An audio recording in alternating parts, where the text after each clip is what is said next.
Hi, thanks so much for joining in. You're watching Ask Profit on NDTV Profit. My name is Alex Matthew. With me is Mahima Vajrajani. And what can you say about the equity markets as they stand right now? I guess to a certain extent this was expected, but the degree of the fall, we're finally, I guess, playing catch up with the rest of the world, where last week you saw the benchmark Nifty 50 drop only about 2.5% or thereabouts. Today, the catch-up is playing out. So you have cuts of about 4% and we are trading below 22,000. Technical analysts are pointing to that 22,000 mark that is very crucial to close above. And if it does, they would take that, is the point. Let's see what our experts today have to say. But very briefly, let's take you through how the broader markets are also doing. Down about 5% for the mid-cap index, down 6% for the small-cap index. And it's carnage across the board. Even positive developments are being sold into. There's nothing really that is standing out as a winner today. In fact, some of the losers must be highlighted. And take a look at the sectoral heat map, because there is going to be red across the screen. There, of course, you have the contributors. Reliance Industries is losing the most ground, but you have on the losing end the metal index that's down about 7.6% or so, the worst hit.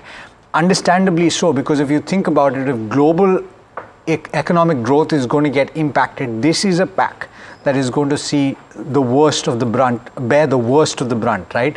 So you have oil that is under pressure today, and over the weekend you have defense that is down about 6.5%. IT is down 5.4%. And think about it, already as of Friday, this is a group of stocks as an index that had lost about 27% from the high from December, and it has lost another 5% today. So that takes the fall quite considerably beyond that mark. What should you do? This is a question that you're probably asking. Of course, through the day today, we've been talking about how perhaps the best approach for you to take is to weather the storm. I wonder what our experts have to say. Mr. G. Chokkalingam, founder and managing director of Economics Research, joining us. Brijesh Ail, head of technical and derivatives retail research at IDBI Cap, joining in. I'm going to get your views initially, both of you all. Brijesh, first on the technicals. It's gapped down. Of course, this was expected, but on the lower levels, do you deploy or do you wait for the dust to settle? Do you not be brave in this kind of a market? Morning, Alex. So, yeah, one should not be brave, but one should be reasonably buying skew the long-term perspective, because I understand that we have broken the March low, and now today we made a new low. So most probably this is again to follow up with the event which is happening globally. So my understanding is that there was a pretty good buying which we saw in the month of March, and then today, because of the panic scenario, we are again back to the demand zone. So technically, yes, 22,000 may be the level, but then I would say that 30-40% of that capital can be employed, that too in a blue chip kind of a counters, because I understand that the Q4 numbers are going to be pretty good as compared to Q3. That is one. And secondly, the Bank Nifty in today's session, irrespective of the market, it was still holding up. It may be below 50,000 mark, but then still somehow this level of 50,000 is look quite promising for the Bank Nifty. So if Bank Nifty has to rally, eventually the Nifty will also support it. So technically, I do expect a bounce. Today, I believe it's the second day. On Friday, we saw day one. Today is a day two. Most probably follow-through selling might come, or maybe some sideways momentum will be there in day three. So this is the normal cycle, how we see for the market.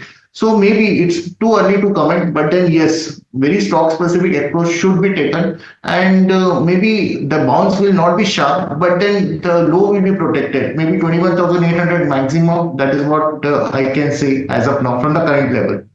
22,000 key to monitor, right?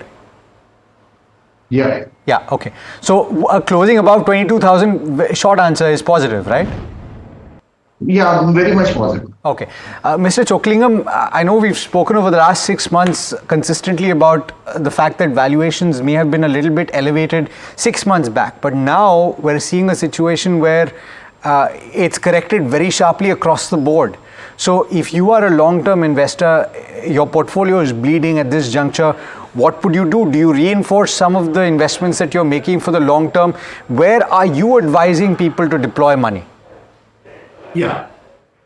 Before I say where I would deploy, I would tell you why I would deploy. You know, I'm not going to say that the trade war is not a big issue and it's going to go away soon. It is going to stay here for long. But the biggest point is that America cannot afford to have this kind of aggressive tariff for very long. It's somewhere soon, some compromised solution will be found out. The US market is already down 18 to 22%. Today, probably it may fall another 5%. And US economy is going to be affected very badly. The deflationary conditions are unavoidable. And China is the maximum loser because highest tariff is on China. Where does India stand? India is in between, and India is not an export-oriented economy like South Korea, Japan. Our exports are only 10% of the total GDP, and our IT services are not governed under tariff issues, and that is much more than the goods export to US. So it is basically domestic demand driven. It will be affected. The GDP may fall 30-50 basis point, but not the way the market is panicking today. It's largely on account of panic. And as you also rightly mentioned, many stocks were overvalued for the last 1 year. That is also contributing. So now the valuations are emerging very attractive. More than 100 lakh crore is wiped out, which is 1/3 of India's nominal GDP for the current year. Now, lastly, what factor gives me a lot of confidence for the recovery, significant recovery, is that the oil price. Just look back last 20 years, whenever this kind of a major problem was there, oil price rescued Indian economy to a large extent. Now, as of now, oil price is down 30% from the 52-week high. And this is going to have a multiple effect in terms of saving your import bill, shoring up your forex reserves, improving exchange rate, reducing the inflationary condition, and thereby forcing the RBI to do reversal of interest rate cycle aggressively. So I believe this is a good day to invest. Where to invest? Look for domestic demand-driven segments like telecom, banks, which have nothing to do with America or export business. And then you have some of the rental-based real estate businesses. So domestic pharmaceutical company, there is no point in punishing the domestic pharmaceutical company by 50%. They are not going to be affected at all. But this is a purely out of fear. Even the domestic pharmaceutical companies are getting, losing heavily. So if you look back, every block of 3 to 5 years, whenever this kind of major episode happened, Indian market always proven to be a well-creating market. So Right. it is in your hand. Choose the right stock. Don't go after momentum stocks where the valuation comfort is not there. Right, Mr. Chocklingam, what would those right stocks be right now? Which pockets will you enter into right now? See, I would strongly recommend stocks like FDC Limited and oil crash will directly benefit companies like Indigo.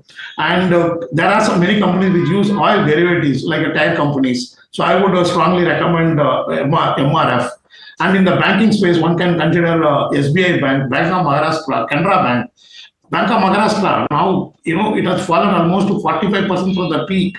It is one of the finest two banks in the country. Net NPA is just 0.2%. And it is beating the industry growth by big margin in terms of business and deposits and CASA ratio.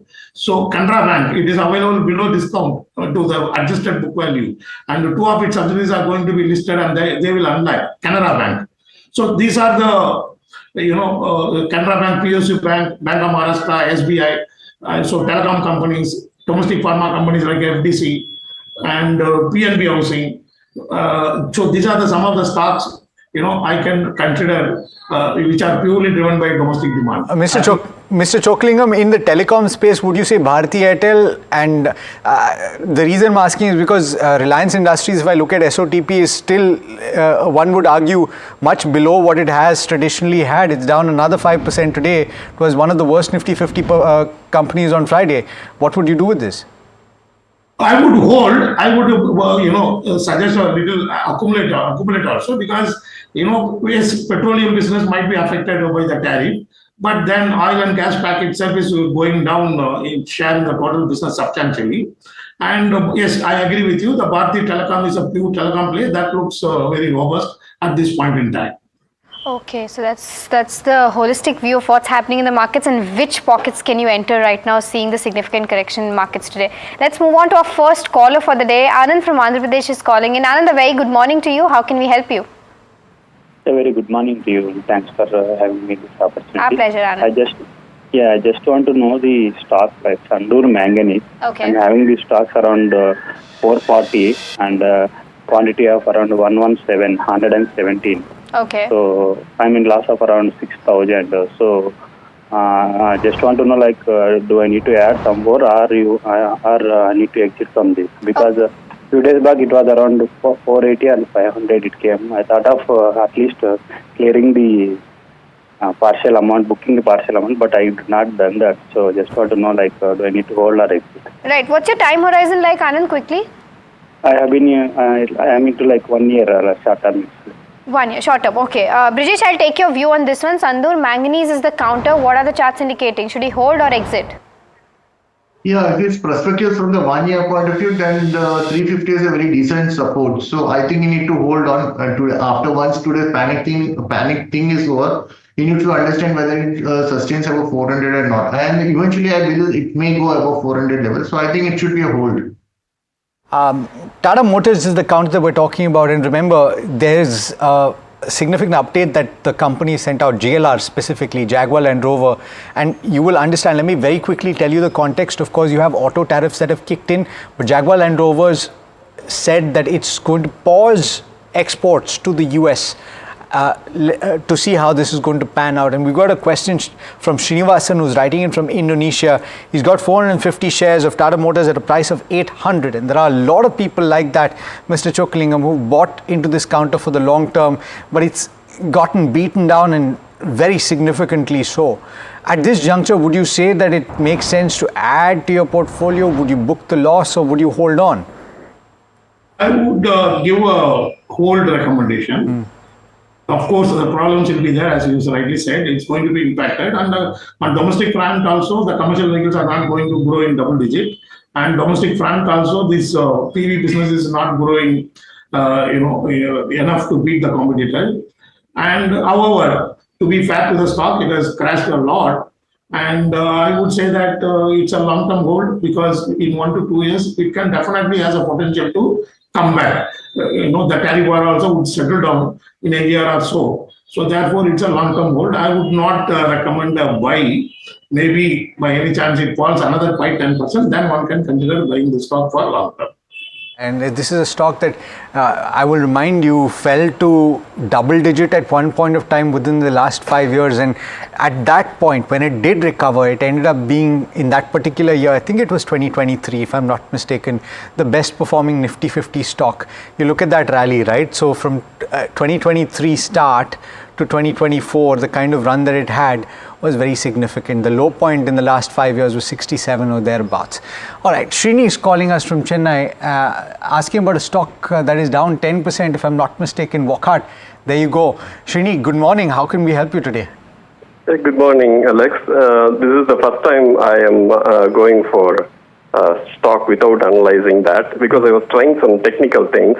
And but unfortunately, I don't have any information about this particular stock, Wockhardt Pharma, WOCK Pharma. Yes. That's what I mean. And I think I'm close to like 43,000 loss, but I can hold for 6 months also. But sure. Do you think it is worth holding it or adding something after it goes down further, something like that? Can you guide me on the company aspect, please? Because I seriously couldn't find anything online. Okay, so what you're trying to look for, no, that's perfectly fine. I understand it. But Srini, you've gotten into what? Let me understand your question. You've gotten into a trading situation, but you want to know about the fundamentals because you have now pushed your Correct. holding period down the line. You want to hold for longer, right? Exactly. Okay. So I will invite you to have a look at the conversation that we had with Mr. Habil Korakiwala. It's going to be available on the YouTube channel. We spoke with him earlier today, and he was speaking about the fact that the US consumer is going to have to bear the brunt of higher tariffs if they do come through on pharmaceuticals. At this juncture, there is no such announcement. But I'm sure that Mr. Chokkalingam tracks this stock. Mr. Chokkalingam, would you hold on to Wockhardt? Would you double down on your investment? The holding period that Srini has is relatively short term, I understand. But this is a situation where he's not in a hurry to sell and he's willing to extend his time horizon if he has to. Is this the right stock to hold on to? For last 3 years, it has at a consolidated level, it is making losses. On trailing basis also, it is making losses. And again, Mr. Trump said he will come back on, the pharmaceutical industry. We don't know at this point in time what kind of pain will be there. I believe there will be little compromise because US market also crashed and, world markets are crashing. However, if a given option, I would prefer a domestic demand-driven pharmaceutical stock like FDC Limited. So if I'm holding Wockhardt, I would sell and buy FDC.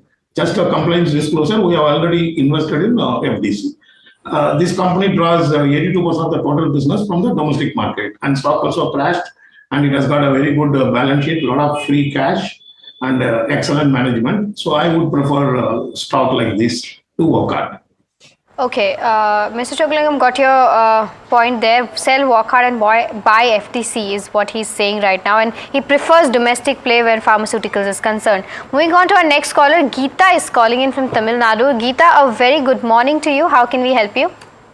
Yeah, very good morning to all of you.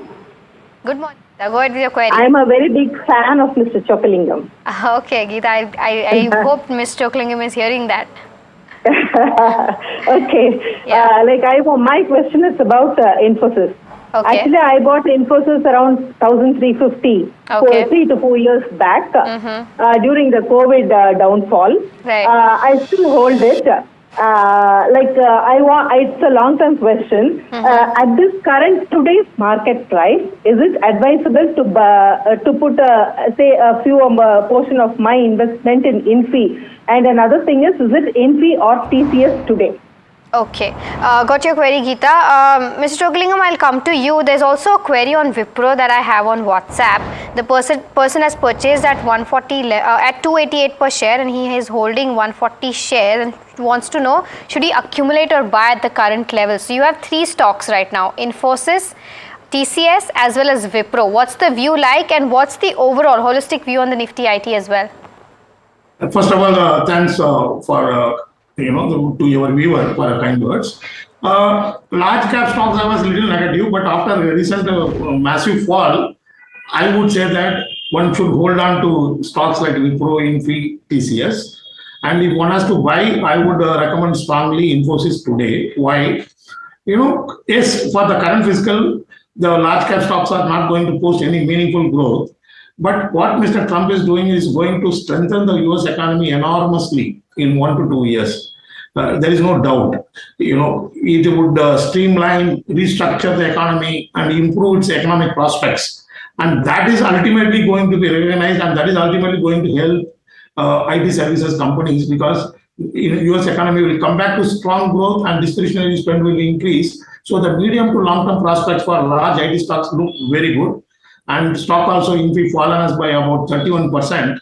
And it's a very good price to enter. And tactically also, Infosys, whenever crashed like this in the last 10 years, it bounced back. Management also rewarded the shareholders enormously. So considering all that, I would give a buy call on Infi today.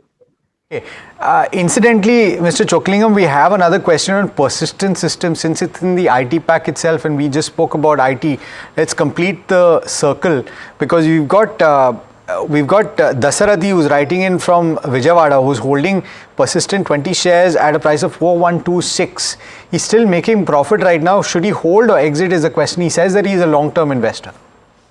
One can hold. Valuation is stretched, Persistent, but after such a steep fall, it looks a little attractive for medium to long term, and its performance has been far excellent.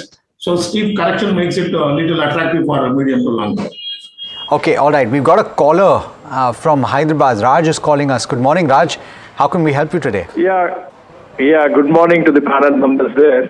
I've been recently seeing your program, and it's very interesting and very informative for people like me. I'm glad to hear that. I have a small query. Yes, please. I have a small query. I have some money to invest. Okay. I'm a senior citizen, and I'm looking at 1 to 2 years. BPCL is what I have targeted.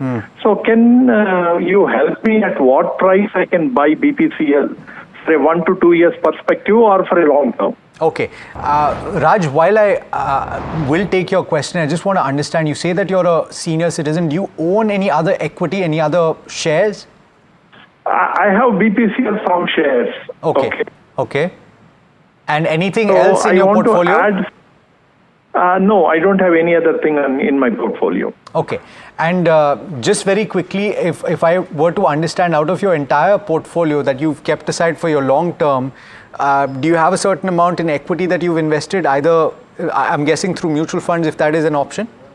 No mutual funds. I have fixed deposits and PPF. Okay. And this equity will be around 20-25% of my total investment portfolio. And that's only BPCL?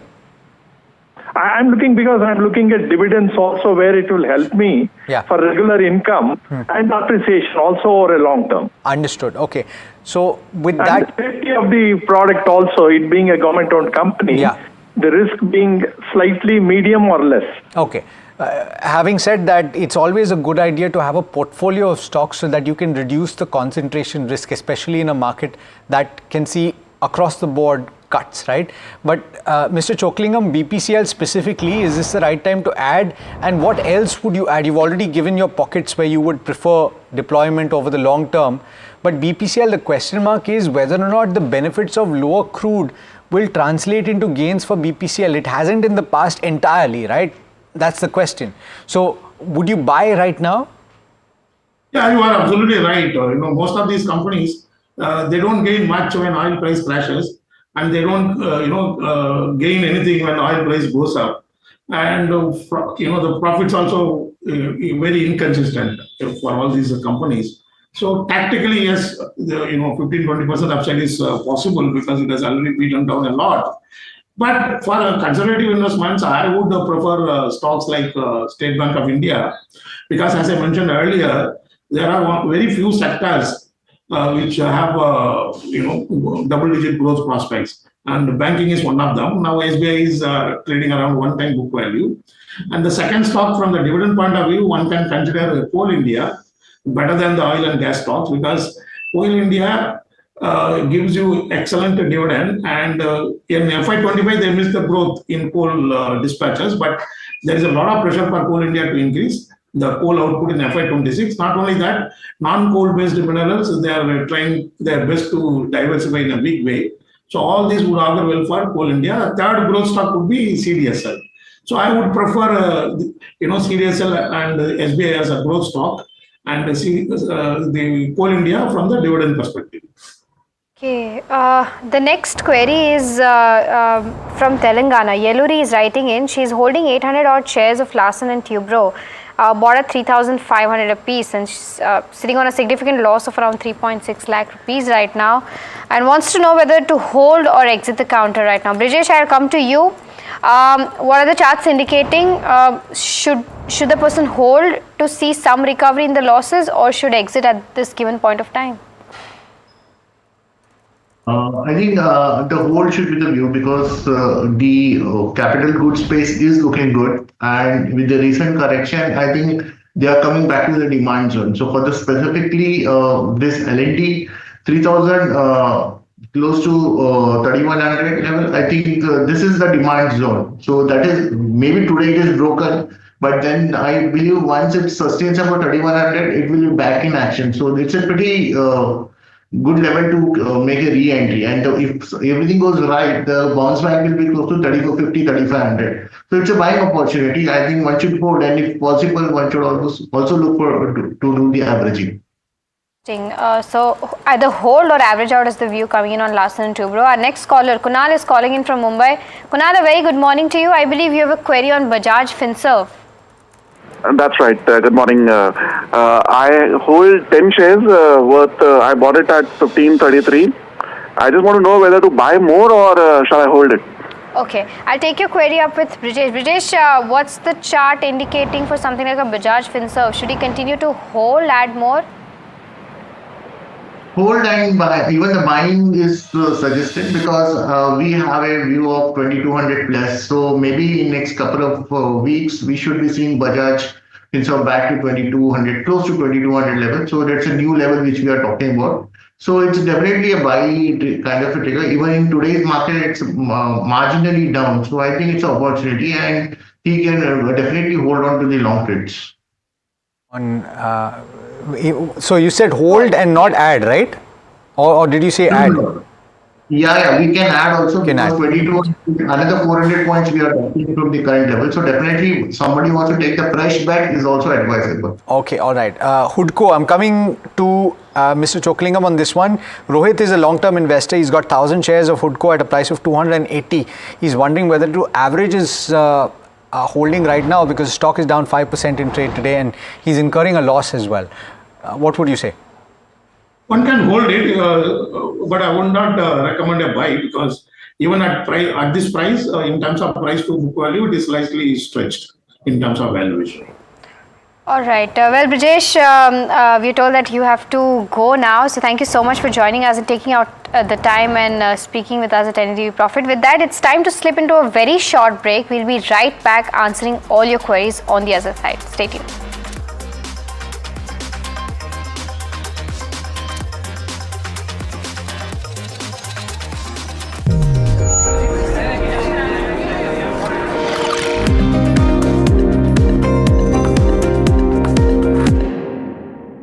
That's huge. That is a biggie. It's out of there. Gold Plus Clear Glass.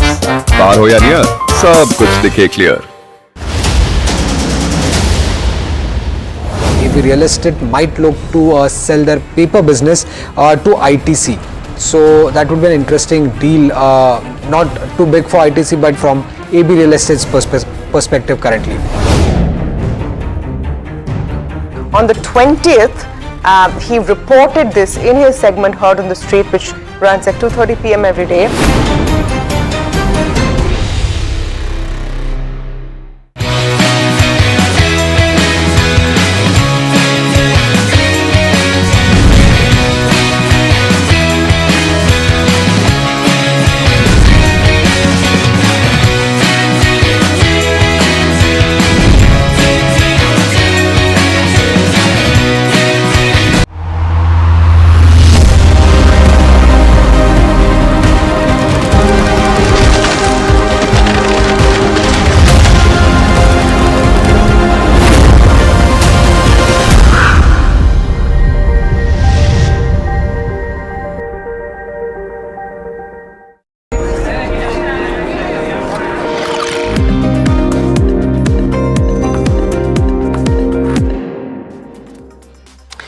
Hi, welcome back. You're watching Ask Profit. It's a tough day, no doubt about it, and the markets are bearing the brunt of everything that's happening globally.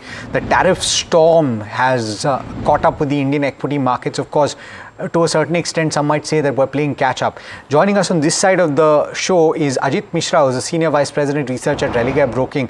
Ajit, thanks so much for joining us this morning. Just a quick view from you as well. We were speaking with Brijesh, and earlier today we were speaking with Kush as well, and they were both talking about 21,800 on the Nifty level to look at in terms of support, and 22,000 above closing would be taken as a big positive today. Would you concur? Good morning, Alex. So, Alex, we have retested this, last month low, around 21,964 was the low which Nifty had made. On the closing basis, definitely is going to be critical where we close today. Let's say if we manage to hold 22,000 mark, then probably we can see some, recovery, or I would say that attempt to fill this gap which we have experienced in the market. But having said that, the way we have retested this level, we need to watch out for decisive sign of recovery before going aggressive longs in the index or otherwise also. So for a time being now, I would rather suggest maintaining a cautious approach, means trading through option strategies instead of like looking for long trades, naked long trades in the index, be it on long side or short side. All right, so that's the view coming in with respect to where markets are concerned. But Ajit, the next question is also for you. Session is writing in, he's saying he had 5 to 6 lakhs amount waiting to buy some stocks since Jan market is falling. Can you suggest some stocks? But right now he's saying for 6 months perspective he wants to deploy around 1 lakh rupees. Mr. Chokalingam has already given his picks already in the start of the show, saying that these are the picks that he finds attractive. But what are your picks according to you in the next 6 months that are looking attractive on the charts right now? Right, Mahima. So, see, the best thing which one can do is to focus on sectors which are showing resilience or relatively higher strength. So, banking and financial one is definitely a pack wherein we are seeing noticeable, outperformance throughout this correction. So, ICICI, HDFC, Kotak from the private banking basket is something that definitely one can look at. Then after like this, underperformance, FMCG selectively, we are seeing some sign of reversal. So here also one can start accumulating stocks like, Colgate and Marico. And apart from that, from the cement space, Ultratech looks very strong on charts. So these are a few names which one can look to accumulate in the current market scenario. Okay. Kushal is calling us from Bengaluru. Hi Kushal, good morning. How can we help you today? Yeah, sir. Good morning. So I'm planning to purchase Genus Power share. Okay. So is it the right time to enter into the stock? What is the time frame that you have in mind, Kushal? As their order book is excellent for about 3 years. So my plan is up until 3 to 5 years. It's a long term. 3 to 5 years. Okay. Mr. Chokalingam, have you studied this company? One, how do you look at, and what are the parameters that you would look at here? Would you buy into this? Yeah, I have studied for very long this smart meter business. After the price crash, yes, for 3 to 5 year time frame, one can buy. But I would not go very aggressive on this because a lot of big players are also proposing to get into this smart meter business after seeing the great potential. But yes, valuation is slightly stretched after fall, but still it's a good buy for a period of minimum 2 to 3 years. Okay, so good buy for the next 2 to 3 years is the view coming in on Genus Powers. All right, the next counter that we're talking about is HG Infra. Do we have the name of the person? Okay, Sudhanshu is writing in. He wants to know whether from a longer term perspective, is HG Infra something that is looking attractive right now or not? Mr. Chokalingam, I'll stick with you. What's the view like? Yeah, I have studied it. For long term at current price, it looks a good stock to buy. Okay, so that's the view coming in on HT Infra. We don't have the next call. Okay. Actually, there were a couple of others as well. Mr. Chokalingam, he is also considering Data Patterns and Titagar Rail. So between HG Infra, Data Patterns and Titagar Rail, based on current valuations, which one would you pick? Data Pattern, I have not updated myself recently. Okay. But the railway stock I would avoid because, as I have been saying, FY26 budget outlays already proposed and which is not favorable to the railway stocks. So only in FY27 one can go for increase in the capex from the government. So therefore I would avoid railway stocks even now and go for growth-oriented sectors like banking. Okay, so that's the view coming in. So, but between the three, HG Infra is your preferred pick, right? Yes, one can buy HG Infra. All right, okay. All right, our next caller, Shailja, is calling in from Hyderabad. A very good morning to you, Shailja. How can we help you? Yeah, hi, Mahima. Good morning. Good morning. To you and Alex. Good morning. I have a query on Bharat Forge. I have 10 shares at 1160. Right. So, I want to know fundamental view and whether I can add more to this stock. All right, Shailja, I can feel Because the it's pain of around, markets falling in your voice. Yeah, it's 8% fall. Yeah, I can understand. All right, I'll take your query up with Mr. Chokalingam. Mr. Chokalingam, what's the view like for something like a Bharat Forge? I would say hold. Definitely it is going to be impacted by the tariff war.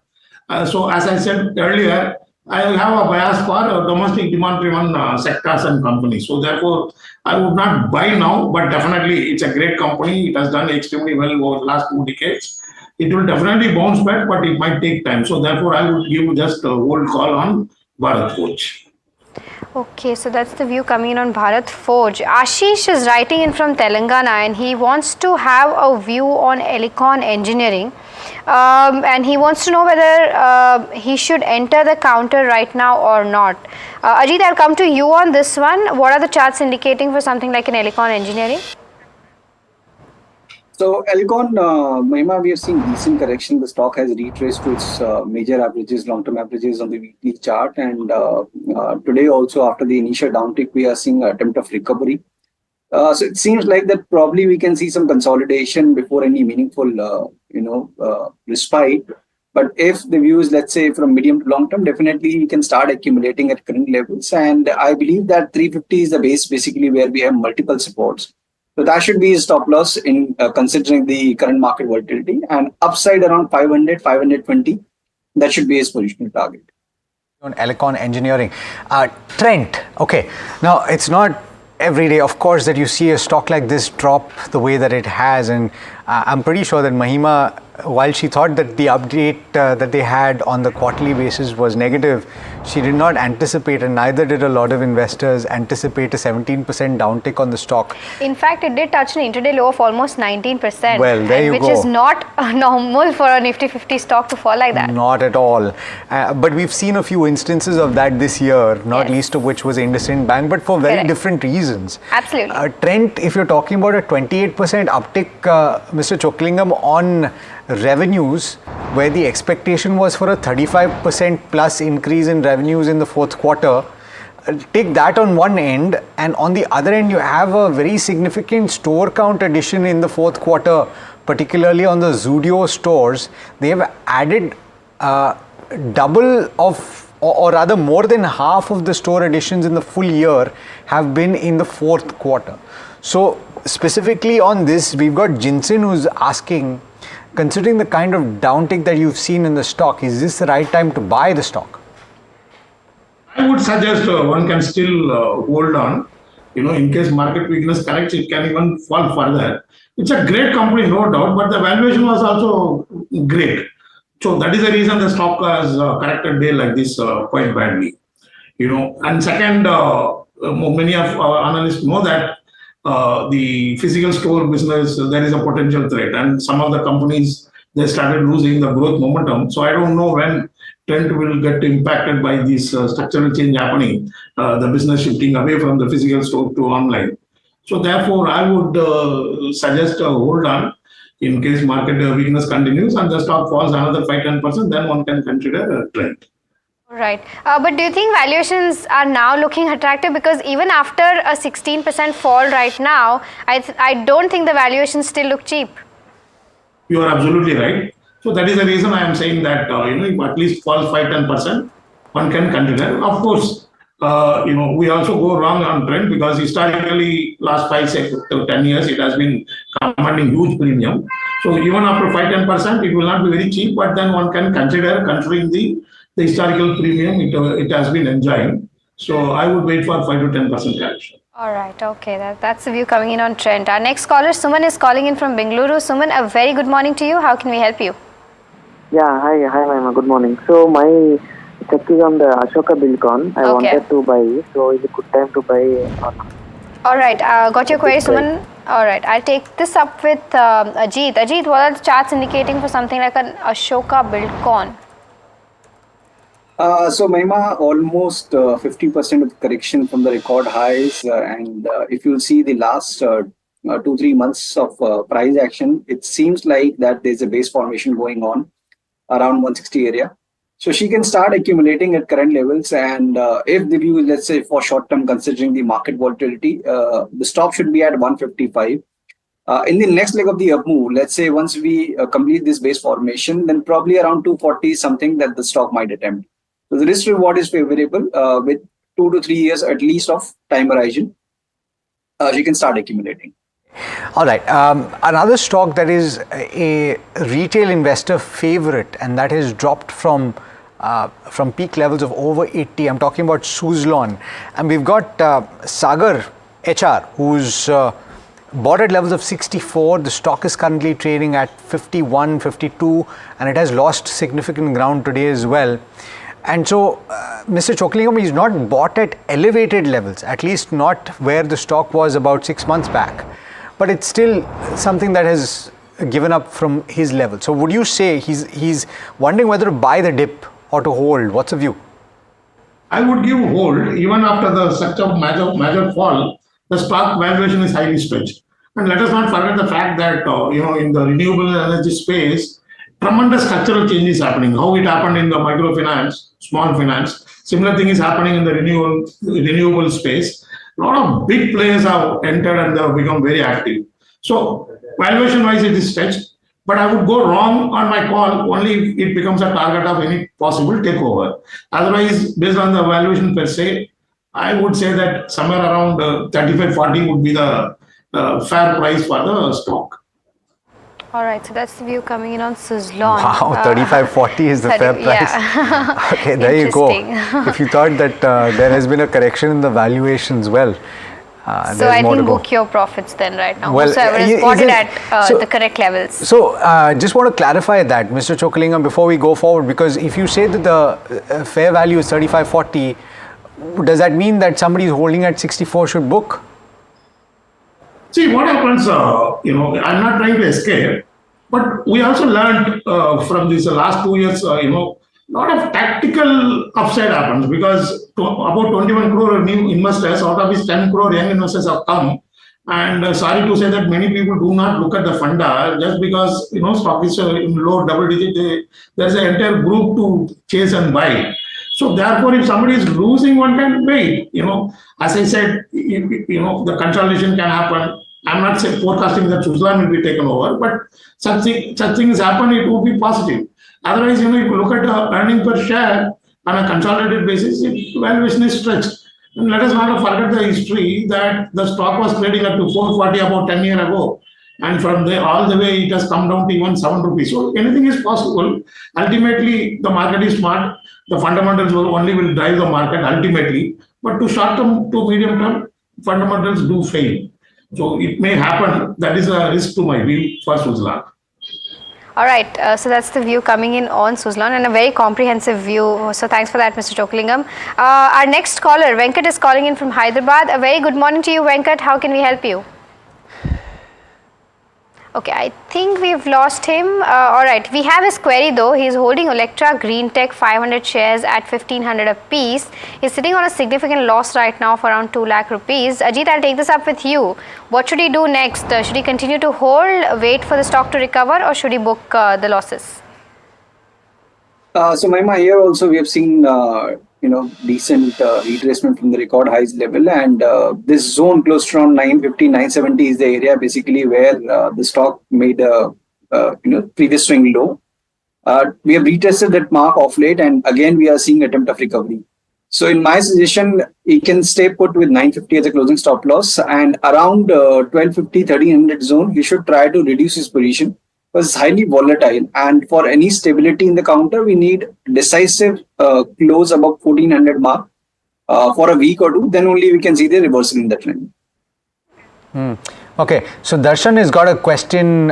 He's writing in from Karnataka and he's shared his entire portfolio. Darshan, unfortunately, we can't discuss portfolios because we'll end up taking only a few questions. But from the list of shares that you've shared with me, Tata Power is what I'll focus on. You've got 150 shares bought at levels of 230. On the fundamentals, Mr. Chokkalingam, would you hold on to this as part of a portfolio? Definitely. I mean, still valuation is a little stretch, but then stock has fallen a lot, and management background is too good, and the company is also planning a lot of expansion into renewable energy. So therefore, I would give a hold, and in case it stock falls 5-10%, then it can become attractive buy as well. Okay, so that's the view coming in on Tata Power. Our next query is on BSC. The person, Shanmukha is asking whether these are the right levels to enter into something like a BSC or wait for this week to end. Ajit, I'll come to you again. What's the view like on something like a BSC? What are the charts indicating? So Mahima, still we are seeing relatively high strength because the way the stock rebounded after making a low around 3600 mark, we almost tested the record high areas. Today with the market correction, again we are seeing a dip, but still it's maintaining above its all the major averages, including the short one. So basis that one can continue to hold the longs with 4800 as a closing stop loss. Obviously there could be some consolidation after this recent recovery. But broadly, the tone looks positive, and upside around 5800, 6000, the record high area can be the zone where one can look to. book at least partial profits. Okay. We've got our next caller, Anish from Hyderabad. Anish, good morning. How can we help you today? Yeah, hi. I'm actually having a stocks of IRFC around 1200, which I bought it around at 180. So should I hold or should I invest more in a couple of different stocks or anything? Okay, help me understand what the thesis was. Did you buy it for the long term? Yes, I bought it for long term for at least 5 years. For 5 years. So, all right. Mr. Chokalingam, I know that you said that you're not favoring railway companies, but here we're talking about a railway financier. Do you have a different view? Would you hold on to something like this? Yeah, it's a lending business. Even now it is slightly stretched, but then, for 3 to 5 years, definitely it will come back to solid growth mode. Since because the capex is not happening from the government, it may remain laggard for 1 year, but then if somebody is having a week for 1 to 3 years, definitely it can come back to solid growth mode. So therefore, I would give hold, but I would recommend a buy in case it falls around 100 rupees. Okay, Chris is holding around 5,600 shares of Geo Finance, bought at 252 a piece, and he wants to know whether he should average or hold at the current rate. Ajit, what are the charts indicating? So Mahima, it's a very volatile stock. We all know that because almost, it made a new record low. And again, we are seeing that during this market correction, it's almost, hovering around that area. I would rather suggest him to hold, not to add at present. In fact, he can add once the stock crosses 240 mark. Because in that case, there will be a clarity that yes, the stock has started forming higher lows. And then around 265 to 280 is something that the stock might test. So as of now, it's a hold with 200 as a closing stop loss.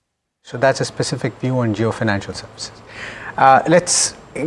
So today is an important day, of course, to get views from the who's who in the markets, and all of this should give you some perspective. And joining me now is Nischal Maheshwari, and we were looking forward to speaking to him so that we can get his perspective on how to approach the current scenario. Nischal, thanks so much for taking the time on what I'm sure is a very busy day for you as well, but I think my viewers will benefit from your insight. At this juncture, how would you approach this? Because would you agree that to a certain extent we've got the flu finally, the Indian equity markets? And from a long-term perspective though, do we still have the confidence that you continue to hold? Now is not the moment to sell, but would you double down and invest more in the stocks that you hold? Thanks, Alex, for having me. Yes, it's been a turbulent morning, basically. Yes. At the moment, I think the best thing to do is just stay away from the market. There is no point on catching a falling knife because you really don't know how the other countries are going to react. China has already done it. Most countries, smaller ones, basically have all come to the table to negotiate. So let's see how all this pans out. I think it's best to avoid for next 1.5 weeks. See how all these things pan out. Maybe the Nifty will go to whatever levels. Nobody can predict that. So best to avoid. There is no hurry to buy in this market. To buy, but then would you avoid selling as well, Nischal? Because the point is that, and here I'm talking about something like a trend. Okay, so there was a business update that perhaps was not as rosy as some would have liked, but 28% growth in the revenue for the fourth quarter. It was expected of over 35%. It's a stock that is down 17%. It's a Nifty 50 stock. Do you avoid selling as well is a question. So it depends upon basically whether it's been selling because there has been some margin calls. If there is no margin call, I don't think so. At this point, basically, not only trend, but anything. There is no point in selling in this kind of a market. The markets are very low. I think some sane sense is going to come back to this market and maybe you will get better rates basically to sell. So I totally agree with you basically that there is no point on actually going out and panicking and selling at these levels. Yes, you may still see lower levels than this. That's what I'm saying. I'm not sure basically how low it can go, but there is no need to panic at the moment because I'm saying, yes, conditions are bad. And but what my thought remains to be that cooler heads will come to the table and things are going to work out not at pre-tariff levels, but definitely somewhere in between the pre-tariff and the level of tariffs which the Trump administration has put. So across the world, I see maybe there is going to be some giveaway, mostly a 10%, which was the base level of tariff, and some percentage above that. But then it is much better than what we are today. So that's why I'm saying basically just cool off and see for the next 2 weeks how this market comes, and then only whether you want to buy or sell, then only take a call. Okay, and Mr. Maheshwari, if you wait for 2 weeks and we see a significant dip in the next 2 weeks as well, any counters that you would want to enter into and see that these counters are now looking attractive where valuations are concerned, and will those bets be domestic play bets? Surely, I think last week itself, basically, I think it has become clear that you have to focus on the domestic companies for the at least next 2 quarters. And beyond the next 2 quarters also, I believe the Indian economy is going to revive. I think the government is taking enough measures, whether it is the rate cuts. I expect another rate cut to happen in another couple of days. Then there has been an income tax cut. So I think all those things, measures which the government is doing basically will show up in the second half of the current financial year. So that's why you are saying basically that at least for the next 2 quarters, wait out, and thereafter basically we are going to see earnings coming back, maybe some amount of earning upgrades also happen in the second half. So better economic sense will prevail. Nischal, if we're talking about, and your point is well made, right? Because if you're talking about announcements that the Chinese government is already making to focus on domestic growth, you'll have European leaders that are talking about, hey, don't invest in the US, questioning whether or not it makes sense, and saying double down on investments in Europe. So if all of these geographies, and I take your point to say that perhaps a common ground will be found on trade, but once bitten, twice shy. If you're dealing with the US administration, you'll have a lot of administrations around the world that will double down on domestic growth. And so from that perspective, for the Indian investor, what areas do you see? For example, financials have been relatively resilient, and in order for domestic to grow, you need financials. Similarly, you would talk about cap goods, you would talk about power. What are the places that you would look at and say there is value here? So I think financials definitely as a sector basically has got good value, and it's not performed for the last 3-4 years. So I think the outlook seems to be good for the financials. If we have another rate cut happening, which is most likely to happen, I think it is going to be favorable for the whole financial sector. So financials is one. I would for the moment still wait out to see whether the consumption is coming back or not. Because there I think with these kind of numbers, there are question marks. FMCG, it's a very mixed bag. There are a couple of companies saying yes, others are saying no. So really, I think one should wait out for the consumption sector. Government spending is another definite thing happening. Government spent around 12 lakh crores last year. I think similar number is happening this year also. So I think there you should be looking at industries like cement. Steel is a global commodity, so avoid it for the moment because you don't know if there is a tariff war between China and US, so China has to find newer markets to dump their steel. So India could be one of them. So avoid steel or metals for the moment, but cement is one basically definitely you should look at. The other ones basically capital goods to an extent, but capital good one has to be very clear saying that it's not the companies which are exporting, because India has a large capital good export to the US also. So one should be very careful where we are investing. Power, capital goods, these are the other sectors basically which I look at it. And then there is consumer tourism. I think domestic consumer tourism, whether it is hotels, airlines, I think these are the sectors basically one should focus on. Nischal, and I understand that talking about individual names is tough, but I would still encourage you not to give recommendations, but within the packs that you've looked at on a relative basis, stocks that are already looking much more attractive, and also just to follow up on the spots that you've seen that could emerge as pockets of value. I just want to understand your own assessment of the earnings scenario going forward. What is your base case assumption, though it's very difficult to make that assumption right now? So I think 25, as we have seen, basically would end up with a low single-digit earnings growth. I think in this kind of a background, you will first see earnings cut happening for 26. Because still, I think the earnings growth, which is being projected, is I think 15 to 16% by most analysts. So I think that would come down to a high single digit number for FY16, FY26. And in the second half of the year, as I was telling you, once more earnings visibility improves, basically it may go up to low single teens, low double digit number basically. So that's the way basically which I expect. So a 10 to 12% kind of a growth in 26, 8 to 9% for 25. That is the way basically I see earnings happening. But earnings will get cut first and thereafter get revived. So I'm saying that kind of pain we have to still go through as far as the domestic market is concerned. Okay. Nishal, thanks so much as always for taking the time, and really appreciate the time that you've spent with us today. Welcome. All right. We're completely out of time in this edition of Ask Profit. Hopefully this conversation over the last 1 hour has helped you and given you some perspective. We've got Know Your Company up next, so do stay tuned. And this is NDTV Profit.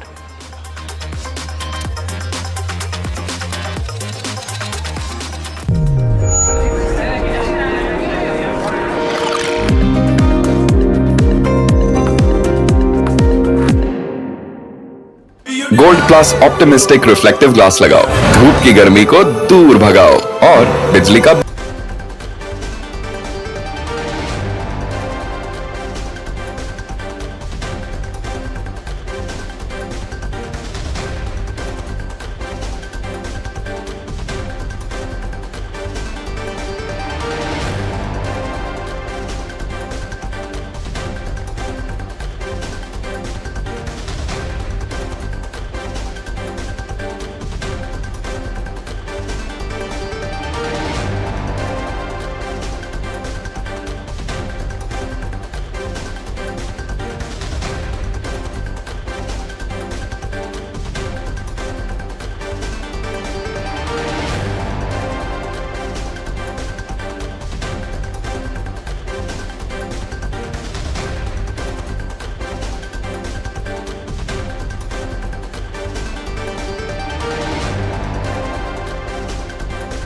तू ही तो है जिसकी सच्चाई वाली clarity की वजह से मैं आज यहाँ हूँ। गोल्ड प्लस सिल्वॉक्सी मिरर्स, ऐसी क्लैरिटी कि आपको सिर्फ सच नजर आए, चाहे कितने भी साल बीत जाएं। AB Real Estate might look to sell their paper business to ITC. So that would be an interesting deal, not too big for ITC, but from AB Real Estate's perspective currently. On the 20th, he reported this in his segment Heard on the Street, which runs at 2:30 p.m. every day.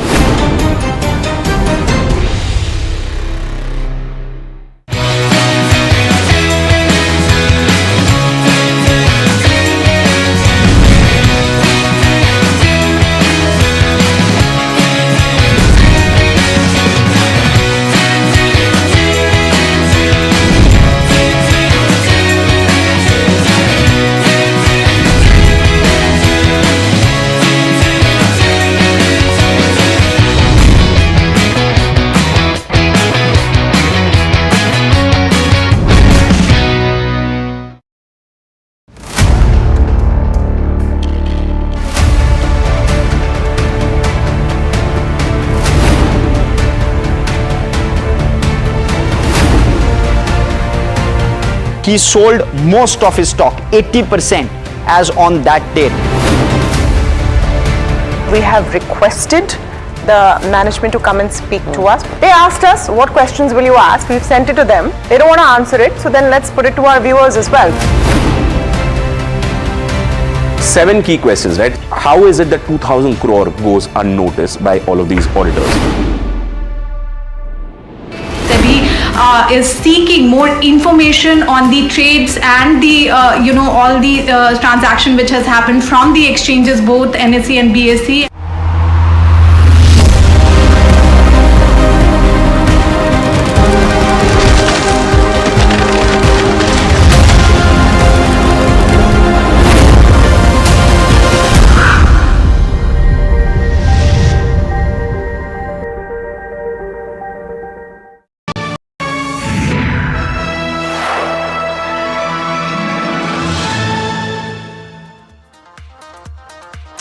Hello and welcome. You're seeing pressure in markets, and what we've therefore tried to do on Know Your Company today is something which is more inward facing, more looking at India and the possible growth with regard to power, because that may not change significantly, even though there are risks, but may not change significantly due to tariffs. And therefore we're looking at a Nifty 50 company, Power Grid Corporation, and we're going to quickly try to break this one down. Power Grid, what does it do? It's India's largest electric power transmission company. It has a 70+% market share in power transmission. And what is power transmission? I'll probably try to break that one down as well. One is the power generation, which say happens in a particular place. Thereafter, the power consumption is happening in quite another place, whether that's a manufacturing facility on the outskirts of a particular city or a metro, or it's within a city where you and me consume power, right? So therefore, transporting that power over grid lines from the place in which it is generated to the place in which it is utilized is essentially what Power Grid does. And there are various places along the way where power transmission will happen and go through these power grid lines, thereafter landing up with the final consumer. So that's what Power Grid Corporation does. What they also have is they command an 80+% of grid capacity of India. So the entire grid capacity, 80% of that is run by Power Grid, and then 20% are by some of the smaller players. In fact, less than 20%, 84% absolutely precisely is the power grid capacity that Power Grid has. And therefore, this is a large chunk of India in terms of coverage as well as in terms of grid lines, and therefore very difficult to get power from one place to another without involving a company like Power Grid. That's essentially what I'm trying to underline. 70% of India's power goes through the Power Grid Corporation grid, and 84% of India's interstate lines are run by Power Grid. Now, in terms of the capex plans, because grid capacity needs continuous expansion as well as needs upgradation. So you have 23,000 crore of capex in FY25, and this is important and relevant, and we'll come to why it is important and relevant as well. But for the moment, this is the kind of capex plan that's being put up. FY26, there is a 28,000 crore capex plan, and FY27, there's a 35,000 crore capex plan. Combined, the capex plan is closer to 90,000 crore. And we're talking about a company with a sub 3 lakh crore market cap, doing a 90,000 crore capex over the next 3 years. This is why it becomes extremely relevant to know this particular metric. Now, in terms of funding its capex, it does it in two fashion. Of course, internal cash flows and resources is what it uses to push capex out, but also debt financing in a big fashion. And debt financing, you will see in terms of the balance sheet debt, is sizable in that sense. So something you may want to keep in mind, because these are large capex plans, right? Now, in terms of how it runs its business, the returns for Power Grid are regulated, because you have there's a framework that is in place, and regulatory authorities determine the rate at which power transport or transmission actually happens. This is largely done on the basis of a cost structure which they keep in mind. They also consider debt, and they look at the debt raise, and they consider the ROE, the final ROE to Power Grid, which in some form or shape they try to cap. So based on the texture of the market as well as the industry, they look at anything between 14.5% to 15.5% in terms of ROEs when they determine tariffs, and thereafter they lease these lines, and a tariff is actually paid out to Power Grid. So they follow this framework to ensure that Power Grid earns fair returns, and at the same time there's no cost burden or disproportionate cost burden saddled on the final consumer. So that kind of blend is what regulators keep in mind when they determine tariffs. Now, that's essentially how the business is run and the structure works. We have spoken with Rupesh Sankhe of Elara Capital, who tracks cap goods and power. And he's given us his views with regard to power grid in particular, and we've discussed some risks with him, which we will, or rather we'll speak with him and we'll highlight some of those risks to you, and we'll try and ask him and quiz him on some of the risks. But let's quickly talk about the metrics that we need to look for in terms of a company like Power Grid. First off, we'll look at the income statement, how well that is growing and how that has done over the last 3 to 4 years. We'll look at the balance sheet. This will be key because large capex plans, mind you, just want a quick refresh that as well. The order backlog, how large in terms of orders and capex is like, and how much is the work in hand, and what is the execution looking like. In terms of cash flows then, how does cash flow stack up?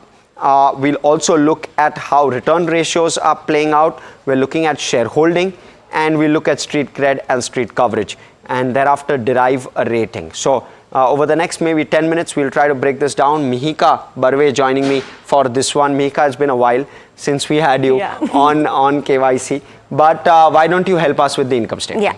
Let's start off with the income statements. Now, in terms of your 9-month FY25 numbers, your revenue stood around 33,000 crores, EBITDA around 28,800 odd crores, margins stand at 86.1%, and net profit stands around 11,300 crores. Now, in the 9 months FY25, and the kind of growth you've seen on a year-on-year basis, we have seen a slight degrowth. Revenues down 1%, EBITDA down 3%, margins have come off by 190 basis points, and net profit has remained flat, biased to the negative side. However, it's key to note that the company, the way it recognizes revenues is how much of its order backlog it's recognizing and how much of its capex it's capitalizing. So we could see more of the capitalization done in Q4. But when you look at the 3-year CAGR, it's done pretty well. Revenue and EBITDA, 5 to 6% of CAGR. We've seen margins grow almost 500 basis points, 460 basis points of growth, and net profit has seen almost a 14% CAGR. And because of the kind of growth it's seen on a long-term period, we've given it a neutral rating, and it's key to note that Power Grid is a regulated entity, and that's why its returns are usually capped because of the kind of bidding process it goes through when it's getting a certain order. So Harsh, how does the balance sheet look though? Yeah, I want to quickly also highlight that those return ratios are capped, and therefore you might not see the kind of growth that you're seeing till significant capex is done. Once significant capex is done, it starts to work out. Also, the real-time market, which was RTM as part of our graphics, is also one of the factors that takes care of the return ratio as well. So something that we'll want to keep in mind. But quickly on to the balance sheet. The balance sheet, let me just pull out the total equities, which is around 92,000 crore. It's trading at nearly 3 times price to book at this point. Cash and cash equivalents, not a surprise that it's something a shade lower than 4,000 crore, not a surprise because it's got large free cash flow coming in quarter after quarter. The total debt is 1.23 lakh crore at this point, and the financing cost annualized is roughly 9,000 crore. So your interest burden is around 9,000 crore annualized on a debt burden of 1.23 lakh crore, which goes on to show that your interest expense is not very high, or rather your interest rate on debt is not very high, because this is largely a government-backed company, and therefore it enjoys sovereign rating, and it enjoys its debt enjoys the sovereign related debt cost. So therefore you're largely seeing that debt cost is not very, very expensive for this company, despite it having a very, very large debt. So when you're looking at debt to equity, debt exceeds equity, but at the same time we've given this a neutral because one, it's sovereign backed, interest cost is not very high, and when you're looking at its EBITDA is roughly 30,000 crore. It does a PAT of roughly 17 to 18,000 crore, which is 2x of the interest cost. So it covers interest cost by at least 3 to 4 times if you consider the EBITDA number, and therefore there is that margin of comfort in terms of it being able to service interest cost.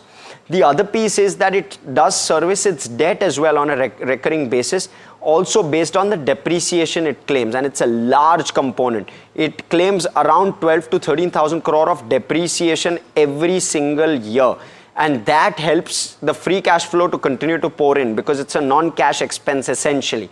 And that helps also to some extent to service debt, and therefore are neutral on the balance sheet. But Mihika, on the order. Yeah, the order backlog or work in hand Yes. is how PowerGrid puts it. It's looking really good. They have, as of Q3 FY25, it stands at 1.43 lakh crore. On a quarter-on-quarter basis, there's no growth. But if you compare it to the first half of FY25, which is your Q2 FY25 number, you've seen a 26% growth in the work in hand. Even if you look at how it looked in Q3 of FY24, it stood at 77,000, and that marks an 85% growth in the work in hand for PowerGrid. The work in hand, in terms of 65% of the order backlog or work in hand is currently from new tariff-based competitive bidding projects. Now, this is something where, companies bid at the lowest tariff that they can put at the project and win. So, PowerGrid is even winning this, the projects in this process method where competition tends to be high. And 27 of their order book are from new interstate transmission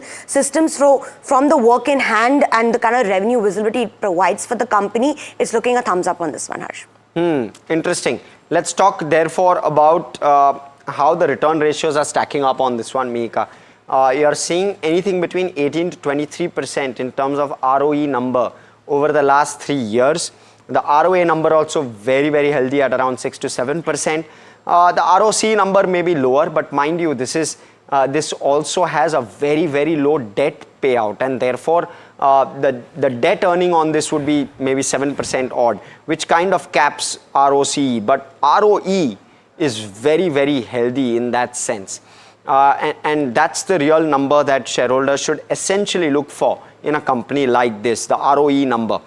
For a PSU company to be at 18 to 23% ROE and having that sustainable, having that firing sustainably for itself is obviously impressive, and therefore it's a good number. Thumbs up on that one. Yeah, and Harsh, before, what about cash flows? How are cash flows looking like? Because you've seen them kind of turn negative in FY24, but it all depends on their capex cycle as well. Yeah, correct. Absolutely. So cash flow will always be healthy on this one, Mihika, because as you well know, your profit after tax number is around 16 to 17,000 crore. Yeah. They have around 12,000 crore of depreciation, which they book nearly every year, and that is also a sustainable number because the capital cost is continuously going up, and therefore you have a healthy cash flow.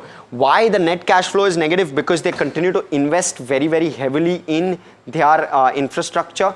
What they also do is they have a very healthy dividend payout. In fact, till maybe a year or two back, the dividend payout was nearly 6%. Yeah. Of course, the stock has gone higher after that. It actually increased in FY24. Correct.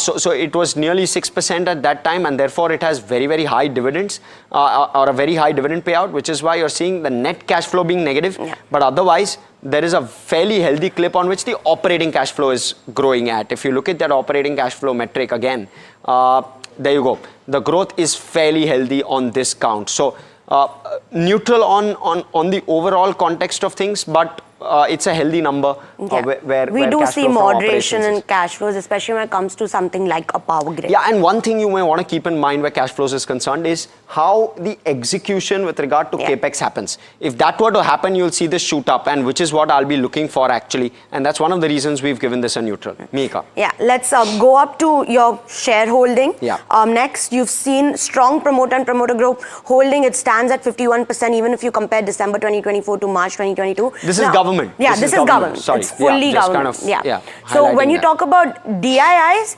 as of March 2022, you had strong domestic ownership, but your foreign ownership stood low, but you've seen a clear growth. There is still some strong domestic institutional holding at 17%, FIIs at 28%, and you also have some retail participation at 3.5%. So from a shareholding pattern picture, it's a thumbs up on this one. And then let's move off to Street Cred. Year to date, the stock is down 6.4%, but there are a lot of other factors that are also coming into consideration. But even if you look at a broader timeline of 1 year, it's not done much. It's 3.2%, which you've seen other power transmission companies do better than that. And in the 5-year period, you've seen growth 214%. And Power Grid has always been talked about. You have longer term projects, so it's going to take longer term to get return. So we've given a neutral in the street cred because you have seen year to date and 1 year performance not do as well. Yeah, and it's a 3-bagger otherwise. Yeah. So your 5-year performance has been fairly healthy. You'll want to wait for execution on this one. Let's look at street coverage very quickly. 17 buy calls, 1 hold call and 6 sell calls. Overall, you have an upside potential of roughly 12%. Of course, you may have to adjust that for today's numbers, and because it's such a volatile day, you might just get a higher return on this one. But broadly, 12% basis yesterday's close is the way we look at this one. Quickly on to how we look at this from a KYC rating perspective. And we'll just quickly sum it up. Income statement neutral, balance sheet neutral, order backlog positive, cash flow neutral. You're seeing return ratios a healthy thumbs up, shareholding a thumbs up, street cred a neutral, and street coverage a thumbs up, and therefore gives it a 6 out of 8 on our KYC ratings. But let's quickly go across. We have our guest to talk to us about Power Grid. We have Rupesh Sankhe, Vice President of Research at Elara Capital, tracks both power as well as cap goods. Welcome, Rupesh. Good morning. Good chatting. First off, I want to understand power demand. And because there's just so much happening around tariffs, I want to understand what the impact could be on something like a Power Grid, especially on the industrial and commercial demand side of things. What is your view on this entire play which is happening in global markets, and what is the impact likely on something like a Power Grid? We don't see a major impact in terms of power demand is concerned, because in the last 3 years, we have seen the power demand to GDP growth has close to 1.1 times. Historically, the same ratio was around 0.8, 0.9. So we have seen a lot of traction there on the residential side. So residential is close to 25% of the overall power consumption. And in the last decade, we have seen that segment where the demand was slightly slow. But that demand is now catching up. I think the load shedding has gone out completely. So that demand is there. And in terms of the manufacturing or the commercial demand, industrial and commercial demand, we don't see that much impact on the power system demand, because it's largely driven by the domestic production. No doubt, I think there is a market, people are saying that GDP impact will be around 40-60 basis points because of a global trade war, but that will not have major impact as far as the power demand is concerned. Point taken, understood. Investment theme on the green transition is there for next 10 to 12 years. Okay, so yeah, got it. Understood, point taken. And how should one view the business? So in terms of return ratios, they're capped. There's a large transmission requirement, of course, that's there. But how do you view the business with capped return ratios? Yeah, definitely. See, if you look at the last capex phase, high growth capex phase, was during 2012 to 2018. At that time, we have seen the power transmission capex in India has grown significantly because of integration of all the grids. So Power Grid that time doing close to 30-35,000 crore kind of a capex capitalization. And in the last 3-4 years, we have seen the same capitalization growth has come down to around 15,000, 17,000 crore. And now because of this renewable energy integration, then green corridor phase, I think again, the next 3-4 years, we'll see around 30,000 crore kind of annual capex for Power Grid Corporation. Now the Power Grid has 1.4 trillion of work in hand. That is based on FY27, the transmission opportunities. From 27 to 32, close to 4.9 trillion capex opportunities there. And out of that, close to 3 lakhs is for interstate, where Power Grid has significant market share. Almost 55% market share is there. So if they maintain the similar kind of market share, another we can see around 1.5 trillion kind of work in hand opportunity. So close to 3 lakh crore kind of opportunity is there for next 10 years. So on a today's regulated equity, because this is largely TBCB projects. So their ROE will be, as you have rightly pointed out, ROE is slightly lower than the regulated ROE, but the overall equity base will double in the next 10 years. So that is close to 7.58% kind of growth in the equity that we can see. So that kind of opportunity is there. So we are overall positive on the transmission space, because without that integration of 500 gigawatt capacity, or maybe upcoming green hydrogen data center, that is going to be challenging. So this kind of capex has to be there to meet a 400 gigawatt kind of a peak demand by 2032 that we are expecting. And Rupesh, what should one make of competition? Of course, tailwinds are strong, but how is competition shaping up for a power grid? Can it maintain its monopoly? So definitely, the power grid has a strong execution capability in the transmission space. So they have that technical capabilities in place. Secondly, if you look at their balance sheet, every year they are generating close to 18,000 crore current profits. So that cash flow is there. Okay. Third, in terms of cost of debt, they are better as compared to other players. So managing better capital allocation, better capital structure, and execution capabilities they have, because a lot of issues are there in terms of right of way, land acquisition.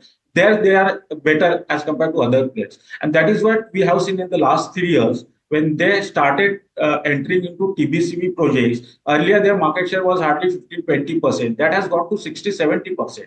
That kind of capabilities they have.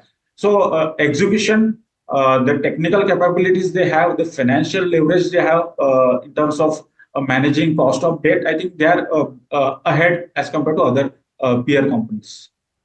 So they are well placed in terms of to grab this opportunity. And Rupesh, how should one look at cash flow? How much capex are you building in, and how is that expected to be funded? Just give us the way in which cash flow will go about. Yeah, it's a good point. See, this year we are expecting close to 18,000 crore kind of a capex. Next year it will be around 30,000 crore capex. Even next 3 years we can say a run rate around 30,000 crore kind of a capex. Now, in terms of capitalization, because it takes 3 years to get commission, so capitalization will be slightly lower than the capex. So it will be around 20,000 crore. But if you look at their equity contribution, will be in the range of 75-25, or they might go 80-20 kind of a debt equity ratio. So if you look at the after dividend, they will have significant cash flow for the equity contribution. So we don't see any risk there. Now, in terms of a dividend, we are expecting they will maintain around 8 to 9 rupees per share kind of a dividend. That comes to around 3% at the current market price. So we don't see that risk because of a huge capex there that will have, because they have got a strong cash flow in hand. So they will maintain the current dividend payout ratio. At the same time, they will have sufficient equity for their under construction projects and upcoming projects. Okay, and your view, what's the largest risk factor to be kept in mind here from an investor perspective? The risk factor only in case of high penetration of battery storage, because batteries will get installed in the existing transmission assets. So they might not have to go for incurring extra transmission assets. So that is a risk, but we don't see that this is a near-term risk for the battery to get deployed in such a high pace as of now. Second is delays in getting right-of-way issues or land acquisition, or any delays on the renewable energy, because largely capex is coming for the integration of renewable energy with the grid, main grid. So that will have some risk in terms of delay in RE tendering. Right, Rupesh. And Rupesh, how should you value this? Contextualize the valuation for us. Not easy to value. Yeah. So definitely, if you look at their valuation band in the last 15 years, they get premium when the capex capitalization trend is on the positive side. So during 2007, 2011, 12, when mostly generation capex was there. That time, this transmission were getting slightly lower multiple. From 2012 to 2018, the multiple has gone up significantly. Now we are also seeing the similar kind of high capex growth in the next 10, 12 years. So definitely they will get a better multiple. So logically, if you look at the returns they are getting from their regulated assets and their TBCB projects, like slightly close to 15-16% ROE is there. And your debt is fixed over a period of 10-12 years. So you have steady cash flows there, and return is there, and you also have growth associated there. So normally it's better to value based on price to book value, considering the cost of equity, the growth which is there, and the ROE is there generating from these assets. So best valuation tool for power grid with steady cash flows, one-time capex, and you get the revenue for next 25-30 years. Best way to value them is based on price to book value. Point taken. And what's the multiple you ascribe to this, Rupesh? What's the upside? See, we have positive view on the stock. Upside from the current level is close to 25%. We have given a price to book value multiple at around 2.8x based on FY27, the regulated equity, and the overall equity they will get from the TBC. So now their regulated equity as of now is close to 92,000 crores. And based on the 1 lakh crore kind of capitalization they are doing in the next 3 years, we can see around 30,000 crore kind of addition in their existing regulated equity. Over that, we are giving 2.8 times market cap to equity, considering they will maintain 15.5% kind of ROE on a consolidated basis. And the growth will be around, earning growth will be around 9.5%. And the capex growth is, they will maintain 55% kind of a market share in the upcoming transmission opportunity from 27 to 32. So that way, we have arrived at value of around 350 rupees currently. Our fair value is 355 rupees. Okay, point taken. Thank you so much, Rupesh, for coming in and speaking with us with regard to this one. It's a well-tracked counter, and it's a Nifty 50 stock, so wide interest in that sense, and also slightly insulated from tariffs. Interesting one, but hope this has been helpful. From Mihika, myself, everyone who puts the show together, thanks so much for watching. Stay tuned to NDTV Profit. More action right up on the other side.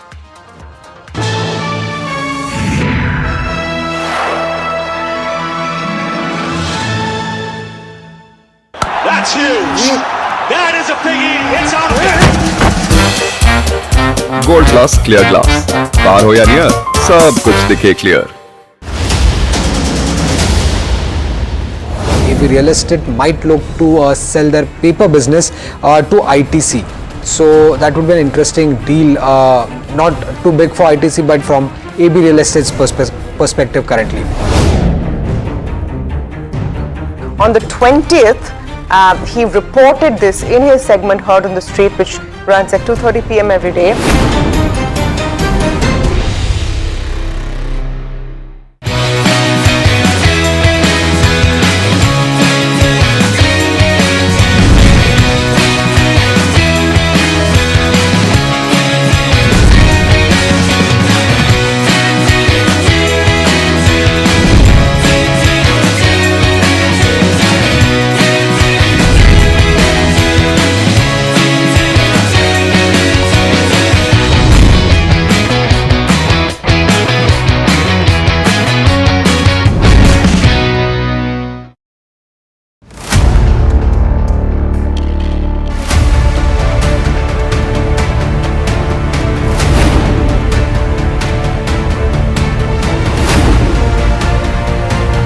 He sold most of his stock, 80%, as on that date. We have requested the management to come and speak to us. They asked us, what questions will you ask? We've sent it to them. They don't want to answer it, so then let's put it to our viewers as well. 7 key questions, right? How is it that 2,000 crore goes unnoticed by all of these auditors?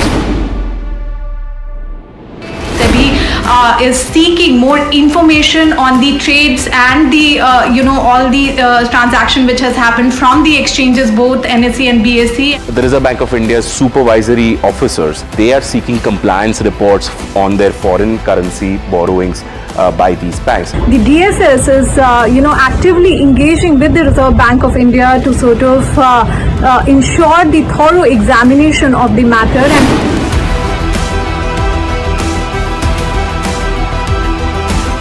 And IndusInd Bank, as part of its internal review, had found that certain aspects of its derivatives portfolio was not meeting the standard that was set by the Reserve Bank of India.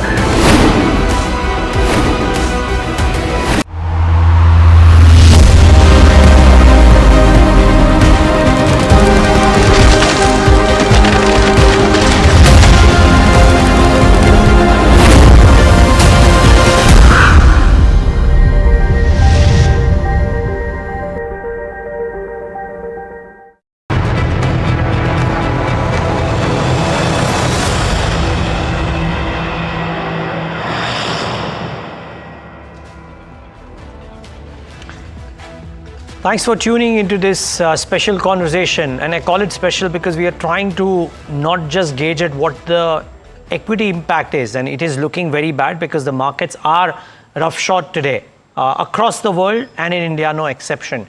But we're trying to kind of take a look at what lies ahead, and to do that, Sonal Verma, Managing Director and Chief Economist, India and Asia ex-Japan at Nomura, joins in right now on the show. Sonal, thanks so much for agreeing to talk to us. It's a pleasure talking to you today. Thanks, Neeraj. Sonal, just starting off with, how have you gauged the economic impact of this tariff war on India? If I can start off with that. I'm not calling just the economic impact of the tariffs, because everybody is saying that India is not as impacted by tariffs, but there could be an indirect impact due to supply chains, due to currencies, and a lot more. That's right. So I think the direct impact is probably easier to estimate, given India exports about 2.2% of its GDP to the US. So we know that there's probably a 20 to 30 basis point kind of a direct impact. But I think this is much, much bigger than that, and that is where the concern really is. It's really the weaker global demand, uncertainty weighing on investments, tighter financial conditions, which basically feed back into weaker business investment, and also hurting consumer demand because of the negative wealth effect. And actually, the second round effects are extremely difficult to quantify and are still playing out as we speak. So our growth projection for FY26 is at the low end of consensus. We think growth will be softer the ongoing financial year at 6% on a year-over-year basis. But we do see downside risk even to this projection. And globally, Neeraj, we've cut our numbers more significantly for other open economies in Asia, and for the US as well. We've downgraded our growth numbers for 2025. That was going to be my next question, that would you reckon that global growth at large, as it stands, takes a significant cut on current scenario? And does that, Sonal, change meaningfully? Let's say growth for the ASEAN region, does it change meaningfully if economies are able to strike some kind of a deal with Donald Trump? Because everybody from, at least in Asia and Australasia, maybe, Australia, Japan, Vietnam, all of them are on record saying that they want to go to the US, talk to Donald Trump and try and reach a deal. That's right. I think outside of China and EU, at least most of Asian countries are looking to negotiate with the US rather than retaliate. And this negotiation is either in the form of lower tariffs, more investment in the US, buying more of US goods. So a lot of countries are offering that. The question is, the reciprocal tariff is actually not just about lowering tariffs. And for instance, the VAT or the GST that countries charge this is an important source of fiscal revenue for these countries. and therefore it'll be very difficult to negotiate on the GST rate, for instance. Similarly, the tariff on politically sensitive sectors like agriculture is potentially non-negotiable in a number of countries. So I think it is possible that some countries do manage to negotiate their tariffs slightly lower going forward. But even countries that actually have basically an FTA with the US have been slapped with a 10% tariff. So the extent of rollback on tariff is possible, but may not be very substantial. And therefore, our assumption for the US is that US effective tariff rate on its import will be above 20% this year. And if the US wants companies to invest in the US, then they will likely keep tariffs high for some time. So the tariff rates will also be sticky. So some rollback is possible, but I mean, I think, it may not be very substantial is what I'm saying. Now, I mean, what it means in terms of global growth, nevertheless, is that the tariff shock is quite significant, both directly as well as indirectly through the various channels that we discussed. Particularly for the US, it is a stagflationary shock, and we have cut our growth projections for 2025 for the US. So on a Q4 over Q4 basis, we've cut our numbers to 0.5% up, down from about 1.4%, so nearly a percentage points drop. For rest of the world, it's more of a negative growth shock as well. So for Europe, Euro area and Japan, we've cut our numbers by 0.2 percentage points. And Asia, we think, will be hit the hardest because this is basically home to the open economies in the region, and the tariff rates on Southeast Asia are quite elevated at between 35 to 50%. So the growth impact will be quite substantial for countries like Vietnam, Thailand, Singapore, Korea, Taiwan. So we've made cuts anywhere between 0.3 to 0.6 percentage points across countries. Okay.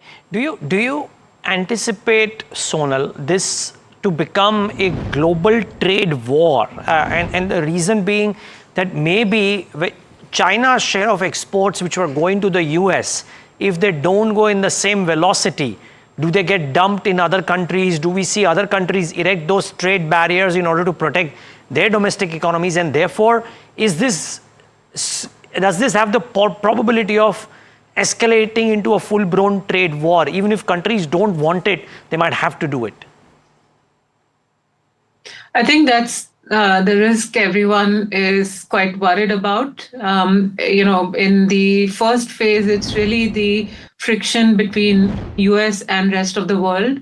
We have seen a more aggressive retaliation from China this time around with the 34% tariff on all US imports. This is more aggressive than what we had anticipated. And we know that the EU is working on some kind of a retaliation package as well. And President Trump has threatened to retaliate against any retaliation. So, how this itself plays out between US and rest of the world, and particularly China and Europe, is something we basically need to monitor right now. And second, and sort of the phase two is what you're referring to, which is that with the higher tariffs on China and a number of other countries, there is this excess supply of products that is now available, and which will look for newer markets outside the US. And so we could see more influx of goods coming through into different countries, which could be a disinflationary force, particularly for goods prices going forward. And countries ultimately may end up wanting to protect their own local boundaries in terms of protecting local factories, protecting local MSMEs, the jobs in these countries. So we could see more anti-dumping duties and safeguard duties getting imposed by some of the other countries as a result of this redirection of trade. So I think no one wants a trade war. But right now, that's basically a risk that we're all watching. The hypothesis that you may have built, either in your mind or in your notes, Sonal, does it have a parallel in history? I mean, the 20+%. So actually, let me take that back. So we have actually had one of the more hawkish assumptions on US tariff. Our view was that President Trump would follow through on his threats, and we had assumed that the effective US tariff rates would go up from low single digits to 14%, which was one of the highest on the streets. What we've got is above 20%. So it's actually worse than what we had anticipated. So this is the highest tariff rates we've seen in basically 100 years. When we look at either the Smoot-Hawley period in 100 years back, I think that's basically the environment that we are looking at, where countries are becoming more protectionist, and that typically leads to material slowdown in global trade and breeds more protectionism, more inefficiency across countries. And given particularly the role of supply chains in the last 50 years in boosting efficiency and lowering the cost of production across countries, this is actually more inflationary over the medium term, even though near term we are talking about the disinflationary force because of these trade frictions. So we really need to go back 100 years to look at what this new world order means. Well, one certainly hopes it is not akin to the Great Depression 100 years back. Incidentally, viewers, if the S&P 500 were to correct by 4% today, then it will be the first time since then that it will have 3 days of such a steep correction as well. Sonal, I'll come to central banks in just a moment, but before that, one quick word on the currency.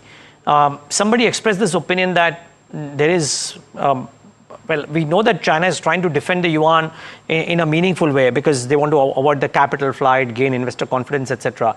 But what if due to compulsive factors, including competitiveness, they devalue the yuan? What happens then? One, in terms of, it's an act of kind of an economic act, and what happens to, let's say, economies like India in the result of that, or for the currency of India, for that matter? I mean, our view is China is not going to go down the devaluation route purely because the cost of the devaluation domestically to China in terms of aggravating capital outflows, hitting the property market, worsening confidence within China, the costs are much, much higher than any benefit to China on the export front. So we don't think a devaluation is likely. What can happen is, some drift higher in the renminbi. But that'll be, modest depreciation, not a sudden devaluation. Now, in the scenario, just to put this in perspective, during the first Trump war, we did see China actually adjust its currency a lot more steeply, and that offset some of the higher tariff impact on US consumers. This time around, because we don't think there will be such a massive currency offset, and because Trump has basically put a tariff on most of the other countries, the ability for US to actually substitute its imports from other countries is actually lesser than was the case during the first Trump administration, which is why we think the inflationary impact on US economy this time around will be much, much higher. Now, in the hypothetical scenario where China does devalue the currency, then essentially that will put pressure on rest of Asia as well, because there are product segments in which a number of Asian countries compete with China, and that will trigger some sort of a competitive devaluation or depreciation within Asia. But as I said, we're not expecting that in our base case.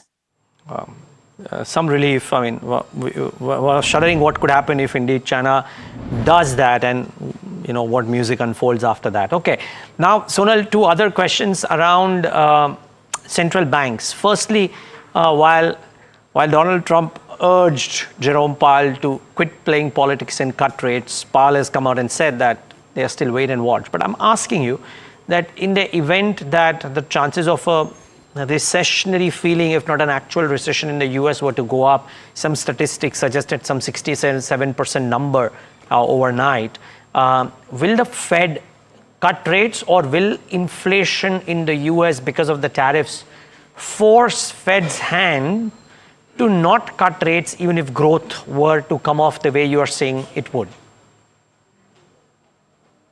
Yeah, so, if you look at Nomura's base case, we have growth, as I said, coming down to 0.5% by Q4 this year, which is a fairly steep slowdown, but we're not forecasting a recession. Meanwhile, the inflationary impact is also important. So we think core PCE by the end of this year will be close to 4.6%.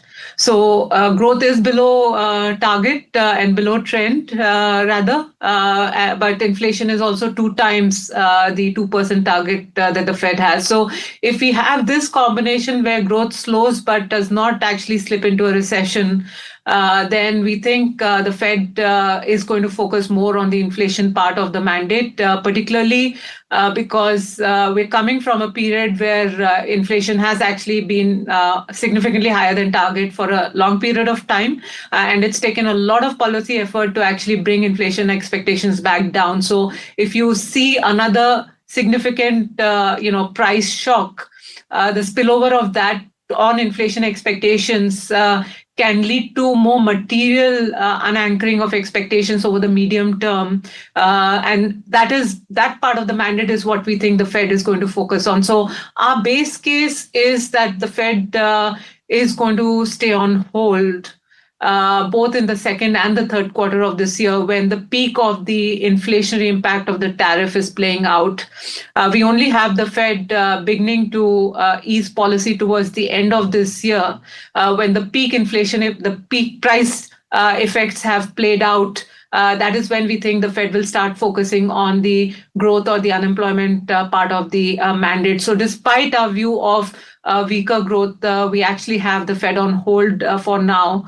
Now, obviously, things are extremely fluid, Neeraj, and I think the non-linear effects that we are talking about in terms of uncertainty, business investment, confidence, financial conditions, wealth effect, consumer demand feeding back to the labor market, feeding into investment, jobs. So these non-linear effects, if they were to trigger a more significant recession in the US, which is not our base case, I think in that scenario, probably the confidence around the pass-through of higher prices into second-round effects, that risk would be much lower because of a significant demand-side effect, and probably the businesses will take more of a hit on their profit margins rather than pass it through to consumers. In that environment, we could see the Fed step in and deliver rate cuts. But again, it depends on how big of a growth shock we see as a result of these tariff increases. No, completely understand, Sonal. I mean, for all you know, the view may be different tomorrow. I mean, 24 hours can't be too long in such a scenario. So completely agree. Don't envy your job at all right now. Sonal, while that is your view on the Fed, and assuming that's how it plays out, does it force the RBI's hands to do something different? Or does the stability in rupee, inflation, growth, etc., lead you to believe that the RBI will cut now and ahead? I think RBI will cut now and ahead. And, the macro backdrop is very, very different for central banks like the RBI. So unlike the Fed, which is facing, this dilemma of higher inflation, lower growth, I think it's a pretty clear-cut low growth, low inflation environment for countries like India. And the drop in oil prices, Brent, between $60-65 per barrel is fairly significant disinflationary force, the impact of which we will see in the coming months. So, relative to whatever we thought 2 months back when the RBI met in February, there are downside risks to both growth and inflation. And inflation was already tracking close to the RBI's 4% target. So that is one. Second, I think the currency side as well. I mean, what we've seen is actually dollar weaken, in the last few days. vis-a-vis the typical strong dollar during a risk-off move we have seen. And when you have weak exports and you have low inflation, then some sort of a rupee depreciation is par for the course because it becomes a shock absorber. And in India's case, we have very limited fiscal room to actually support growth. So when you have such a major external development playing out, you basically need domestic demand. You need policies to basically support domestic demand. And given the limitations on fiscal, I think monetary policy, liquidity policy, macroprudential policies, a combination of all three will need to be used to basically, try to support domestic demand and offset the negative spillovers we are seeing and we are going to see on exports, which will spill into investments as well. So I think the room is clearly there, and we don't see any hurdle for the RBI. They've been extremely proactive on liquidity, which is a very positive move. It will help in policy transmission. It will help compress some of the spread widening we had seen in the last 3 months as well.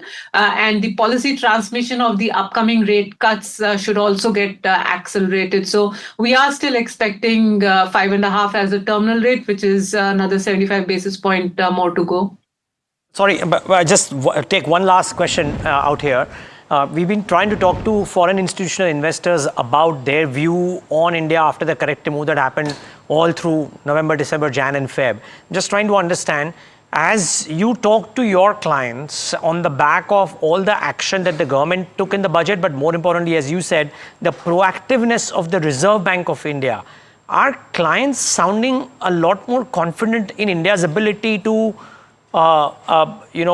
support growth in the country, both the RBI and the government?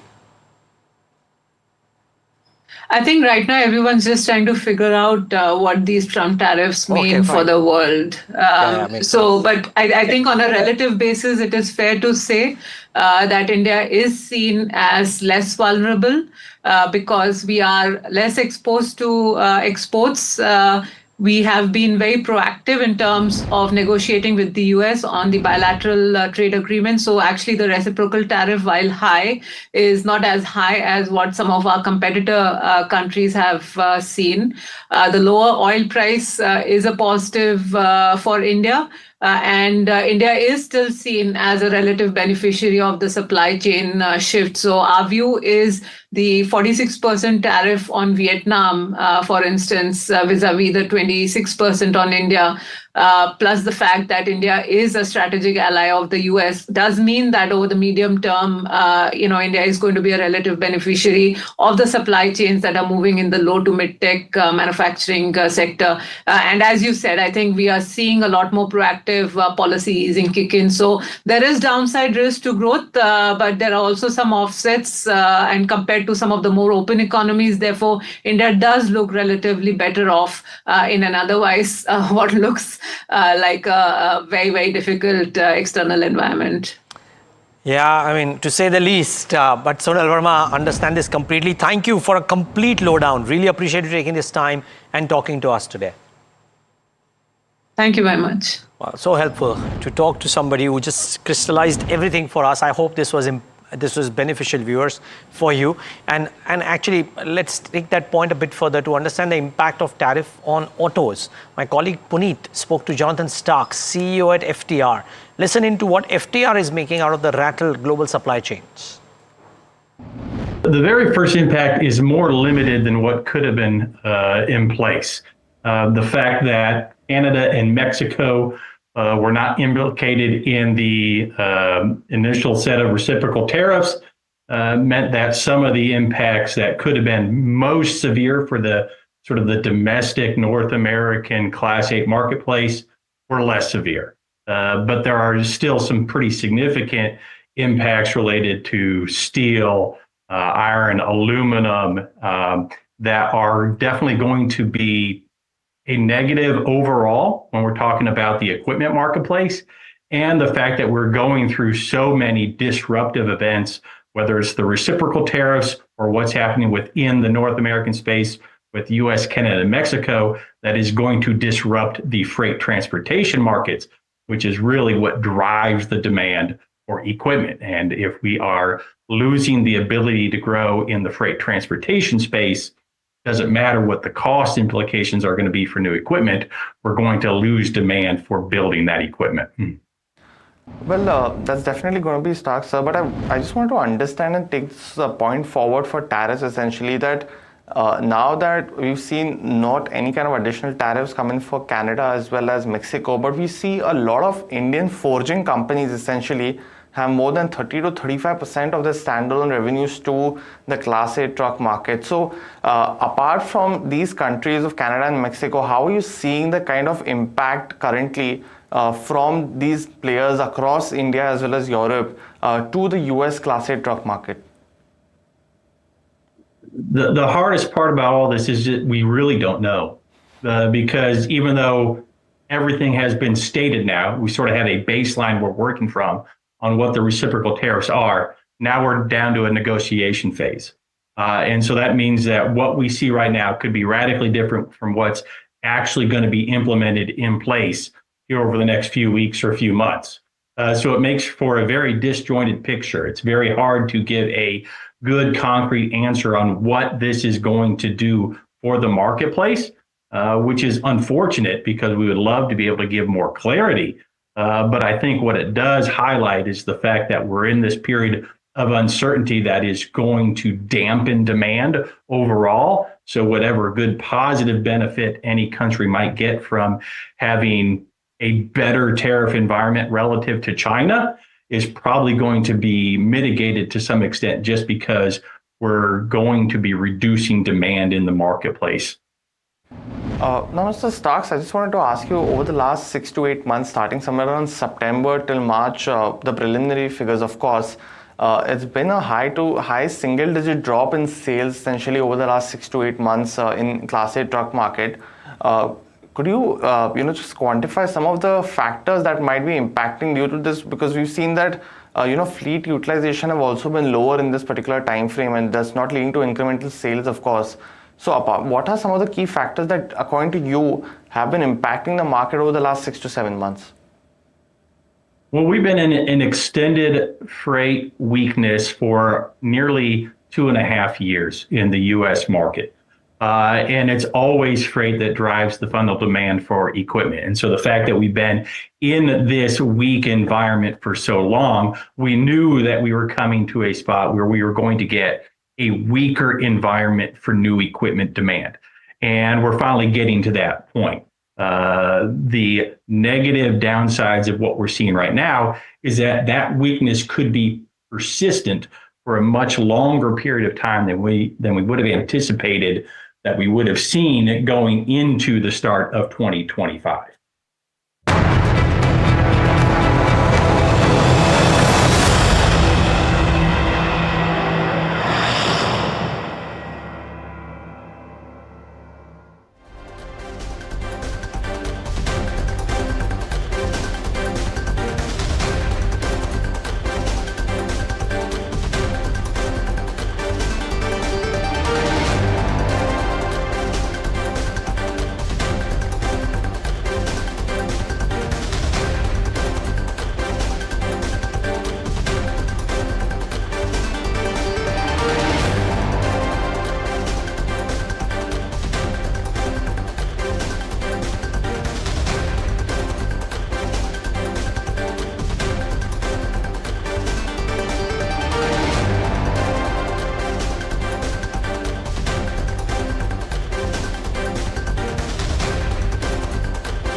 Gold plus optimistic reflective glass लगाओ, धूप की गर्मी को दूर भगाओ और बिजली का बिल भी बचाओ।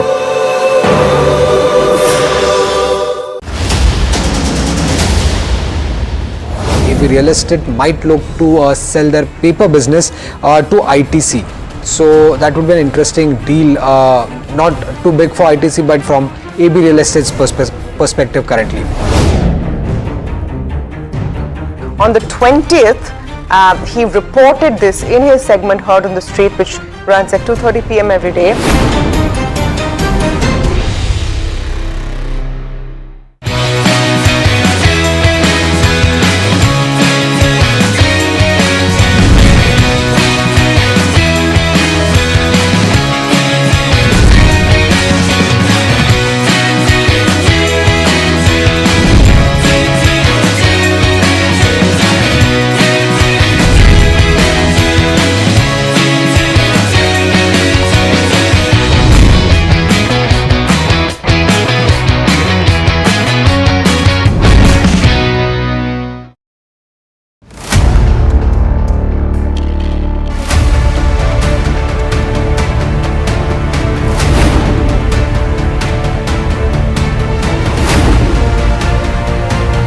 He sold most of his stock, 80%.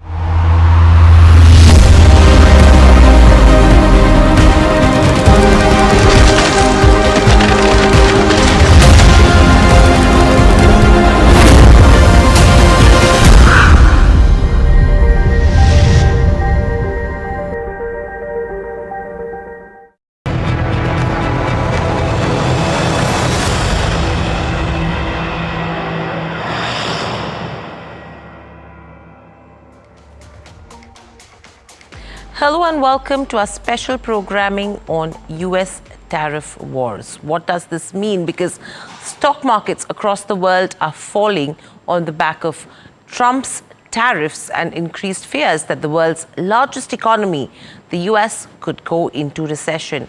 In fact, some experts say invest in the markets now since the valuations are cheap. Others say sit tight on the sidelines and wait for this to play out. Yet others say that you should move your money out of equities. Now, in this confusing situation, it is natural for investors in India to be worried about what they need to do to safeguard their money. Uncertainty is perhaps the most difficult scenario to tackle, and because no one really knows what's going to happen, there are estimates and guesstimates galore. At NDTV Profit, we're asking the questions that many of you have and provide you with sound, recent advice from the best of the experts. For many of you, this is probably the first market fall you're witnessing. Panic will not help you in any way, so we urge you to keep calm and weather the storm and keep watching NDTV Profit to get the best advice on how to be resilient in these trying times. In fact, we will get you market voices who tell you what to buy, what to hold tight, and what you should be doing. First up, we have the focus that's coming in terms of domestic consumption theme for the next 2 quarters. And this is what market expert Nischal Maheshwari said on the current market situation. He added that there's no point in selling in the kind of market that we are in. Let's listen into a bite of that conversation. Yes, it's been a turbulent morning, basically. Yes. At the moment, I think the best thing to do is just stay away from the market. There is no point on catching a falling knife because you really don't know how the other countries are going to react. China has already done it. Other most countries, smaller ones, basically have all come to the table to negotiate. So let's see how all this pans out. I think it's best to avoid for next 1.5 weeks. See how all these things pan out. Maybe the Nifty will go to whatever levels. Nobody can predict that. So best to avoid. There is no hurry to buy in this market. To buy, but then would you avoid selling as well, Nischal? Because the point is that, and here I'm talking about something like a trend. Okay, so there was a business update that perhaps was not as rosy as some would have liked, but 28% growth in the revenue for the fourth quarter. It was expected of over 35%. It's a stock that is down 17%. It's a Nifty 50 stock. Do you avoid selling as well is a question.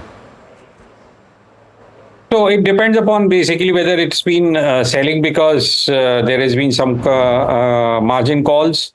If there is no margin call, I don't think so. At this point, basically, not only trend, but anything. There is no point in selling in this kind of a market. The markets are very low. I think some sane sense is going to come back to this market and maybe you will get better rates basically to sell. So I totally agree with you basically that there is no point on actually going out and panicking and selling at these levels. Yes, you may still see lower levels than this. That's what I'm saying. I'm not sure basically how low it can go, but there is no need to panic at the moment. because I'm saying yes, conditions are bad, and but what my thought remains to be that cooler heads will come to the table, and things are going to work out, not at pre-tariff levels, but definitely somewhere in between the pre-tariff and the level of tariffs which the Trump administration has put. So across the world, I see maybe there is going to be some giveaway, mostly a 10%, which was the base level of tariff, and some percentage above that. But then it is much better than what we are today. So that's why I'm saying basically just cool off and see for the next 2 weeks how this market comes, and then only whether you want to buy or sell, then only take a call. Okay, and Mr. Maheshwari, if you wait for 2 weeks and we see a significant dip in the next 2 weeks as well, any counters that you would want to enter into and see that these counters are now looking attractive where valuations are concerned? And will those bets be domestic play bets? Surely, I think last week itself, basically, I think it has become clear that you have to focus on the domestic companies for the at least next 2 quarters. And beyond the next 2 quarters also, I believe the Indian economy is going to revive. I think the government is taking enough measures, whether it is the rate cuts. I expect another rate cut to happen in another couple of days. Then there has been an income tax cut. So I think all those things, measures which the government is doing basically will show up in the second half of the current financial year. So that's why you are saying basically that at least for the next 2 quarters, wait out, and thereafter basically we are going to see earnings coming back, maybe some amount of earning upgrades also happen in the second half. So better economic sense will prevail. Nischal, if we're talking about, and your point is well made, right? Because if you're talking about announcements that the Chinese government is already making to focus on domestic growth, you'll have European leaders that are talking about, hey, don't invest in the US, questioning whether or not it makes sense and saying double down on investments in Europe. So if all of these geographies, and I take your point to say that perhaps a common ground will be found on trade, but once bitten, twice shy. If you're dealing with the US administration, you'll have a lot of administrations around the world that will double down on domestic growth. And so from that perspective, for the Indian investor, what areas do you see? For example, financials have been relatively resilient. And in order for domestic to grow, you need financials. Similarly, you would talk about cap goods, you would talk about power. What are the places that you would look at and say there is value here? So I think financials definitely as a sector basically has got good value, and it's not performed for the last 3-4 years. So I think the outlook seems to be good for the financials. If we have another rate cut happening, which is most likely to happen, I think it is going to be favorable for the whole financial sector. So financials is one. I would for the moment still wait out to see whether the consumption is coming back or not. Because there I think with these kind of numbers, there are question marks. FMCG, it's a very mixed bag. There are a couple of companies saying yes, others are saying no. So really, I think one should wait out for the consumption sector. Government spending is another definite thing happening. Government spent around 12 lakh crores last year. I think similar number is happening this year also. So I think there you should be looking at industries like cement.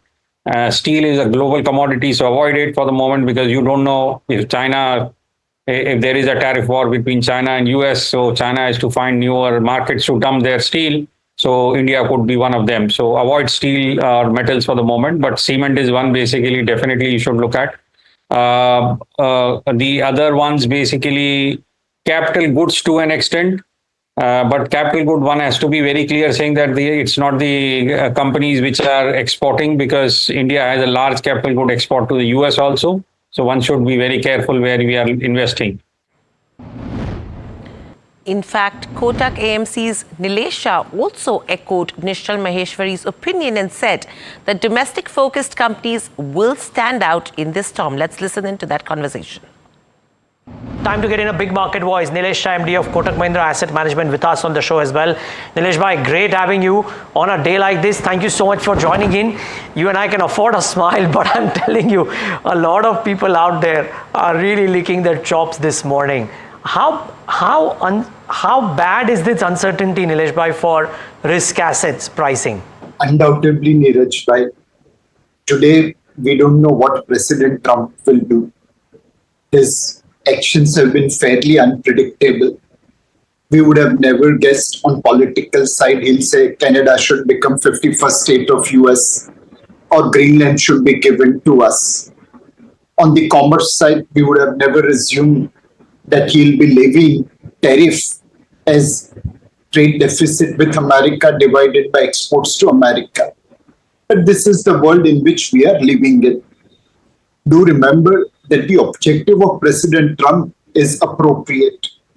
Even mighty US, the world's biggest, most strongest nation, cannot afford fiscal deficit at 6 to 7% year after year.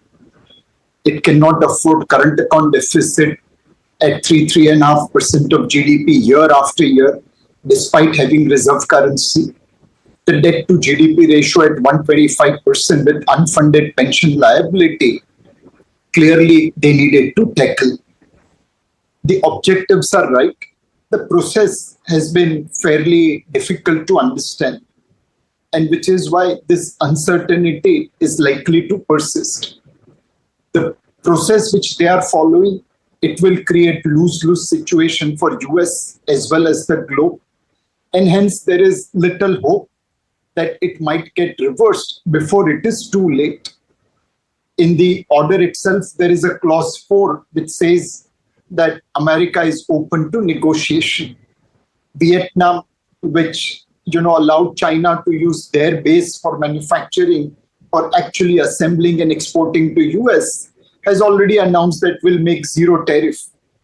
So there will be negotiation, and that's the hope.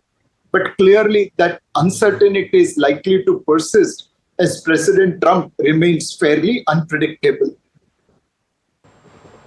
Nilesh bhai, so can it happen that because of this uncertainty prevailing, and who knows, it could last for a better part of 2025, can we see illogical prices on the downside in asset classes as well? Because everybody's saying that Indian economy doesn't get impacted, but the uncertainty may still bring market valuations much lower than maybe long-term averages too, right? Undoubtedly, can it happen? Neeraj, markets can remain irrational more than you can remain solvent. While this phrase is used mainly for shorting side, it can be true even on long side. If you are taking leveraged position, you may think today X is the fair value, but with a policy change, X minus something can become fair value, and hence markets will have to make adjustment. Anyway, markets are always trying to forecast future. As of today, we don't know what kind of tariff will be there on pharma products. Who will bear the burden, manufacturer or the distributor, which has disproportionate margin?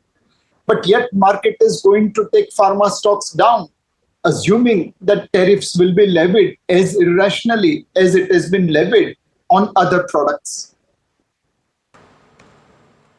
Got it. Nilesh bhai, just pure domestic plays. So I mean, you maybe put in cement out there, and I wonder if steel, for example, while it's a global play, but because of the duties having been added, that does it kind of qualify as a quasi-domestic play now versus it being a global play? I'm just trying to think, what do you think of pure domestic assets like cement, steel, and some of those commodities? Not steel, So but cement sure. undoubtedly is pure domestic sector. You can't export much of a cement, you can't import much of a cement because of bulk nature. On the steel side, undoubtedly, there is little bit of exports, little bit of imports as well, and largely it's a domestic driven sector. But the most important thing for us is that steel or any other commodity is a sector where tail wakes the dog. There will be excess capacity in China. Their free access to US is getting curtailed. Their free access via using countries like Vietnam to export is also getting curtailed. And that extra capacity could be used to dump in rest of the world. We are one of the largest market and also nearest to China. will have to be very, very proactive in levying tariffs on Chinese imports. Otherwise, it can hit a sector like steel. So in steel sector, apart from domestic growth, domestic demand, we'll have to also see how proactive our government is in levying tariff on Chinese imports. Got it. Okay, Nilesh bhai, difficult days, but thank you so much for your wisdom. Really appreciate, and I'm sure viewers benefit from it as well. Thank you. Meanwhile, Robert Sorkin, senior global economist at Citi Research, talks about the approach of countries amidst global tariff outbreak. He also emphasizes on how is the US economy going to pan out from here on. Let's quickly listen in. Right now, we're assessing many channels through which the tariffs will impact the US economy and the global economy and economies that are directly hit with these tariffs. And there's kind of the math of the direct effect of what these tariffs will do. But then there's all sorts of channels through which those effects could be worsened and magnified. In particular, if consumers and businesses really get concerned about this environment and they start to pull back spending even more, investment even more than they would otherwise with these tariffs, you can get kind of magnified negative effects. And I think with the way this first couple months have moved, with a lot of uncertainty and a lot of surprises from the Trump administration, I do think uncertainty is here to stay. Even if you end up with some negotiations on these tariffs, you could get more tariffs coming on and off. It's a very hard environment to plan. And so I think at least for the foreseeable future, uncertainty is going to be high. And that really runs the risk of weighing on economic activity and also weighing on financial markets. In fact, we also caught up with Nomura's Sonal Verma, Managing Director and Chief Economist, India and Asia ex-Japan. Here's what she had to say about the tariff war that is likely to play out. So I think the direct impact is probably easier to estimate, given India exports about 2.2% of its GDP to the US. So we know that there's probably a 20 to 30 basis point kind of a direct impact. But I think this is much bigger than that, and that is where the concern really is. It's really the weaker global demand, uncertainty weighing on investments, tighter financial conditions, which basically feed back into weaker business investment and also hurting consumer demand because of the negative wealth effect. And actually, the second round effects are extremely difficult to quantify and are still playing out as we speak. So our growth projection for FY26 is at the low end of consensus. We think growth will be softer the ongoing financial year at 6% on a year-over-year basis. But we do see downside risk even to this projection. And, globally, Neeraj, we've cut our numbers more significantly for other open economies in Asia, and for the US as well. We've downgraded our growth numbers for 2025. That was going to be my next question, that would you reckon that global growth at large as it stands takes a significant cut on current scenario, and does that, Sonal, change meaningfully? Let's say growth for the ASEAN region, does it change meaningfully if economies are able to strike some kind of a deal with Donald Trump? Because everybody at least in Asia and Australasia, maybe Australia, Japan, Vietnam, all of them are on record saying that they want to go to the US, talk to Donald Trump and try and reach a deal. That's right. I think outside of China and EU, at least most of Asian countries are looking to negotiate with the US rather than retaliate. And this negotiation is either in the form of lower tariffs, more investment in the US, buying more of US goods. So a lot of countries are offering that. The question is the reciprocal tariff is actually not just about lowering tariffs. And for instance, the VAT or the GST that countries charge this is an important source of fiscal revenue for these countries. And therefore, it'll be very difficult to negotiate on the GST rate, for instance.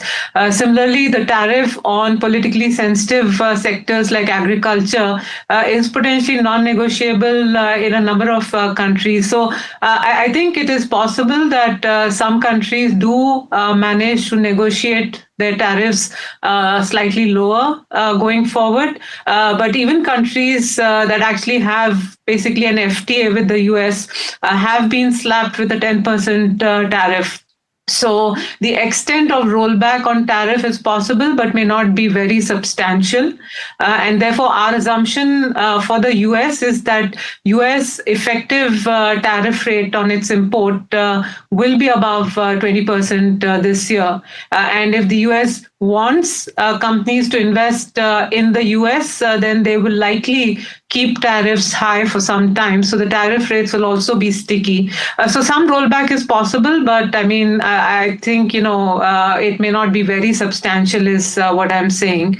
Now, what it means in terms of global growth, nevertheless, is that the tariff shock is quite significant, both directly as well as indirectly through the various channels that we discussed.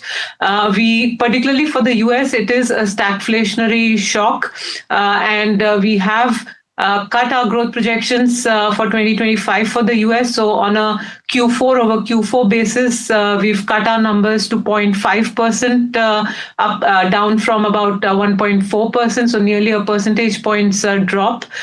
For rest of the world, it's more of a negative growth shock as well. So for Europe, Euro area and Japan, we've cut our numbers by 0.2 percentage points. And Asia, we think, will be hit the hardest because this is basically home to the open economies in the region, and the tariff rates on Southeast Asia are quite elevated at between 35 to 50%. So the growth impact will be quite substantial for countries like Vietnam, Thailand, Singapore, Korea, Taiwan. So we've made cuts anywhere between 0.3 to 0.6 percentage points across countries. Moving on, the other commodity which is impacted right now is crude. Actually, it hit a low of almost $60 per barrel. We also spoke with Vandana Hari, expert in the oil and gas space, about how deep the crude fall could be from here on. And she believes that the levels absolutely depend on what US President decides to do. He is the only one who can put a lid on the pricing right now. Let's listen in. That's probably, those are the most important questions and probably the hardest to answer. With regards to how much lower we could see prices go, I think it depends on what we see in the coming hours.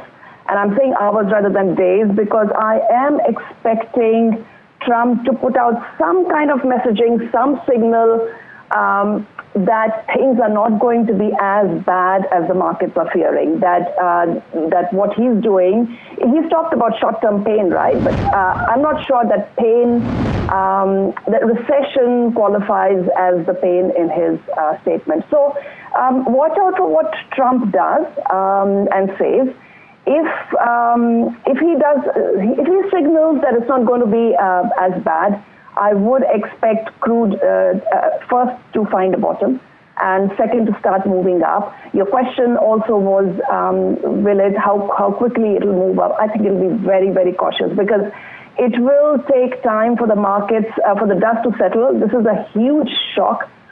There's going to be aftershocks and ripple effects. So the market will be cautious. But at the very least, I think Trump is the only person who can put a floor under prices right now. And as we've seen last week, OPEC Plus has left the stage.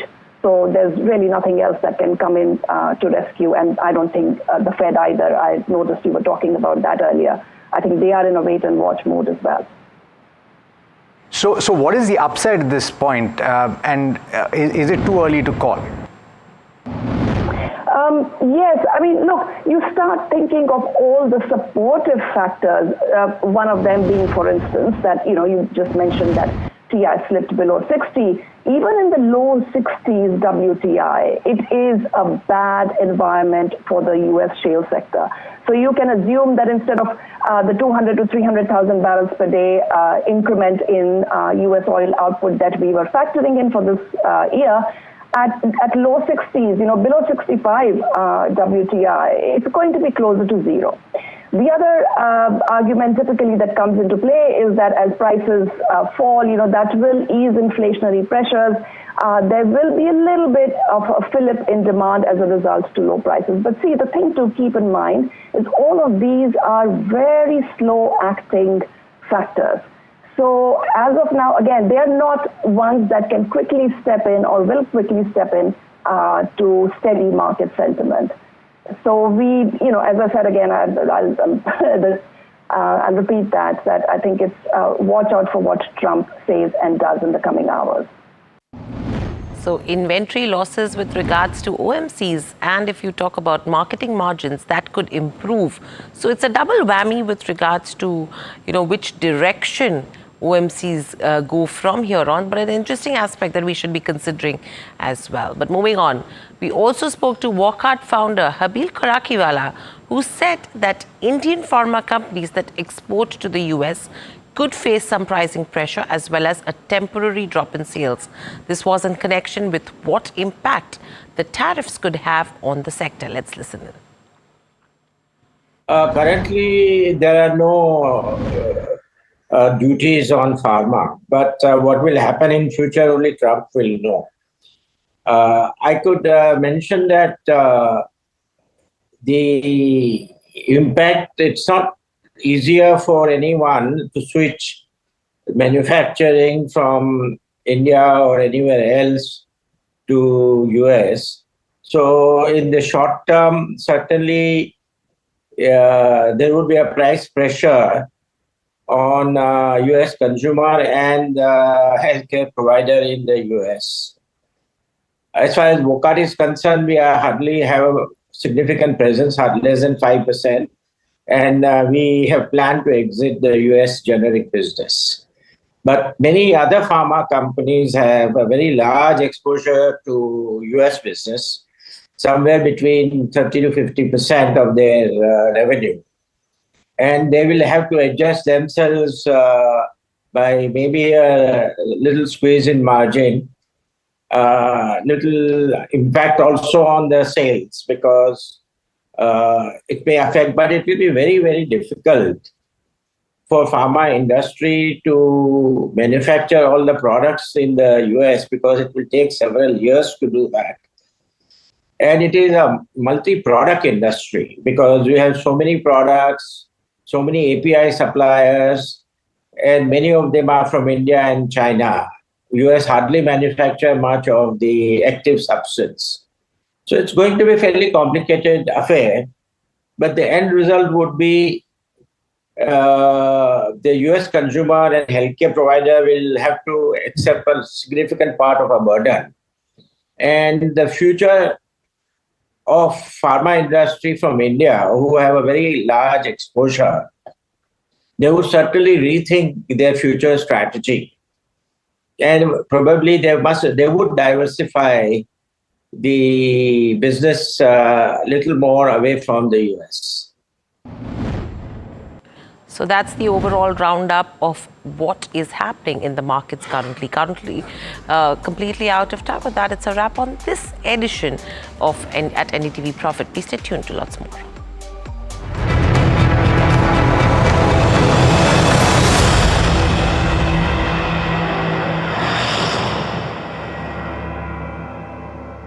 तू ही तो है जिसकी सच्चाई वाली clarity की वजह से मैं आज यहाँ हूँ। गोल्ड प्लस सिल्वॉक्सी मिरर्स, ऐसी क्लैरिटी कि आपको सिर्फ सच नजर आए, चाहे कितने भी साल बीत जाएं।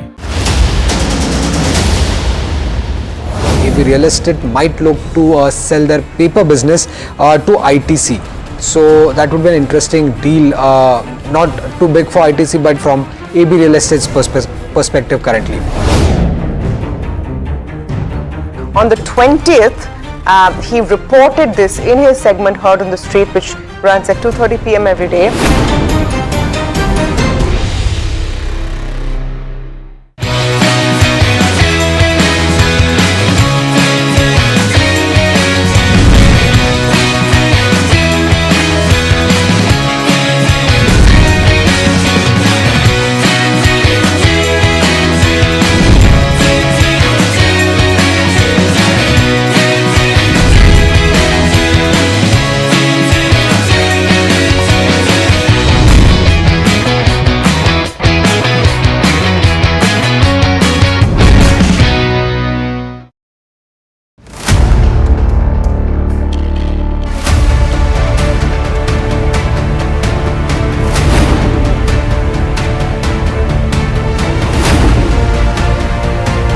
He sold most of his stock, 80%, as on that date. We have requested the management to come and speak to us. They asked us, what questions will you ask? We've sent it to them. They don't want to answer it, so then let's put it to our viewers as well. 7 key questions, right? How is it that 2,000 crore goes unnoticed by all of these auditors? Is seeking more information on the trades and the all the transaction which has happened from the exchanges, both NSE and BSE. The Reserve Bank of India's supervisory officers, they are seeking compliance reports on their foreign currency borrowings by these banks. The DSS is actively engaging with the Reserve Bank.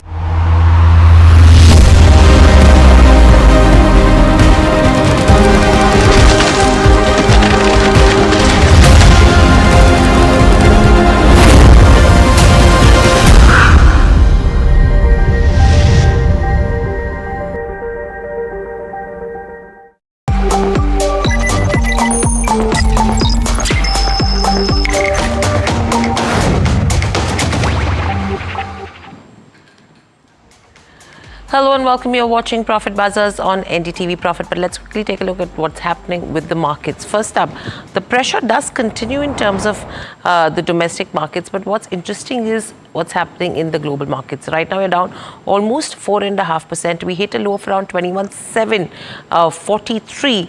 Currently, we're slightly trading, just probably 100 points above that lows level of today.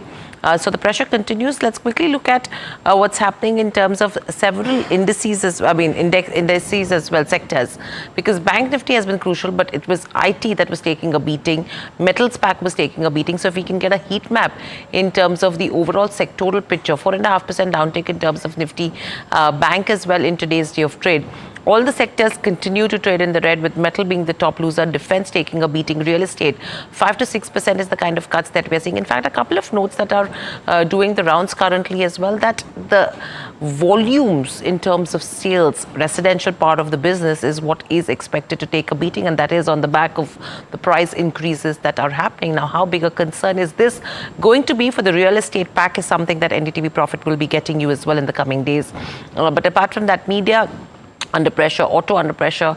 The least losing sector right now is FMCG, so it's the consumption pack, which is there. Pharma is also down around 2.9 to 3% in terms of the healthcare space. Let's pull up the broader markets, the Nifty mid cap and the small cap index, and see what's happening on that front. There you go. Similar are the kind of cuts, around 4.5 to 5% is the kind of cuts that we're seeing. Small cap, in fact, is down nearly 6% in trade as we speak.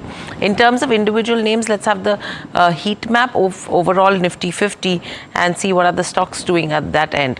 There you go. Trend 15 to 16% is the kind of cuts, and this is on the back of the Q4 business update that has come in. But apart from that, the least losing is HUL, Apollo Hospitals, Asian Paints. Again, the reason Asian Paints is the least loser is on the back of the beneficiary benefits that it could get on the back of lower crude prices, but the beating continues. There's no stock that we should be mentioning because everything is in the red as well. One quick update in terms of global markets. If you talk about the Dow futures, they are down nearly 1,500 points at this current point in time. So that is something that we need to make a note of. And with that, if you talk about the European markets, from a FTSE to a DAX to a CAC, all down in that range of almost around 6 to 7.5%. So the pressure has continued, and there is no respite that we are also expected to see taking that handover into consideration on a closing basis. So recovery is something probably which could be out of question. In terms of broader markets, let's just pull up Godrej Consumer Products, because that was one of the stocks which was absolutely resilient in this falling market as well. There you go. It's still in the positive with minor gains of around 0.1% coming in there. And this is again on the back of a strong business update that was given out in terms of the fourth quarter. Apart from that, Siemens is interesting to watch out for in today's session. And the reason why this is important is on the back of the demerger, which comes into effect today. So I think this is the rate that needs to be adjusted adjusted, I think this is a wrong rate that we're getting, 43%. The adjusted rate should be around 7.5%. So I would request the director to get that off the screens. Delivery is another one which is, again in the positive on the back of the acquisition that they have made, around 1,400 to 1,500 odd crores, 1.5% up move coming in with regards to where delivery goes. GMR Airports is another one which has been trading in the positive. But apart from that, Lloyds Metals, Car Trade, Sunflag, Trent, all of these are down in that range of almost around 10 to 16% as we speak. So that's with regards to where markets are concerned. But moving from there on, the other thing that we need to consider so far is with regards to the March auto data. Now, what's happening over there?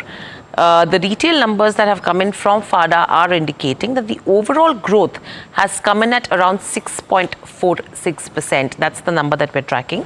Now let's break it down between PVs, two-wheelers as well as the commercial vehicles. Passenger vehicles has grown by around 4.9% versus what FADA was estimating at around 5%. So a minor miss coming in as compared to FADA's expectations. The two-wheeler industry has ended the year by a growth of around 7.7%. In fact, it's falling short of the 2 times digit increase that they were estimating. And the CVs have come in nearly flat in this time around. Now, what has impacted the CV business? What they've indicated is it's the weather. Secondly is the constrained financing, and thirdly, the shifting consumer sentiment. These are the 3 aspects that have impacted the CV business as a whole. And if you talk about the two-wheelers in the rural market, that has grown faster and higher versus the urban. Three-wheelers, in fact, has seen a growth of around 9% versus outpacing that 0.3% growth in the cities. And PVs have also performed better in the rural belts versus urban India. So that's an interesting aspect that we're looking at so far. We've already taken you to the segmental performance as well. In fact, the March auto data also tells you that there have been dealer concerns, which is in terms of inventory pressures, as well as the targets have been high. And there has been financial and cost hurdles that they have been facing as well. So that's with regards to where the auto pack was. But now let's shift focus and look at few of the consumption companies who've actually recently come up with their quarterly business updates, starting with a Godrej Consumer, Jubilant Foodworks, Trent et al. Mahima is standing by to get us more. Mahima, what are the numbers indicating in terms of trend for the entire consumption pack? Because except a Godrej Consumer Products, all of them under pressure.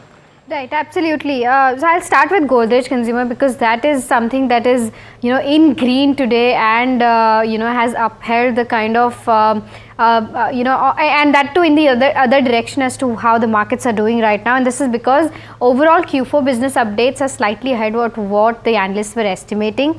In terms of bounce back also, there is a bounce back in home care and there is a strong acceleration overall in the international business as well. In standalone term basis, volume growth to be in mid-single digits, revenue growth will be in high single digits, and EBITDA margins will be in the same range as Q3. So despite of the inflationary pressure also, they've said that EBITDA margin levels will be maintained. In terms of consolidated numbers, there will be high single digit INR sales and mid-single digit volume growth. In terms of segments, mid-teens underlying volume growth in home care is something that they're expecting. And overall personal care will continue to go through the price volume rebalancing. This is because of raw material inflation playing its role plus the price hikes being taken. In terms of international business, Indonesia will see mid-single digit volume growth, and overall the Guam, that is Godrej Africa, Middle East, America is set to see double-digit growth overall. In terms of what the brokerages are penciling in, well, Morgan Stanley has maintained equal weight with a target price of 1231 and MK has retained buy with a target price of 1325. What they're saying is that earnings will rebound in FY26 going ahead. In terms of trend, it's not been a good quarter. Analysts were estimating a growth of roughly 35%, but the revenue growth has come in at around 28%, which is why the stock is seeing a significant pressure in trade today.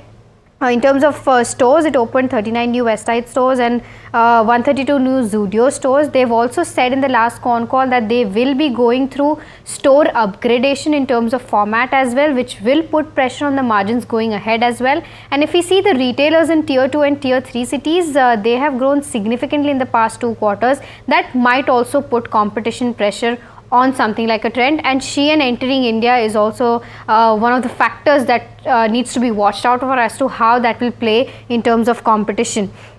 In terms of brokerage view, Morgan Stanley has still maintained an overweight with a target price of 7184. They were expecting a 35% growth, but the revenue growth is coming at 28%. In terms of Jubilant FoodWorks, Q4 again a strong quarter followed by Q3. In terms of like-for-like growth, the momentum has continued from Q3. Overall revenue growth at 34%. Standalone revenue growth at 19%, and like-for-like growth for India came at 12%. In terms of Domino's India, it opened 40 net new stores, and Turkey opened around 8 new stores. Morgan Stanley has maintained overweight with a target price of 781. Lastly, Nykaa. So these are some of the consumption names that are in focus on the back of business update as well. Thank you, Mika. To cut you short as well, Mahima, I beg your pardon. I mean, Nykaa is something we will revisit as well shortly. But let me very quickly take a view from Amit Bhuptani from Nirmal Bang. Amit, in terms of the FMCG names that Mahima was talking about, any top picks or any sell calls coming in there? Currently, if you look at the overall FMCG pack, the index looks currently on the positive front, and I'm not expecting much of the downfall from here. And currently, the support for this index is at 50,500 level. And if any reversal comes in this sector above 53,200 level, then we will see fresh buying opportunity in the overall FMCG pack. If we need to select any one counter, the setup that looks positive is Jubilant Food and HUL. In these both counter, we can expect some buying recommendation can be done. Right, so that's with regards to where the FMCG pack goes. But Amit, stay with us. We also have CS Vigneshwar, President FADA, joining us to discuss the data that has come in. Vignesh, good afternoon and welcome to the show.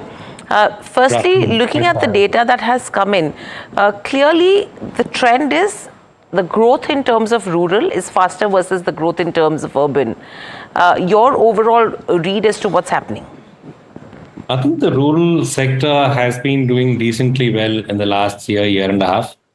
It also gives a lot of credit to the government in terms of increasing the minimum support price. The monsoons also have been quite decent, so the harvesting has been good. It also shows that a lot of work can also be done in the urban sector, because we've seen in the last 4 years that the costs of the vehicles have gone up nearly 60%. It can be because of environmental reasons, safety norms, but salaries have not kept pace with that. So a lot of stress is also there in the urban sector, where government intervention is required to help customer confidence. The rural sector has been doing well, and probably it will continue to do well to strengthen the auto sector in the next few years too. And between the three segments, where is the pain according to you? The pain is across, because although we've seen decent growth in 2025 compared to 2024, the overall industry grew at about 6.46%, while the two-wheelers grew at about 7.71%. The passenger vehicles grew at about 4.87%, and CVs was more or less flat. But there is pain everywhere right now, because when you look at it, the discretionary spending has come down because of the stock market's not doing too well in the last 4 or 5 months. So customers want to hold on to the investments until it reaches some good values before they start liquidating it. There is also issues regarding global concerns. More recently, trade wars, if you can call it, and the tariffs have been plaguing the customer mindset. So there's a lot of issues also when we talk about funding, because in funding, banks have become a little bit more tighter in releasing funds. Apart from that, we're also seeing that the loan rates haven't come down as they should have, the interest rates rather. Okay. So, Vignesh, one question I have is, if you have to look at FY26, right? What will be your guidance with regards to rural growth versus urban growth from a FADA perspective, and specifically with regards to two-wheelers then? Two-wheelers have been doing quite well in the last year and a half. A lot of it also is to do with urban as a rural growth. However, we've been finding that this has been the growth has been coming down in the last 3 months, and our prediction for the year 2026 would be that urban again would have to catch up. Rural will be doing really well. We are predicting about 7-8% growth in terms of two-wheelers, and we're also predicting about 1 or 2% growth in terms of passenger cars. Even Siam released their numbers a couple of months ago, saying that 1 to 3% would be the growth in passenger vehicles. So passenger vehicles remains as a concern, and we as an industry can actually work together to make sure that we are better than what it seems right now at the end of 2026 FY. Okay. Vignesh, the other aspect I want to clarify with you is in terms of the inventory. You've mentioned, I mean, FADA has said that there is, PB stock levels have risen to almost 50 to 55 days. What would that culminate into if you have to look at an absolute number? So when you look at it, let me take you about 6 months before, and we were at about 90 days of stock, 90 to 95 days of stock. So it's just been consistently coming down by about a week or 10 days every month. But unfortunately, we have seen that there's a growth of 4 or 5 days of stock compared to 1 month previous. This isn't good because this puts unreasonable pressure on the dealership in terms of inventory funding and the finances. From FADA, we probably say that 21 days of stock would be ideal. We as an industry need to get ourselves to 21 days. Otherwise, it's wastage. There's no point in producing vehicles and keeping them at dealerships without customers coming and picking them up. And we are quite sure from FADA and a lot of industry experts also agree that there's no point in keeping more stock of the same vehicle. And with 21 days stock, there's enough stocking in terms of variety, colors for the customer to come and choose from. So Vignesh, would it be right to say around 5 to 6 lakh is the kind of number that we should be working with in terms of inventory? Right now, that's how it is, yes. Okay.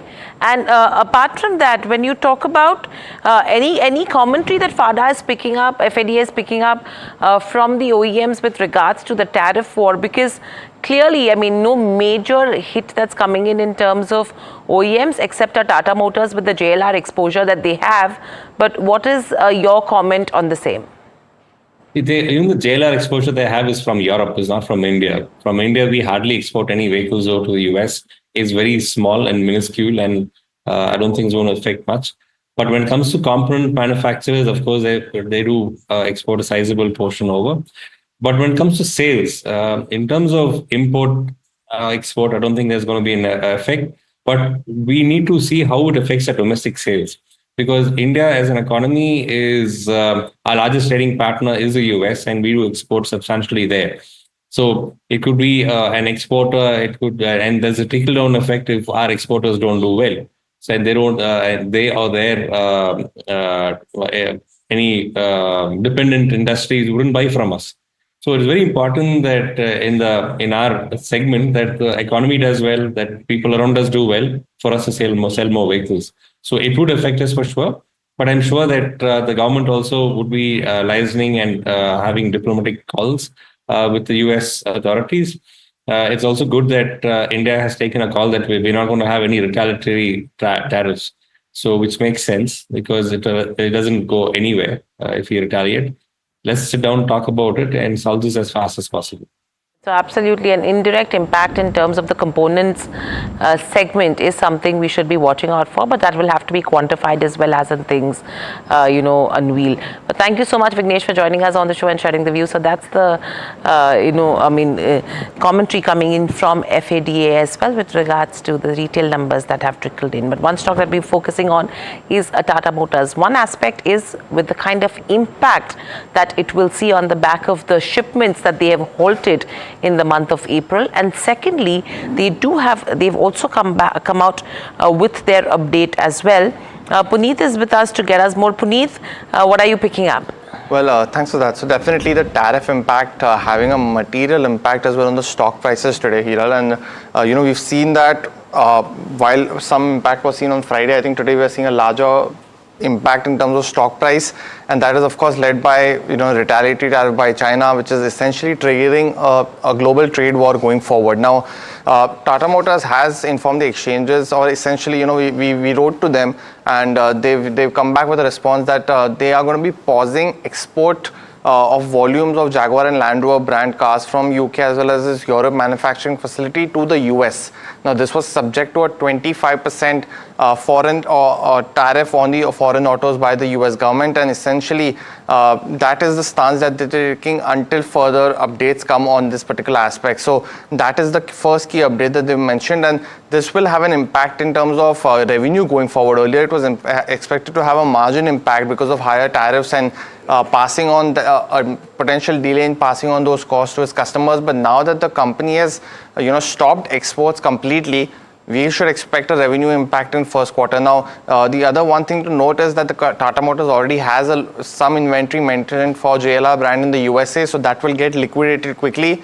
But overall, until there is any kind of resolution on this, the stock price might be under pressure. And the second key aspect is, of course, exchange filing that came out with. So they mentioned the wholesale volumes for the year was flat year on year at 4 lakh units, and this has been consistent for the last 6 years. So from 2019 onwards, they've just sold about 4 lakh volumes.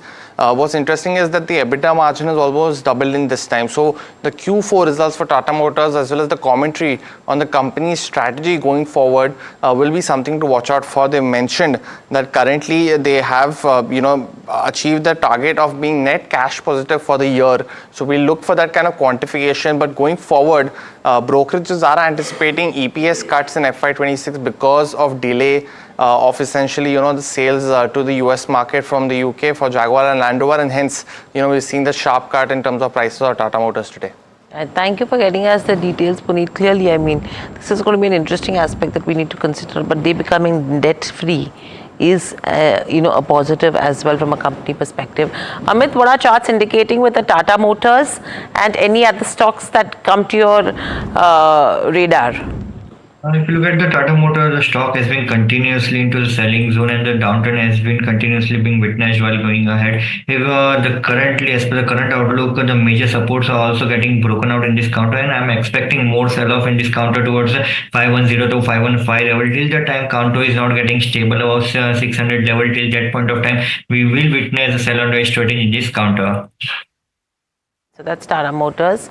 Another stock that is in focus, that is in the positive, is a Delivery, and this is again on the back of the recent acquisition of Ecom Express.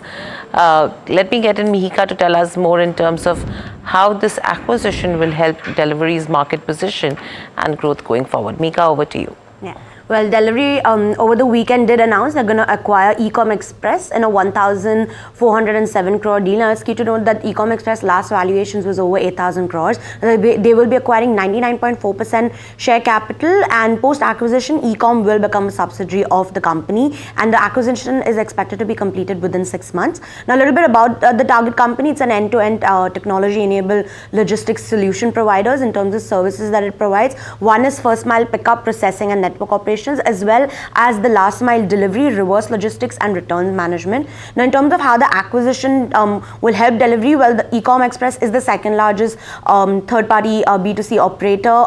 The combined entity holds 55 to 60% market share in the third-party logistics B2C express market, and they improve service quality via network expansion, and there are significant cost synergies realizations over the next 12 to 18 months.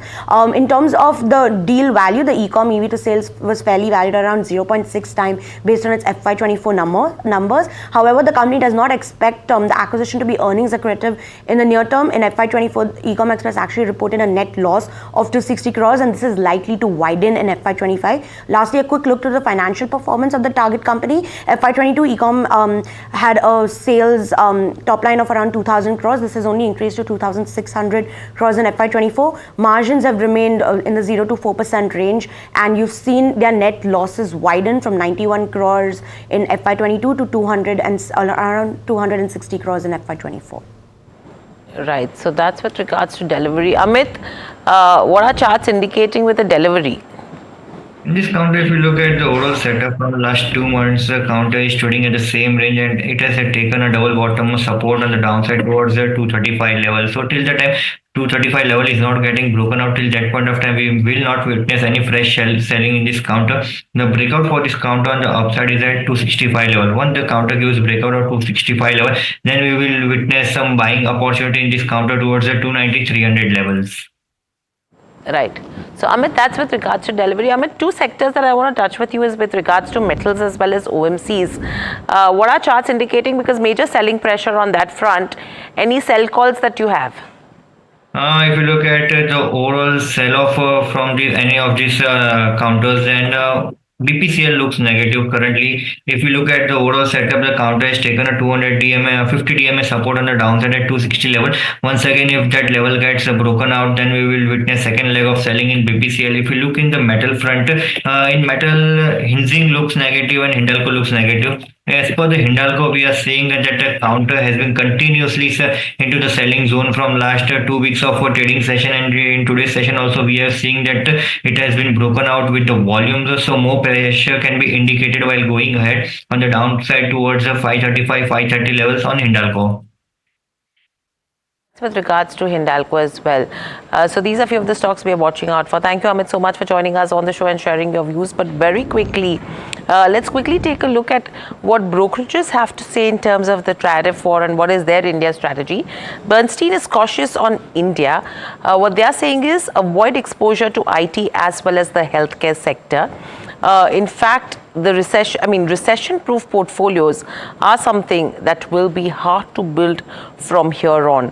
They are preferring fixed income over equities, and this is mainly for risk aversion. And they've added Power Grid and M&M for their macro recovery and the consumption growth. And they've cut their exposure with regards to IT by dropping their coverage with regards to Coforge. In fact, Infosys, NTPC, Power Grid and Adani Ports, these are few of the stocks that they have in terms of their model portfolio. IndusInd Bank, M&M Avenue Supermart, Jubilant Food as well as Bharti Airtel. After that, if you see in terms of Goldman Sachs as well, what they have indicated is that the tariffs may cut India's earnings growth by around 2 to 3% over the next 2 to 3 years. Clearly, they are projecting 11% and 14% earnings per share growth for 25 and 26 respectively. And very lastly, if you talk about their 12-month target in terms of Nifty 50, that has been lowered to 25,000 from a 25,500 earlier. Lastly, you have CLSA. Now, what they are saying is that there is risk in terms of further short-term weakness and with pressure building in on risk assets globally. The breadth thrust buy signal coupled with the daily momentum indicator suggests that the pullback should be limited. That's coming in from a CLSA as well. So that's the overall strategy that the brokerage houses are indicating so far. Completely out of time. With that, it's a wrap on this edition of Profit Buzzers. Lots more lined up on the other side. Please stay tuned to NDTV Profit.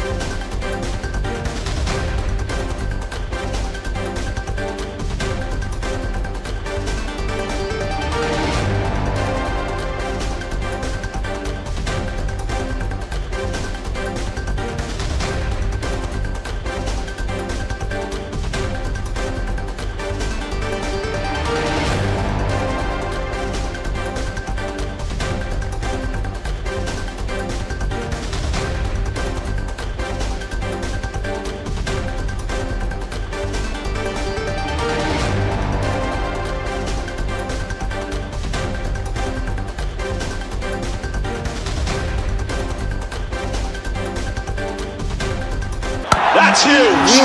That is a biggie. It's on. Gold Plus Clear Glass. पार हो या near, सब कुछ दिखे clear. Can we see illogical prices on the downside in asset classes as well? Because everybody is saying that Indian economy doesn't get impacted, but the uncertainty may still bring market valuations much lower than maybe long-term averages too, right? Can it happen? Undoubtedly, Neeraj, but markets can remain irrational more than you can remain solvent. While this phrase is used mainly for shorting side, it can be true even on long side. If you are taking leveraged position, you may think today X is the fair value, but with a policy change, X minus something can become fair value, and hence markets will have to make adjustment. Anyway, markets are always trying to forecast future. As of today, we don't know what kind of tariff will be there on pharma products. Who will bear the burden, manufacturer or the distributor, which has disproportionate margin? But yet market is going to take pharma stocks down, assuming that tariffs will be levied as irrationally as it has been levied on other products. Nilesh bhai, good morning. Hiral on this side. Let's talk about history as well. I mean, tariffs have been levied by the US in the past. We did see that resulting into a recession. How are you looking at 2025 then? Do you think it'll just be a major impact in terms of lower growth and higher inflation, or it could be much more leading to recession or something like a Great Depression that we saw? I mean, is it a good comparison? So, Great Depression is unlikely to occur because today both political class as well as central bank are far more cognizant about learnings of Great Depression.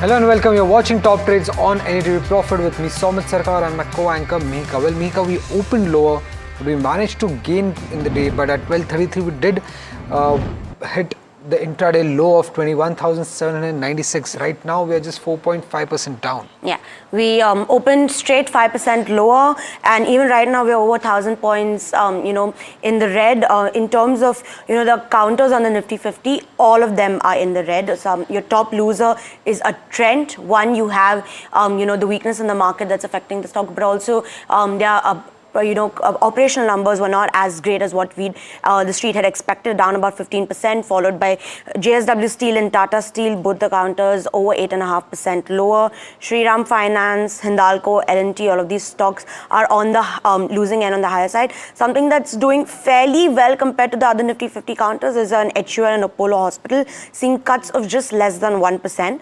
If you look at the sectoral gainers, well, all your sectoral indices are in the red. The top losing sector is the Nifty Metal, down about 8%. When you talk about the fears around US and a global recession or a slowdown, it does have an impact on demand, supply, and thereby the commodities, especially in the metal space. You've seen all the non-ferrous counters actually lose over 3% in prices since April 3rd. Nalco, JSW Steel, Hindalco Copper, your top losers in the Nifty Metal today. They're seeing cuts of 8 to almost 10%.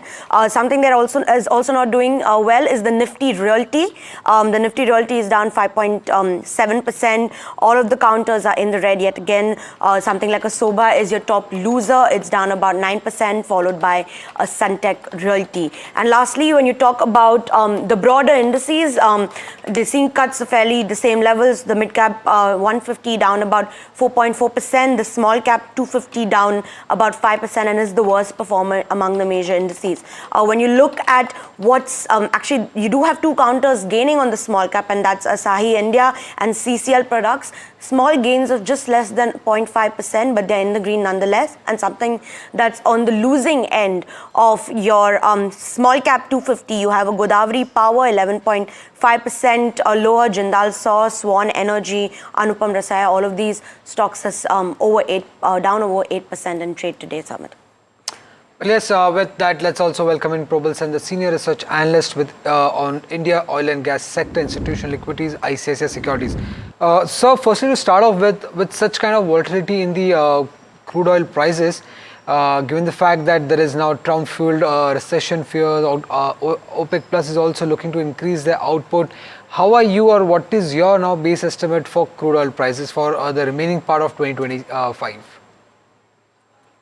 I think it is very fluid in terms of what crude is expected to do. Very clearly, the kind of upheaval that the markets have seen in the last couple of weeks, and in addition, the decision by OPEC to also sort of start to wind down production cuts probably earlier than what everybody expected, means that I think there is a lot more bearishness that is there than what was there maybe about a month ago. We would expect that crude will probably operate in a narrower range of between $60 to $65 at this point of time. There is a case to be made that it could decline even further if the economic pain probably persists, or there is even more of let's say the intensity of the tariff war probably picks up. Let me put it this way. That can cause even more pain. But the reason why we believe 60 can be a useful, floor for, if you look at a 6 to 9 month period, is because the US shale gas producers or shale oil producers have consistently said that below 60, a lot of their marginal fields start to become uneconomic, and therefore there could be production outages or supply related issues in the US below $60. And that reaction tends to be fairly swift from the US producers. Their decision making tends to be very, very efficient when it comes to deciding between economics and volumes. So, in that sense, I think earlier our base case was basically building in somewhere between $70 to $75. That is certainly coming down, but we would like to wait and watch probably for the next couple of weeks as to where it sort of normalizes, or where the sort of volatility reduces a bit before taking a final call, on our base case estimates. But clearly, at this point of time, 60 to 65 seems like a workable range for crude. To add to that, the advancing of putting more oil in the market was something that was unexpected. Do you expect that, given the kind of decline that we've seen in just the week itself, down about 15% in terms of Brent crude, do you think OPEC has chances to go back on this decision? Because historically their strategy has always been higher prices. No, absolutely. I think nothing stops them from reevaluating the decision, but I would believe that this tariff thing, I think to a certain extent was being advertised well before their decision came through. Obviously, the extent of tariff increases that the US has put has caught everybody by surprise.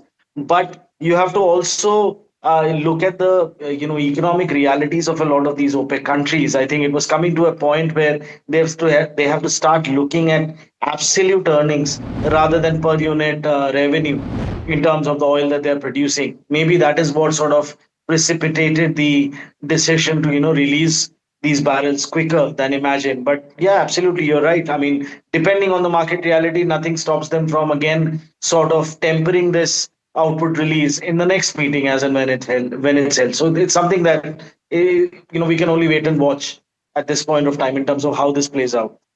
Right. Right. Usually oil marketing companies like HPCL, IOCL and BPCL are termed or assumed to be one of the biggest beneficiaries of a drop in crude oil prices, because their marketing margins usually tend to go up with stable fuel prices, that is petrol and diesel prices. But in this case, given the sharp drop that we have seen, there could be higher inventory losses also for them. So is there even a case to go into and buy an oil marketing company at the current juncture, or should one just wait and watch at this moment? Again, I think you hit the nail on the head. There is a possibility of an inventory loss. There is a real possibility that GRMs could actually struggle even more from here. So while there is a clear positive that emerges in terms of retail fuel margins, specifically in the current environment where price changes are not really that frequent and the benefits are not being really passed on, there's been a $7-8 decline just in the last few days alone, which adds maybe about 4 rupees to the blended margins if the same price decrease is seen in product prices as well. But inventory loss, I think, will become clearer closer to, let's say, June in terms of what the pricing is, number one. Secondly, there is also LPG losses that continue to pile up without any compensation from the government. And third, there is an expansive capex plan that these companies have, which might act as a small buffer against very aggressive price cuts being pushed through by the government. in its capacity as a promoter of these companies. So there's a whole lot of moving parts at this point of time. My sense is that, and our call remains positive structurally on the OMCs. We do believe that even with price cuts, even with what's happening, integrated margins for the three companies probably will remain slightly above historical levels. And therefore, earnings growth will probably continue to probably be a little bit of a positive surprise at this point of time from a 12 to 18-month perspective. But within that, there is a whole lot that can actually go on in the next 2 to 3 months. So this is something that, like you, we'll have to wait and watch in terms of how the crude movement is and what kind of margins play out over the next couple of months. Right, sir. So, with crude now averaging around $65 per barrel level, what is the possibility of how high has the possibility of a fuel price cut increased to? Because few days back we also had the minister saying that they will look to pass on the benefits to consumer, and now crude at least trending below the $70 per barrel mark. Do you think that anytime soon we can hear a fuel price cut coming in from the government side? I think the oil minister is best placed to answer that question. But I think one would believe that if they have stated very clearly, I think to their credit, that they would monitor it and they would want a prolonged sort of softness in crude prices to emerge before taking a call on how much to pass on. So I think the real question really is not whether a price cut will happen. I think that given the environment today, there is a fair possibility that will happen. The real monitorable would be how much is passed on and how much is allowed to be retained by the OMCs, given the realities of capex and LPG losses, which I mentioned earlier. I think that is what will be a key monitorable. But yes, the probability of price cuts obviously goes up the longer the softness in this crude remains below $65. That is for sure. Okay, and Prabal, what about your oil exploration companies, ONGC, Oil India? I mean, first you had the windfall taxes capping their realizations. Then the need for that was not there anymore. Now you have crude trading around $63 per barrel. Does the outlook or positive outlook change for the companies? Absolutely. I think you mentioned windfall taxes, which basically prevented the gains of above $75 coming in. But having said that, as long as it remained above 75, there was a fair amount of comfort that net realizations would remain at $74 to $75, which was a fairly comfortable level, given that operationally things are looking up now for both companies and are likely to remain so for the next couple of years. But with the steep decline that we are seeing now, the very simple math is every dollar decline, in crude generally affects standalone earnings by about 1.3 to 1.4%. So if you look at the fact that crude is now down more than $10 below the $74 level, which is what has been the realization over the last several quarters, that's a straight 13% hit, give or take, on an annualized basis on standalone earnings. So again, as I said, this is a clear negative. And if it persists at these levels, obviously, I think earnings, including ours and the streets, will get downgrades. There's no two ways about it. Right. Well, shifting focus from OMCs to IGL now, a few days back, the company announced the much needed price hike in the Delhi region, which contributes nearly 70% to the volume. What would be the impact on the margins of this, and how much more of a price hike is needed for IGL to get back to the Q2 margin levels? I think, given the levels of spot LNG prices and term LNG prices, obviously we always have to make a guess estimate in terms of what the proportion is of each source in their portfolio. But our sense is that probably another 3 to 4 rupee, hike in Delhi might be needed to restore margins completely to the Q2 levels. But the broader point is, I don't think the CGDs are actually looking at restoring margins to those levels. I think the strategy very clearly is probably to increase it to the extent that it doesn't impact volume growth, and basically look at a balancing between reasonable margins and continue to support volume growth, rather than chase after the high margins that they saw over later FY24, early FY25. I think that seems to be very clearly what excuse me. I think that is something that will be the strategy. So, of course, the companies might have their own say on the matter, but what we really are building in is slightly lower margins, but steady volume growth for these three companies, specifically IGL and MGL, going forward. Got it. Thank you so much for joining us and giving us your insight on how the oil and gas space looks like amid these things. But viewers, it's time for a quick break. Would you stay tuned? Lots more lined up on the other side.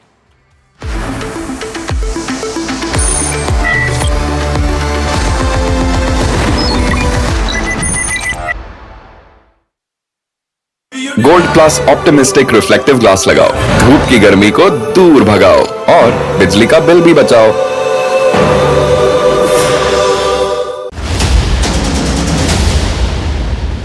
AB Real Estate might look to sell their paper business to ITC. So that would be an interesting deal, not too big for ITC, but from AB Real Estate's perspective currently. On the 20th, he reported this in his segment Heard on the Street, which runs at 2:30 p.m. every day.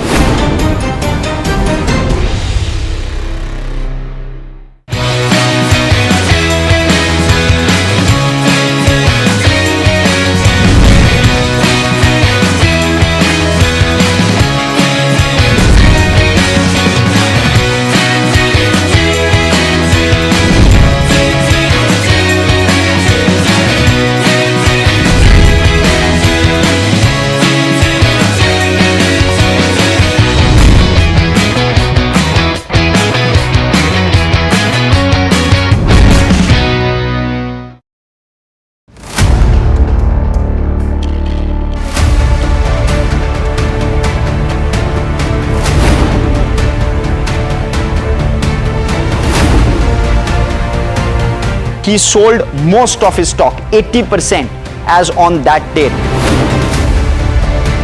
We have requested the management to come and speak to us. They asked us, what questions will you ask? We've sent it to them. They don't want to answer it, so then let's put it to our viewers as well. 7 key questions, right? How is it that 2,000 crore goes unnoticed by all of these auditors? Is seeking more information on the trades and the all the transaction which has happened from the exchanges, both NSE and BSE. The Reserve Bank of India's supervisory officers, they are seeking compliance reports on their foreign currency borrowings by these banks. The DSS is actively engaging with the Reserve Bank of India to sort of ensure the thorough examination of the matter.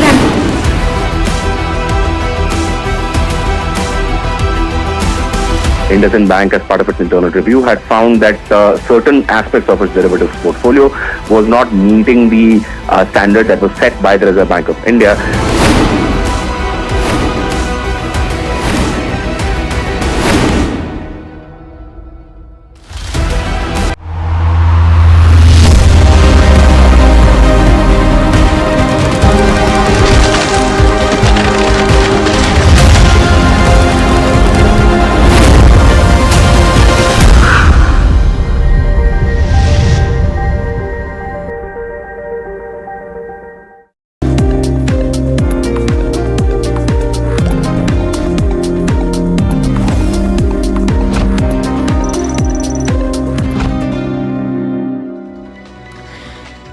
Well, thanks so much for tuning into India Market Close. I'm Neeraj Shah, and a very special guest to try and make sense of all that's happening around us. Jim O'Neill, ex-chair of Chatham House, ex-chief economist Goldman Sachs, ex-commercial secretary to the UK Treasury, and probably one of the finest voices to try and explain what's happening around us on the show today. Jim, thank you so much for taking the time out and speaking to us. This is Neeraj here. What do you make of the first order and the second order impact of the tariff war, as we call it now, post China's retaliation? It's pretty scary. You have the two economies that have contributed more than 50% of global GDP since the start of the millennium, throwing very large bricks at each other. It is not very good, to put it mildly. And the stance of the leader of the free world appears to be literally trying to throw an even bigger brick in the core operating system of how the world economy and business and financial system has operated since I've been born. So, not surprisingly, financial markets around the world are reacting accordingly. Most certainly. Now, Jim, the extent of tariffs that US imposed were a surprise, but the way China has reacted as well, it almost seems as if China believes that it spent years fortifying itself against US pressure and now can last longer in an economic war. What does this imply, or what are the implications of this move for world economy? Because other nations, particularly in EU, may follow suit, even if some of the Asian nations might go out and do a deal with the US. So obviously, it is all very, very unpredictable as to what each day and week now follows. But first of all, it's important to not get carried away with any sophisticated approach the US has used here. As a number of people have commented, I strongly agree with this.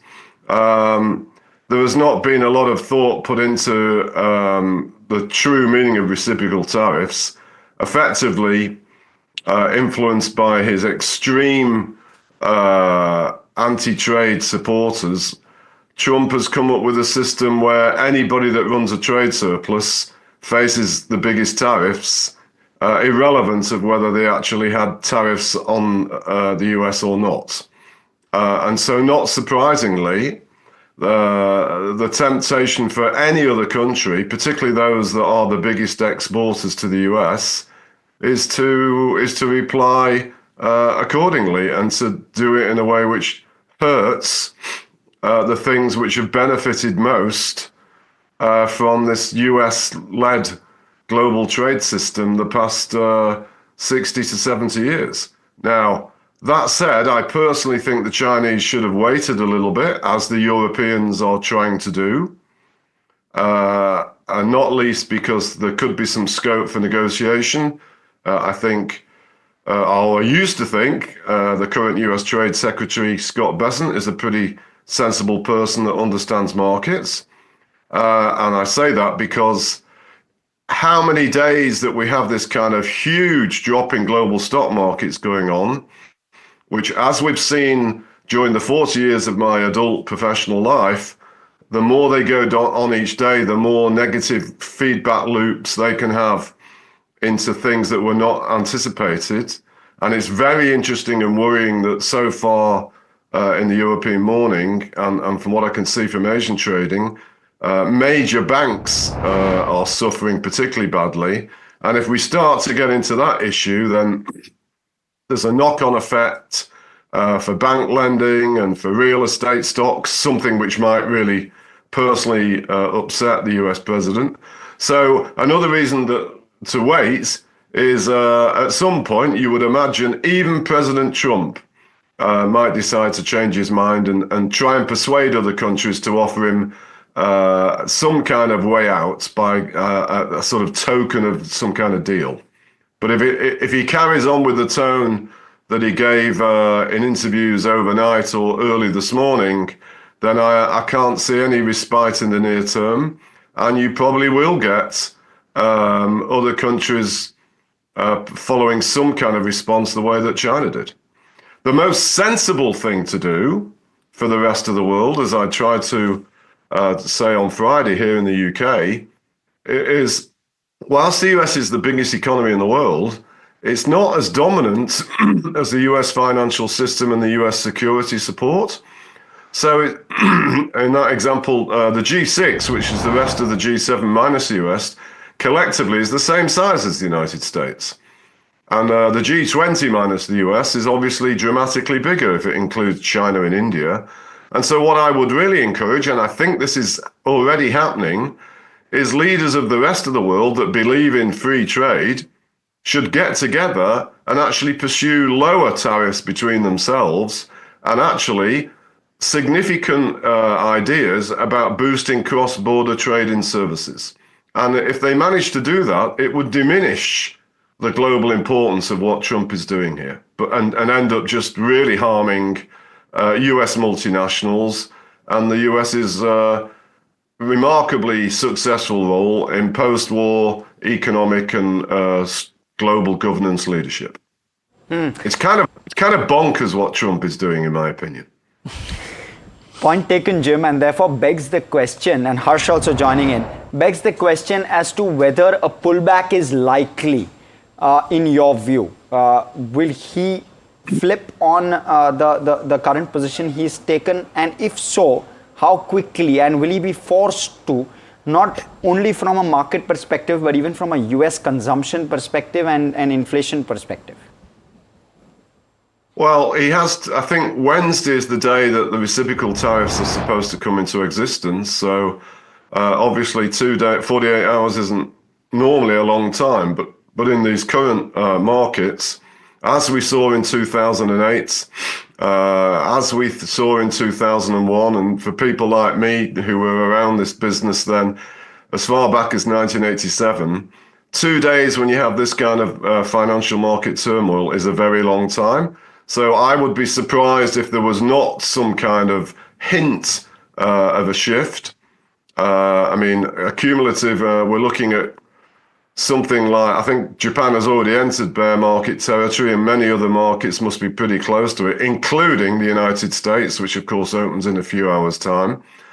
And if you look at what was said by key cabinet members, particularly again Scott Bessent, since Friday's close, there's a hint that if other countries really do offer some kind of alternative concession, which could range from deliberately allowing their currencies to rise sharply against the dollar, or some kind of commitment to boosting their own domestic demand and importing more from the US, I would imagine at some point, Scott Bessent would certainly be trying to tell the president, let's call it a day and claim victory. Because if we carry on like this, there could be exceptionally strong lasting damage, which will make it very hard to recover from, including for things that are important to Trump's own domestic agenda.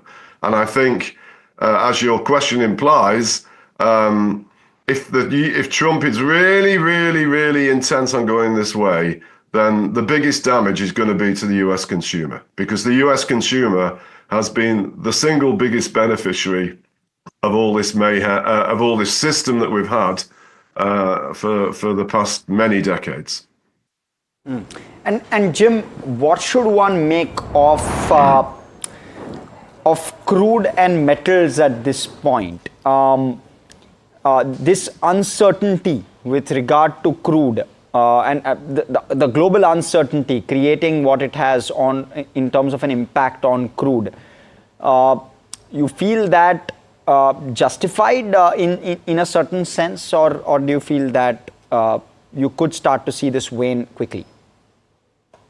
Well, you know, markets are markets, and I would imagine the one thing we're guaranteed for just this trading week is extreme volatility. And the first hint of any kind of backing off from Trump or his advisors, then you will get a big reversal in what's happened since Thursday morning European time or Thursday morning Asian time.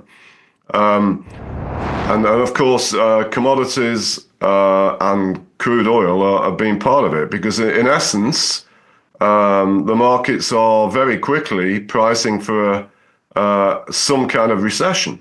And as we've seen, I think in 2020, during the worst of the COVID days, I think the near-term oil contract actually went negative briefly. So, you know, if Trump repeats what he said last night US time or early morning our time again during the day, then if anything, the market declines and the price of crude will accelerate downwards, because we are literally witnessing, if it's left to how it is, of a dismantling of all major global multinationals that have so painstakingly built up to the global relevance they have been for many decades, and they will not be able to cope with this kind of savage shift in the rules of engagement that Trump is effectively trying to impose.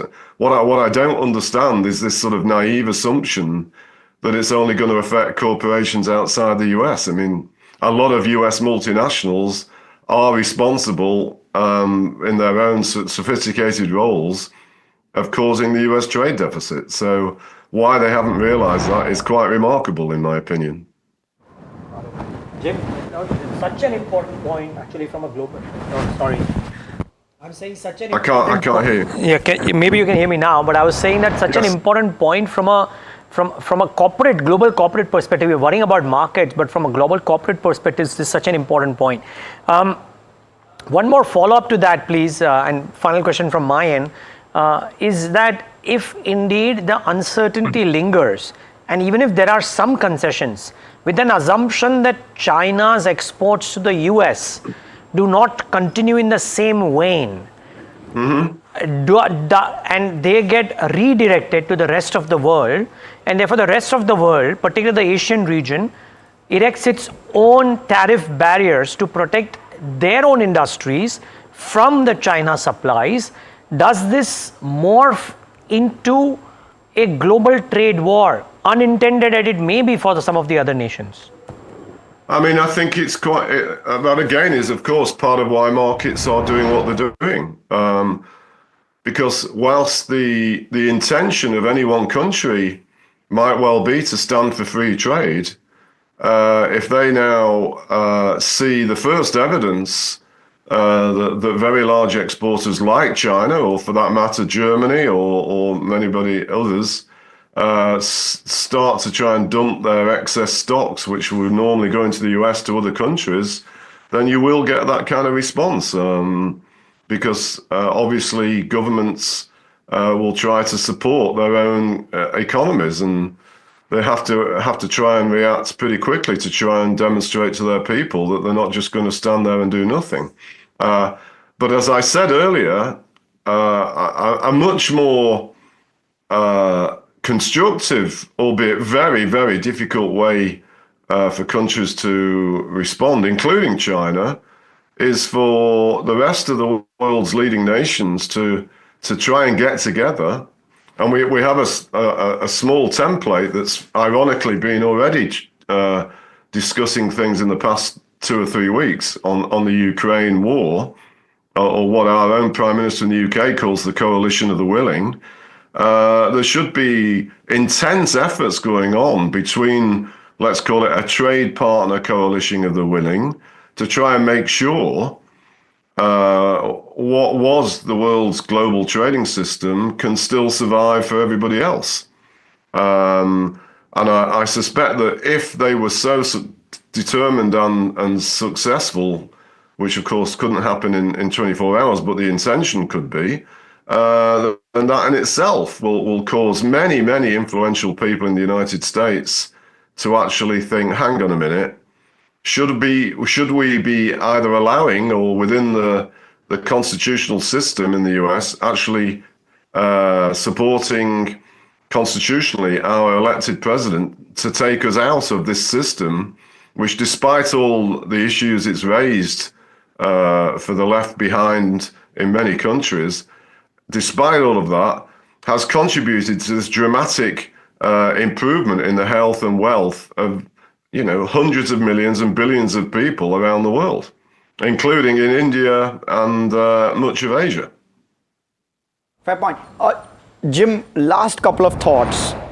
Any viewpoint with regard to what the impact on US trade deficit could be of some of these measures, and any view with regard to what the revenue side impact to the exchequer in the US could be as a result of these tariffs and measures? Any visibility on those? Your view would really help. I mean, on the first question, the only way this is going to all impact the US trade deficit if it forces the US into a recession. At the end of the day, the biggest drivers of trade imbalances are the relative levels of domestic demand in a cyclical sense. And so if there's a sharp decline in US domestic demand because of the relative price shock to the US consumer, that will cut US consumption, the US will go into recession, and imports will fall sharply. Underlying demand can only be affected by the balance between US domestic savings and US spending needs. And if this is a reflection of a more genuine desire of the US to rebalance its consumer and its spending and its investments, then they're going to have to undertake policies that deliberately raise the domestic savings rates, which, by the way, would mean a net reduction in net capital inflow to the United States, which would have consequences for the value of the dollar, and possibly, and this is one of the many, many indirect consequences that could follow, is actually start to introduce the beginning of the end of the degree of dominance of the dollar in the global monetary system. Because, again, other important countries in the world will now start to really realize, do we want to be dependent on this erratic leadership from the United States as it's struggling to deal with the complex challenges which go with these kind of responsibilities and privileges of being the dominant player in the world system. Analytically, of course, it's absolutely fascinating, but for people running any kind of global business, this is a nightmare. Right. This is so true, and this is just so many insights that have come in, and couldn't thank you enough, Jim O'Neill, for joining us today and giving us all of those. Maybe we'll get a chance to talk to you in about a month and a half from now if this trade war worsens. Okay, look forward to that. Thank you so much. Actually, I look forward to it speaking to you again, but not in the context of the circumstances. Cross fingers. Thank you. Right, that's Jim O'Neill. But this is so important because I didn't give a thought to this, but just the crisis management that corporates would have to do. Correct. Especially ones which are spread across the world. I mean, there's a note, I think, from SocGen or one of the brokerages on Apple, wherein 100% of the iPhones made in America are imported from China. Correct. And as a result of this, what happens to their supply chains as well? So quite crazy, really, for a global corporation as well. And a lot of Western corporations are truly global in nature. And how will they hedge against this? Who bears the ultimate cost? I believe all of that will unfold, and that uncertainty is probably playing out in markets at the moment. So, looking iffy. But Harsh, we haven't done a market check, so why don't you give it a shot? Yeah. So okay, let's pull up the Nifty 50, please, very, very quickly. We're around 4% odd lower, and I myself am also going to quickly pull it up. Holding on to 22,000, by the way. Yes, so, we've held on. I mean, we went up, went below, closer to close right now, and still 1.5 hour away, so never know. But 22,015. Correct. So so we're at the 22,000 mark, roughly about 4% or so lower. Banks also down around 3.6 odd percent. That's the Nifty Bank. When we're looking at sectors, well, pretty much all sectors lower, but Nifty Metal down 7%. Want to quickly mark out the ones which are really standing out in trade. IT down 4% plus. Realty down 6%, near 6% fall on the Realty Index in a single day. Now from 1100, the Realty Index looking at 750. So real fall there. FMCG relatively okay, 1.3 odd percent lower, but auto largely driven by Tata Motors as well on the impact, down 4% odd. So some pockets which are seeing pain, the metal index especially, pronounced pain there, 7.5% nearly lower. So that's how it's playing out. Let's look at the advanced decline as well, if we can. And I'm sure that it's extremely shallow. There you go. Very, very tough to find any stocks advancing in trade. And within the Nifty small cap, the index is down nearly 5%. And the gainers are just 6 out of the 250 stocks on the Nifty small cap index. Delivery being one of them. Interesting update, interesting acquisition, and that's why that one is perked up in trade. The other one is Vedant Fashions, a CCL, an Asahi India, Crompton, and a Rainbow Medical. So there are only 6 stocks within the Nifty small cap 250 which are in the green at this point. The Nifty mid cap as well, seeing 4% plus lower. So some bit of pain. The India VIX, if we can quickly pull that up, now at 22.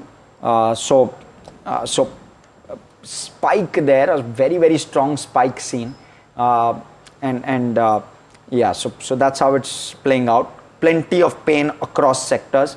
Neeraj, you want to probably mark out a few stocks outside of... Pick up anything except for maybe a Godrej Consumer or a few others which are actually doing okay.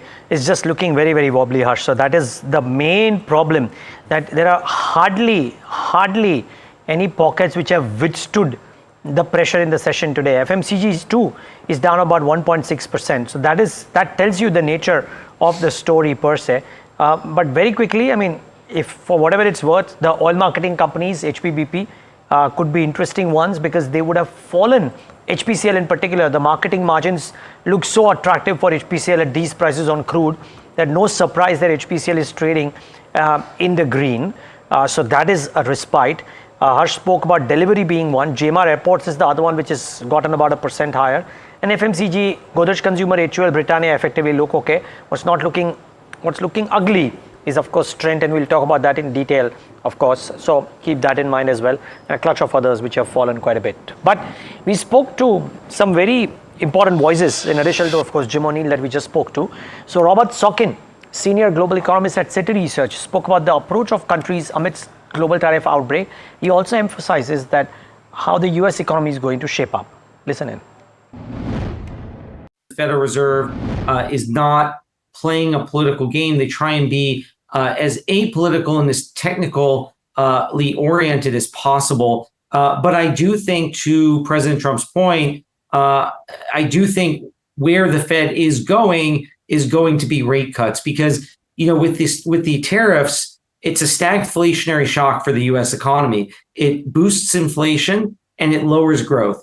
For the Fed, that's between a rock and a hard place, because when inflation's higher, you should be hawkish, and when growth is lower, you should be dovish. So there's a question of which side of the mandate they'll put more weight on. But I think they will focus more on the downside risk to growth. They'll look through the inflation effects. So I think we're looking at least several rate cuts this year, potentially starting soon in the second quarter. But bottom line is, I think rate cuts are coming down. Rates are coming down, and it will depend in terms of the number of cuts. All of the questions we were talking about earlier, how long these tariffs stay in place, what type of retaliation we get, how large the negative effects are. But I think it will be a Fed that is easing policy this year. Right now, we're assessing many channels through which the tariffs will impact the U.S. economy and the global economy and economies that are directly hit with these tariffs. And there's kind of the math of the direct effect of what these tariffs will do. But then there's all sorts of channels through which those effects could be worsened and magnified. In particular, if consumers and businesses really get concerned about this environment and they start to pull back spending even more, investment even more than they would otherwise with these tariffs, you can get kind of magnified negative effects. And I think with the way this first couple months have moved, with a lot of uncertainty and a lot of surprises from the Trump administration, I do think uncertainty is here to stay. Even if you end up with some negotiations on these tariffs, you could get more tariffs coming on and off. It's a very hard environment to plan. And so I think, at least for the foreseeable future, uncertainty is going to be high. And that really runs the risk of weighing on economic activity and also weighing on financial markets. Okay, so that's Robert Sokin, of course, giving views. We've had plenty of them, frankly, and those views keep pouring in. We have Nilesh Shah with us, founder Envision Capital, to talk to us about everything markets. Hi, Nilesh, Harsh here. Quick check with you with regard to how you're viewing this entire setup from a global standpoint, as well as how should you look at Indian markets. First off, let me have that broad-based view. Yeah, so clearly there is now an extended period of uncertainty. If last year, the whole year was more around uncertainty around inflation and interest rates, this year it's back to tariffs. And clearly, the tariffs have been a negative surprise, not in conceptually, but just in terms of the extent and how widespread they are. Clearly, that's actually something which has spooked the markets. I think in terms of India itself, I clearly believe that the impact is probably going to be relatively minimal compared to the impact that could have on some of our Asian peers and some of the other emerging markets. So I clearly believe that fundamentally the impact is going to be relatively less versus others, but nevertheless there is going to be some impact, and that we will have to live with a period of uncertainty. So what it looks like is that maybe this uncertain times could last for a few more months. Maybe it could last for another maybe 3 to 4 months. By the time we have some bit more clarity in terms of which way growth and earnings are likely to unfold. So I clearly believe the markets will go through a period of consolidation for the next few months before it develops a sense of direction. Right. Nilesh, I wonder how bad the India impact actually is. The uncertainty, understandable, and market-facing jitters, also global markets having a bit of a rub-off effect on India, understandable.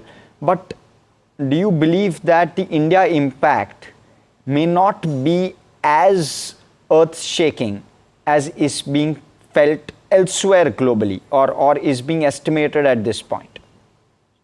So surely, I think as an economy, we're going to essentially be relatively less impacted. So it's quite possible, and basically one kind of reads the views of economists, and maybe from a 6.5% GDP growth rate, we probably slip down to maybe about 6% or so. So there would be maybe a 50 to 75 basis point impact in terms of GDP growth, which obviously is going to be a fantastic place to be in context of where the global economy is going to be, and the fact that a market like US or an economy like the US is expected to kind of slip into a recession. So versus maybe economies like US having probably a negative growth rate, or maybe a large economy like China would probably see significant shave off in terms of its GDP growth rate. Versus that, India could probably still be able to kind of grow at close to about 6%. I mean, surely in this environment,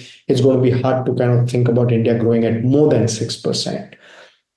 So clearly believe that from that context, the impact is going to be relatively less. But the bigger challenge for the markets is that in the short term, the markets move with sentiment and with liquidity. And because of the kind of uncertainty that has got created, we're going to see both sentiment and liquidity getting impacted. And that to me is a bigger risk for markets versus a significant deterioration of the growth outlook. And that's something which we will have to kind of navigate through maybe for the next 1 or 2 quarters. Nilesh, good afternoon. Neeraj here. I was really looking forward to talk to you. Now the question is this, Nilesh. You've seen some of these cycles, and I was trying to ask our guests earlier that are there parallels in history which was similar, and most answers were a no in some sense. You could drag it all the way back to 1930. Maybe you get some parallels to it, but not quite there too. So the question is this: can the uncertainty last for longer? Can there be a currency devaluation or goods coming into other countries, therefore tariff barriers erected by other countries, and therefore a global tariff war, etc., etc.? And therefore, can this picture get much uglier before it becomes worthwhile to buy? Is it possible to hypothesize on that? Neeraj, yeah, one can't rule out all possibilities. This is surely a situation which none of us have basically seen or witnessed, even over the last 30 years or so. The big difference, Neeraj, I think, between what we have seen over all the kind of crises that we have seen over the last maybe 20, 30 years and the scenario today is that earlier there was a lot of conciliation and conciliatory action and coordinated action, or basically a coordinated response to the big challenges, versus that we are now in an era of unilateralism. And so that's something which none of us have seen. And there's a scenario which probably has not played out in maybe the last 80 to 100 years, or probably played out 80 to 100 years ago. So that to me, I think is the very big difference. But let's keep in mind one thing, that one is markets do tend to exaggerate the eventual outcome. And just to kind of think about it, markets peaked out probably in September, October, but the event is unfolding in April. Okay, maybe it might take another 12 months for the entire outcome to play out, but keep in mind that markets will bottom out a lot more earlier. So we have to keep that in mind as investors. And we have to also keep in mind that there will be a situation where the valuations become so attractive that it more than factors in even like kind of a base case scenario. So these are some of the situations that we as investors have to be prepared for, or keep preparing ourselves for, that we don't necessarily have to wait for 100% clarity or certainty. The markets do tend to peak out much before, and the markets do tend to bottom out much before. So one has to, as investors, keep that in mind. But you're not saying we are at that stage right now. No, I don't think so. Probably because it's something which is barely 1 week old, right? And there is unilateral. This is not like that COVID has struck and therefore there's going to be concerted action by all the world's countries and governments together. This is not about a global financial crisis where all the central banks say, okay, now let's step in together and ensure that there's enough liquidity to bail out stressed firms or firms which are on the verge of bankruptcy. This is not like 2001, when there was a 9/11 strike and therefore saying, let's together fight out or weed out terrorism. Okay. This is something which is very, very different. This is I think what makes this so different from the past challenges is essentially unilateralism. And you're going to see unilateralism being responded again by unilateralism. That I think is something. And so clearly it's going to take a few weeks. It probably will take a few more months to see how essentially the responses play out. And so therefore, I don't think that we're kind of done with it. We probably essentially will still have to kind of go through for another few weeks and a few more months before we essentially have some sense in terms of whether this is played out or not entirely.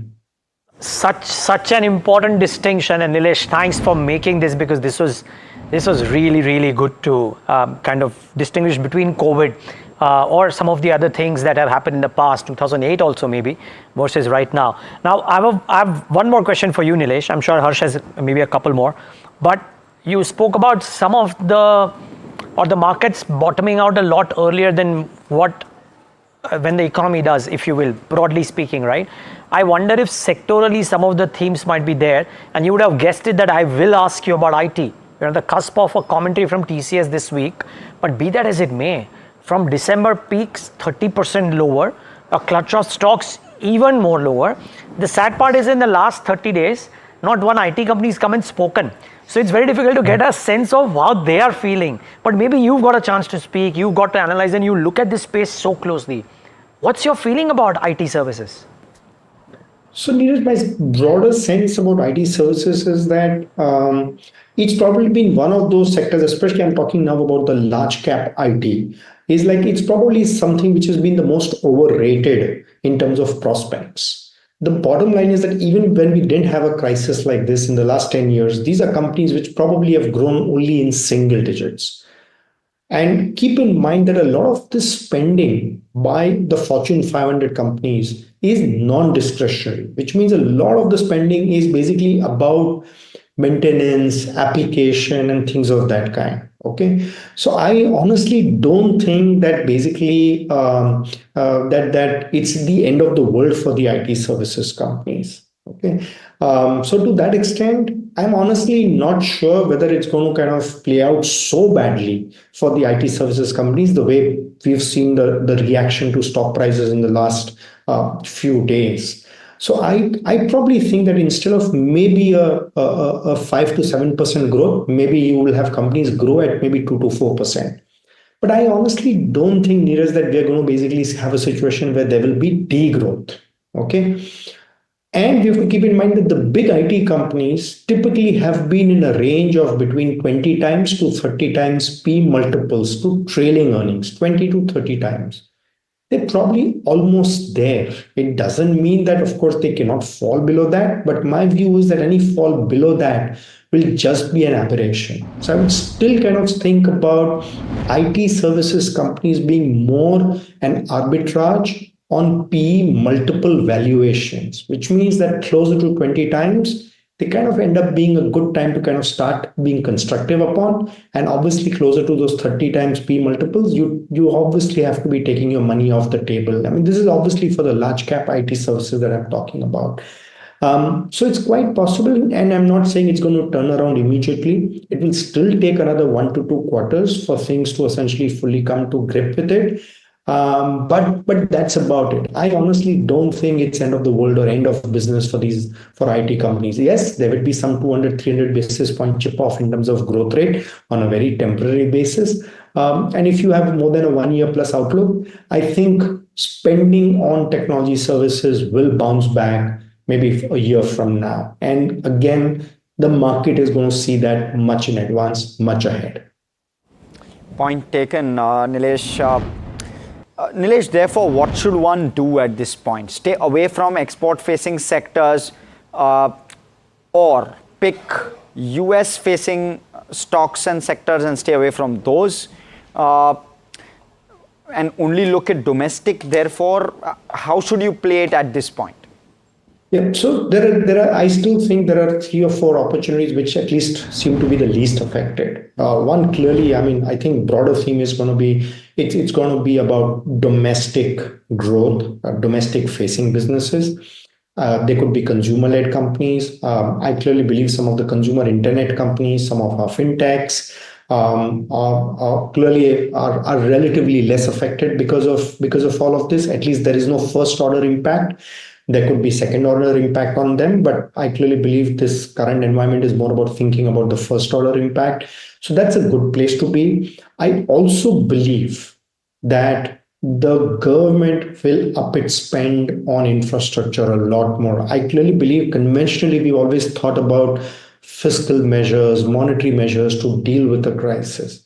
I think this time it's around, I wouldn't be surprised if the government thinks about a third measure, which is to basically significantly step up its spending or its investment on infrastructure. So obviously there is a budget at 3.1%.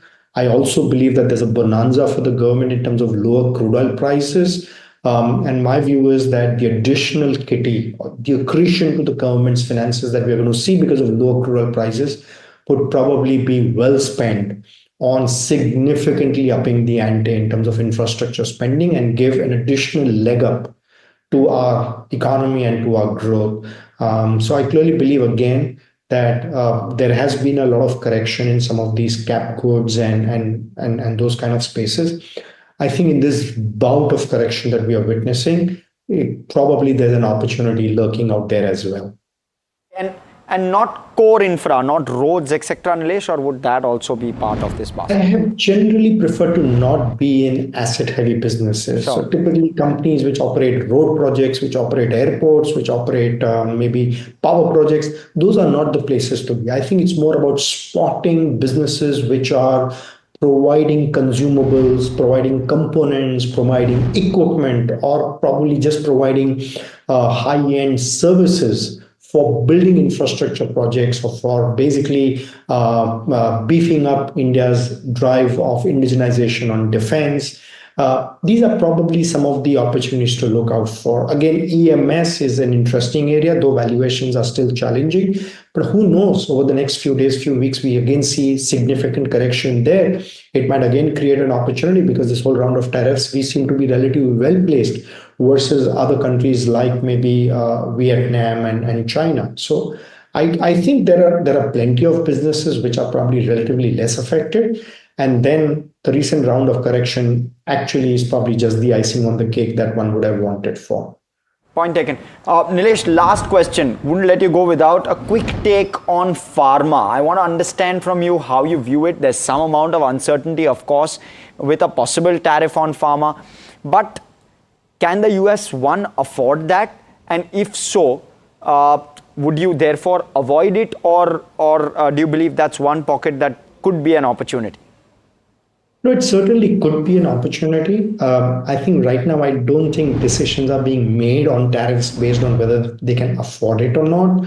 I think it's one broad brush kind of a policy initiative which has been unfolded.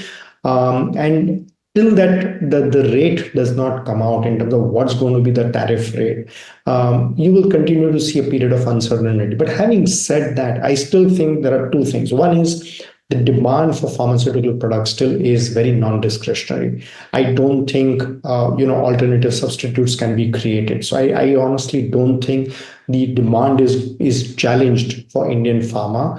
Number one. Number two, with this collapse of crude, keep in mind that a lot of the raw material prices are the base is basically crude oil prices. So I think a few months down the line, the margins also for pharma companies should be better. And with this round of correction, obviously some of them become interesting investment bets as well. Nilesh, looking forward to the podcast soon. It'll be good to have a longer format conversation. But thank you for today. Some very interesting nuggets. Looking forward as well, Neeraj and Harsh. Good interacting with you guys. Thank you so much. Cheers. Okay, that's Nilesh Shah, Envision Capital, and some very nice insights, including the fact that there's a difference in how central banks would respond currently. No concerted action this time around versus what we saw in COVID. Before we slip into as we slip into a break, we need to slip into a commercial one. Also hear out from White Oak Capital's Prashant Khemka, who believes that leading consumer companies have barely gained compared to 5 years ago. And he speaks about some sectoral bets.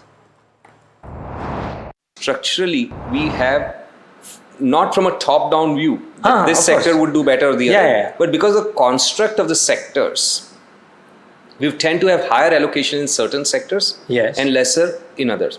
So first of all, we have two key biases in our portfolio. One is size. So we'll have greater allocation to small and mid because they're inefficient segments of the market. We do not believe ever that small caps would outperform large caps as a benchmark or index.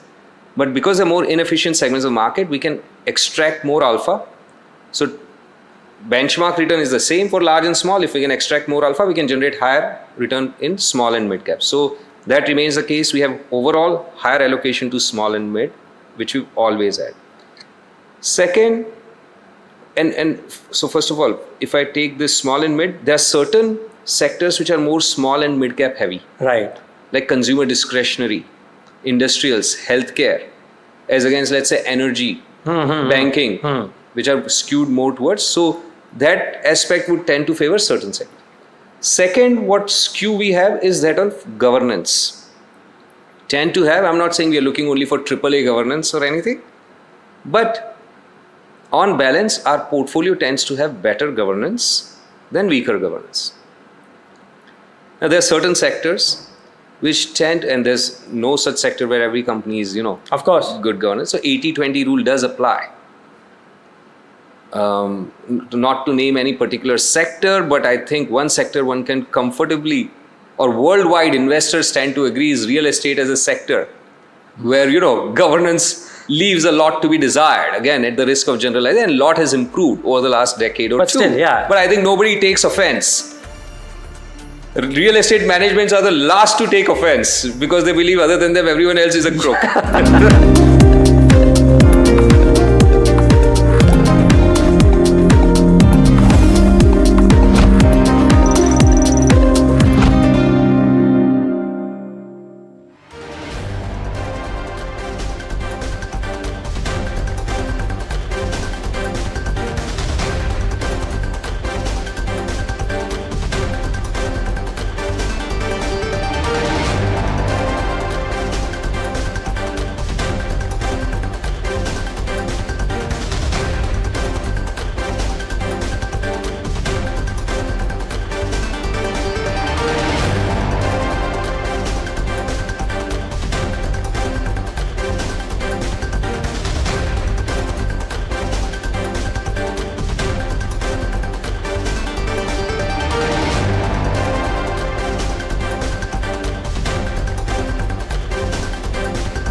can we see illogical prices on the downside in asset classes as well? Because everybody's saying that Indian economy doesn't get impacted, but the uncertainty may still bring market valuations much lower than maybe long-term averages too, right? Can it happen? Undoubtedly, Neeraj, but markets can remain irrational more than you can remain solvent. While this phrase is used mainly for shorting side, it can be true even on long side. If you are taking leveraged position, you may think today X is the fair value, but with a policy change, X minus something can become fair value, and hence markets will have to make adjustment. Anyway, markets are always trying to forecast future.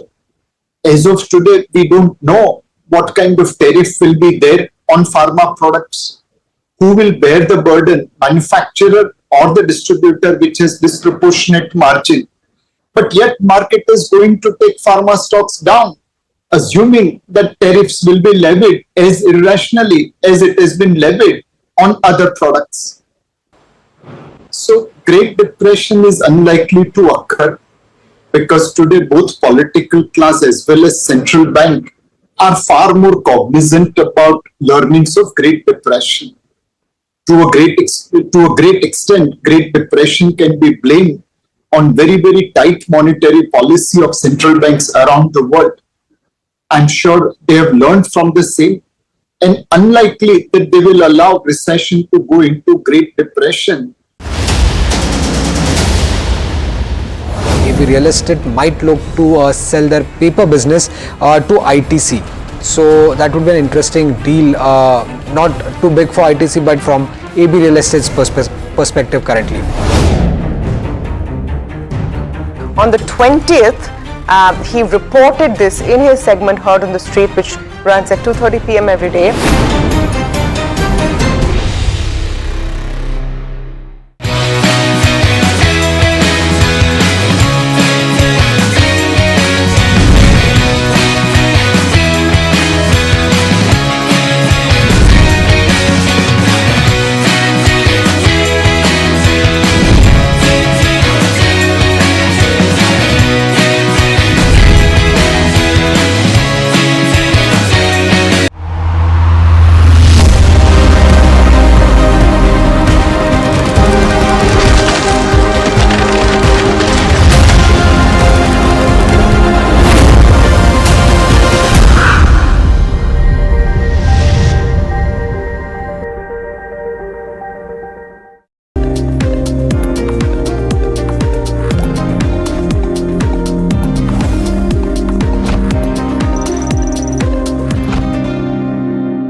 Welcome back. You're watching India Market Close here on NDTV Profit. That time of the show, and today becomes critical in that sense. You also have European markets flashing at the bottom of your screen, so maybe something to look for. But what becomes critical is to understand what's happening in dealing rooms on a day like this. And Somit, as always, gives us those nuggets and insights. Somit, what are you hearing and what are you picking up today? Well, stock-specific buy flows are there. We have seen recovery in multiple stocks from lower levels. In fact, Nifty IT index is one of the clear examples of that. It is one of the highest gaining index from the day's low. It's up around 4.5% from its lowest point. Strong buy flows is what I'm hearing when it comes to IT specific names from both foreign and domestic institutional investors. Then apart from that, it's Zomato. That is one stock that we need to watch out for, and that's and dealers are indicating that the 49% FI limit might have been breached in case of Zomato, and this could trigger a potential selling that would come in because of the from the FTSE and the MSCI indices. Apart from that, it's IndusInd Bank. That stock is seeing some buy flows on DI and large HNI desks. Dealers are expecting some positive announcement to come in for IndusInd Bank. HPCL is one stock that has been in focus among the oil marketing companies. In fact, HPCL is the only oil marketing company that is in green, while the other two are still in red despite the recovery that we have seen. And one of the reasons that dealers are highlighting is that that is the only oil marketing company that has a pure play domestic exposure, while BPCL and IOCL have some foreign exposure in terms of foreign assets, foreign exploring assets as well, but HPCL does not have, and hence high buy flows that we are seeing on mutual fund desk when it comes to HPCL. Then there is Industars that has been in focus. Buy flows at lower levels on institutional desks, largely unaffected by tariffs is what dealers are indicating. Plus, there's a high potential of a possible dividend announcement that could come in from with the Q4 results, and hence Industars is also seeing buy flows at lower levels. So keep an eye out for all these stocks. Today we are seeing some downtick all the back because of the Trump tariffs and market sell-off in general, but there are buy flows in specific names that I'm hearing. Well, some interesting names out there, and you could probably believe that some of these would be usual suspects from a perspective like that. But interesting to see institutional flows being there on a day when VIX is up 62%. Any comments on VIX? Well, as I was speaking with Chinmay, it is he was saying that it's implied and not what it's been predicting currently. So yeah, implied it's because of the fall that we have seen, but actually there's not volatility. We are seeing a steady recovery in the markets from the day's lowest point, and we saw that at the first half of the trading session as well. 12:30 again we had hit a low, but then again from those levels we are seeing a recovery. It does seem to be wanting to defend 22,000 for sure. Thanks for that, Somit. Let's get in Hemen Kapadia of DR Choksi FinServ on that perspective as well. Hemen, good having you. Thanks so much for joining in. Are you giving out a brave call today, Hemen? Very good afternoon, Neeraj. Thank you for having me. I would rather not be here today, but honestly, I'm not so brave to give a call enough because these are unprecedented times, Neeraj. Frankly speaking, you don't see this every day. Hope we don't see this often soon. 35 years in the markets and Saddam Hussein's war, nuclear tests, any number of things, Neeraj, but this is something which came just completely out of the syllabus. The VIX that you were speaking with, Somit, the US VIX on Friday appreciated by 50%, ended at 45.5. Comparatively, we are still at 22.5 and cooling off a bit. So, frankly speaking, I think there are too many things together. 21,800 was a support level. We've taken support now, Neeraj. There's a bearish gap, which is not a good sign. I spoke earlier with you and Harsh also. There were three bullish gaps. Now, I didn't expect the third one to get covered up, but that has also been covered up. So, frankly speaking, doesn't augur well, but time being, maybe like I said, insti buying, maybe PSU buying. So probably a small spot of respite is what I see around 21,800, Neeraj. Would you initiate a short, Hemen, on anything at all today? No. So no long, no short? No, too late to sell, too early to buy. Oops, okay. Can I ask you for your stock ideas today, or are you staying away from that? No, I'm staying away. But if you were to put a gun to my head, I'll go for 4 basic stocks, which I think, had discussed earlier. Let's try. 4 years of hatching eggs, not doing anything. HDFC Bank, Kotak Bank, Bajaj Twins, and SRF. 4 or 5 quality stocks which have not done anything in a raging bull market over the last 4 years. So I think I would go for something like that. 1, it's not a short-term call. 2, you need to have patience. 3, you need to put more money after this if it falls down further. Bajaj Finance is 11,000 rupee buy call. But once again, do not go the whole hog at the same time. Keep space to add more in case this madness continues. Neeraj. Hemen, good afternoon. Good to have you here on a day like this. Just amused with the way you've given your calls today. But what about an IndusInd Bank? Again, I'm putting a gun to your head because outside of the ones that you've given in terms of names, you're not willing to pull a trade. So views on IndusInd Bank, because Somit was suggesting some amount of buy flows, possible positive news to trickle through, and therefore trying to understand this from a technical perspective as well. Well, I'll repeat what I said, Harsh. I wish I could run away, go on a beach, sipping my ties. Having said that, I thought we were good friends. You wouldn't put such guns to my head. But having said that, on a more serious note, it's been a miserable stock over the last, 7 years. Harsh, Nifty, Bank Nifty, n number of stocks posted new highs. High posted by IndusInd Bank in 18 was 2038. We haven't come close to that in 7 years of a fantastic bull market. So, frankly speaking, near-term respite, yes. Support at 650, yes. I wouldn't venture a trade because 7 years of woeful, abysmal underperformance, and it's still going nowhere. So I'd say stay away. I mean, some of the banks just are not cut out for this, frankly speaking. Himin, the view on something like a Trent, because that's the other one which is reeling under pressure today. Well, many of these 10-bagger, 20-baggers needed a reality check. Technically, I'm not saying fundamentally though. So yes, I believe that the worst is not yet over. Deeply oversold, there's a bearish gap today, which is not a good sign. There could be support coming in. There would be bounces coming in. For me, the support comes in at 4,200, which is a distinct possibility. Maybe not today, tomorrow, maybe next month. So, and we've had a brilliant move, frankly speaking, Harsh. And this move has been on for what? It made a bottom in 2008. So that's 17 years of an up move, Harsh. I'd say it's going to do nothing for the next quarter. Yes, I'm not saying it's going to go one way down. There is support oversold, but for me, if I were to venture a trade, a contra buy call, I mean, obviously not futures, in cash would be at 4,200. Okay, well, Siddharth Khemka joins in as well, and of course we'll get in Puneet for the stock of the day, but before that, Siddharth Khemka, thanks for joining in. What's the mood in the dealing room? Are you guys telling clients to buy and clients buying, or are people sitting on the sidelines? Yeah, good afternoon, Neeraj. I think views are clearly mixed. A lot of people, a lot of clients, they are clearly sitting it out and waiting for clarity to emerge.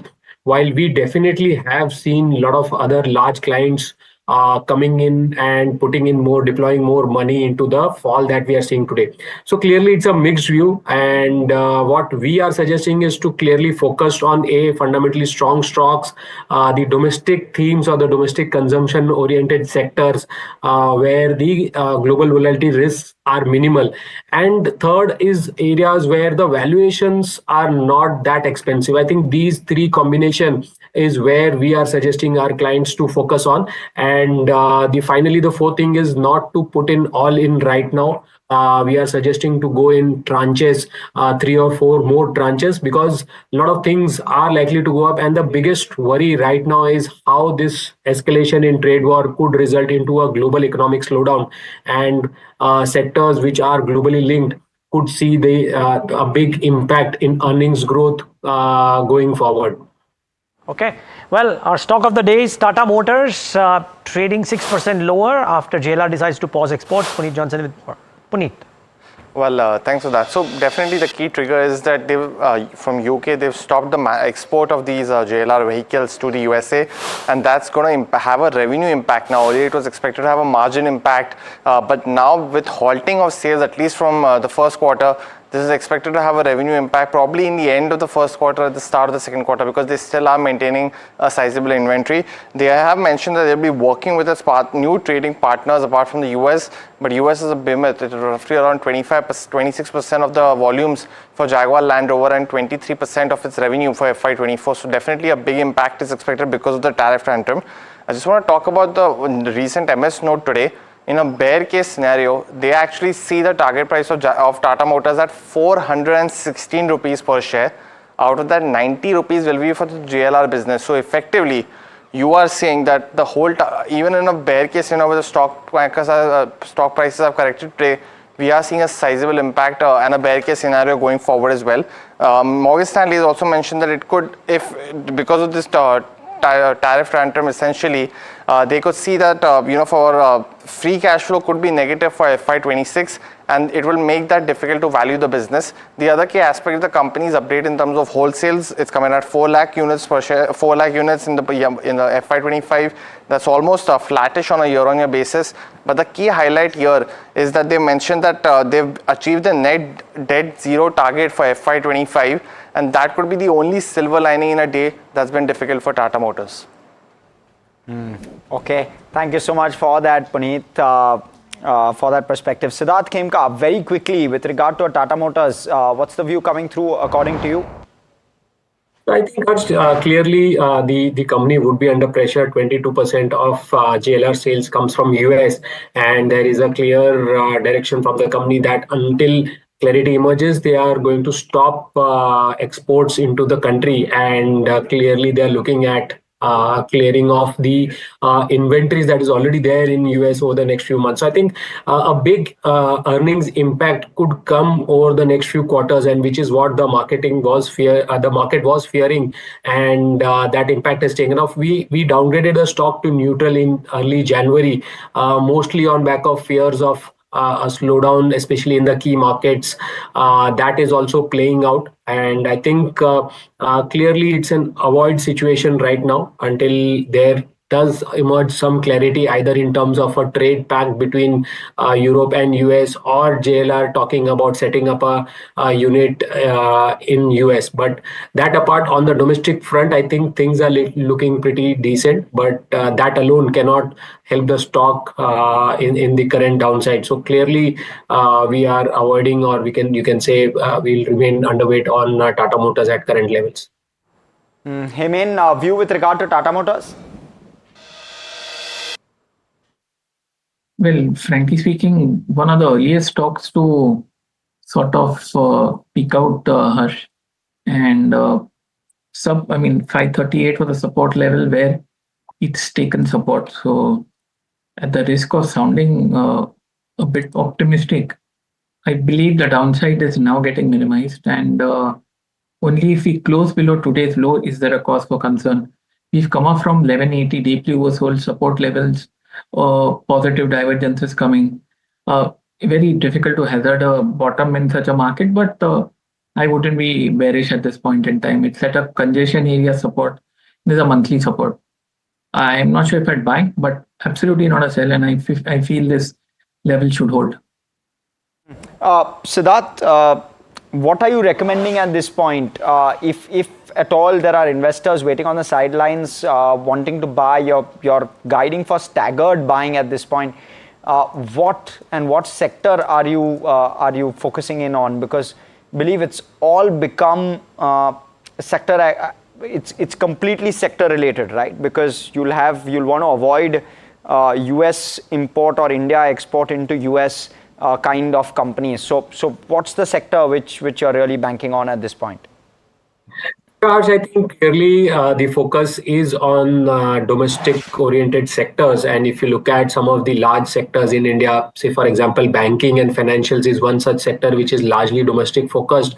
Yes, there are certain, you can say the interest rate outlook is governed by the global economic. And currently we are seeing that last few months, RBI has created a lot of liquidity through the OMOs, through the CRR cut and the start of the rate cut cycle, all of which is positive not only for the banks but largely for a lot of NBFCs where the NIMS improvement is expected over the next few quarters. So banking and finance is something that we believe valuations are comfortable, growth is improving, and the interest rate cut cycle as well as improving liquidity is structurally positive. So within the banks, what we are suggesting, ICICI Bank, SBI, HDFC, Kotak, these are some of our preferred picks. Within NBFCs, we like Bajaj Finance, Shriram Finance. These are some of the NBFCs that we like. From the other space, domestic consumption, that is a key theme that we believe could revive this year. Domestic demand is improving with a lot of commodity prices coming down. The commodity price inflation, that will come down, margin should improve.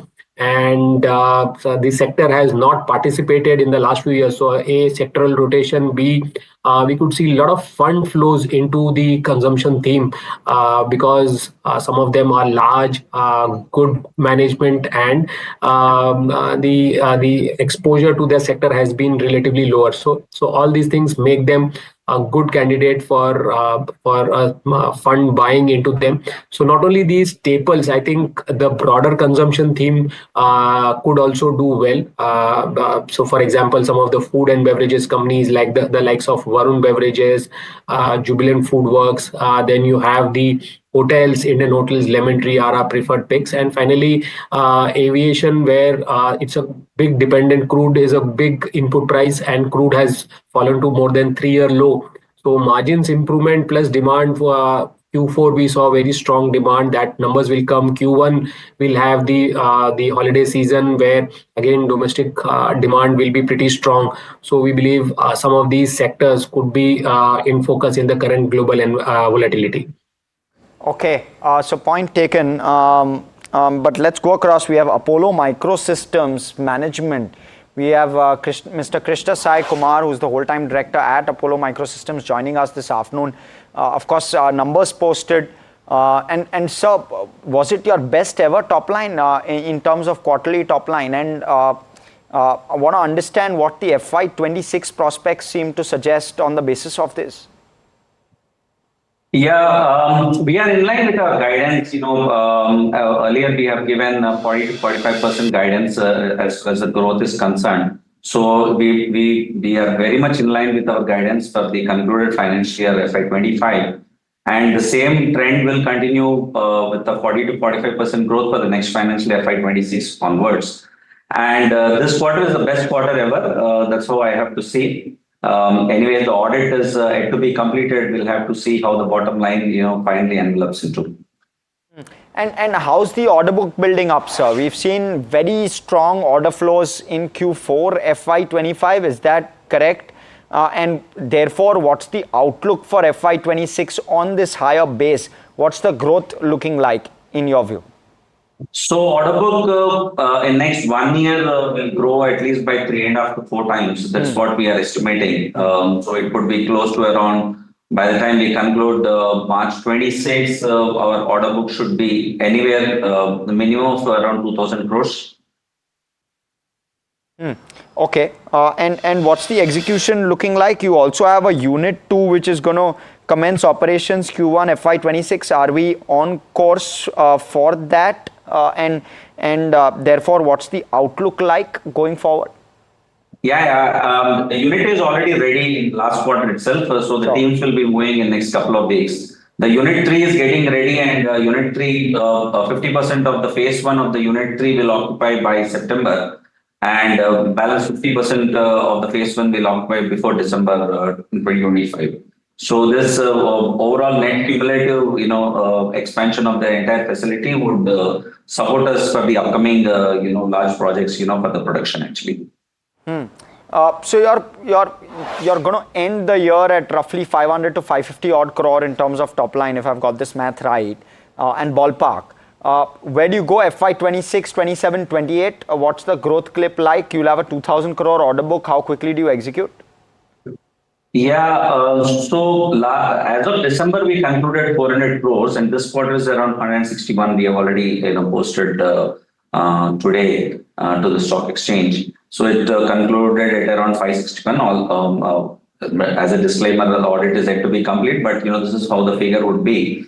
And with the kind of the current orders and the upcoming orders coming forward, I think 40 to 45% minimum growth will continue to demonstrate for the next, the current financial year, FY26 as well. Are predominantly all your clients India-centric, Mr. Kumar? Yes, mostly all my programs are indigenous programs. And we have started our, overseas business development. We may get some, decent contracts this financial year, but I'm not sure if we will be executing in this financial year. But yeah, for sure, most of the, programs, are indigenous, and the revenue comes from the indigenous programs only. So very little to no impact of the entire buzz around tariffs for you? Absolutely no. I think there is, as far as we are concerned, the tariffs absolutely have no impact. And if the trade war, I don't know how far this trade war is going to continue, but I think the piling up of the inventory for the actual war is actually being done across the world. I think that's a good news for all the defense companies around. Right, and your margins have largely been around 20 to 26%. Would you say that there is more scope for upside rather than downside, given the kind of growth clip you're growing at with regard to top line? Major expansion for this financial year in terms of the margin may not be, if I have to, give a guidance. But from the next financial year onwards, FY27 onwards, I think there should be a good margin expansion. But broadly, the margins will continue to be stable and a little on upscale, definitely. even after the long-term debt that we have taken for increasing our infrastructure. But yeah, I think from FY27 you will see a decently good margin expansions as well. So apologies for trying to push you on this. So around 20 to 23%, is that the kind of range we can expect in FY26? Is that the thought? And thereafter, how much of an expansion does that leave you with in terms of bandwidth? I think for me to give a good number to it, it will take another couple of quarters with the order inflow and the product mix that is going to come. I think that's the best time I should give a better guidance rather than at this stage. But FY26 around 23%, is that reasonable? Yes. Okay. Point taken. Okay. Thank you so much, sir, for joining us, and of course, wishing you all the very best for a very strong Q4 in terms of numbers and FY26 as well. So great having you. Thank you. Thanks so much. Okay, time to slip into a very short break. Plenty happening, frankly. The last half hour of trade on a day like this looks very interesting. And of course, we'll discuss more stock-centric ideas on the other side of this very short break, along with BTST calls as well. So stay tuned.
Basically, see, all said and done, as I keep saying, that one should not go by what we recommend on the stock specific basis, because markets are going to remain choppy and volatile, and every day is a new learning, every day there is a new event.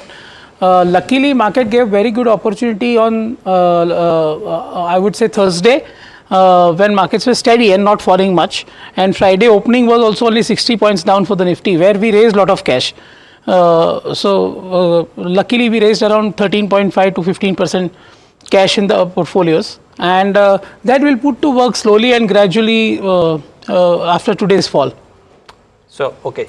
So are you saying that you will start deploying? Yeah, a little bit, gradually. At about and that's what I always do, because in a falling market like this, and where this will end, actually nobody will know, right? But I would agree with Mr. Ramesh Damani's statement that over next 2 weeks or 3 weeks maximum, something will happen, and Trump will claim victory, and things will start to reverse. So.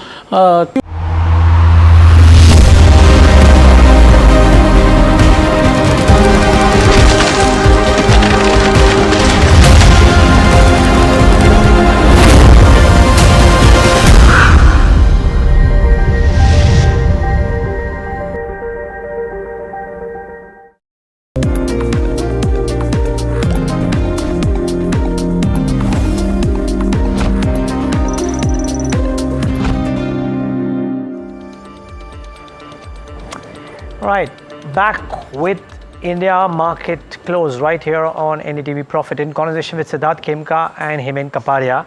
And Hemen, I know you mentioned that it's kind of hands off for now, but there has been a perceptible recovery in some of the IT names today. Nifty IT is now down, I never thought I'll say it, but only 3%. So the question is, are any of the IT stocks looking like creating a bottom, even if you wouldn't buy them? I think the bigger ones, at least starting with TCS, were the weakest of the lot, Neeraj.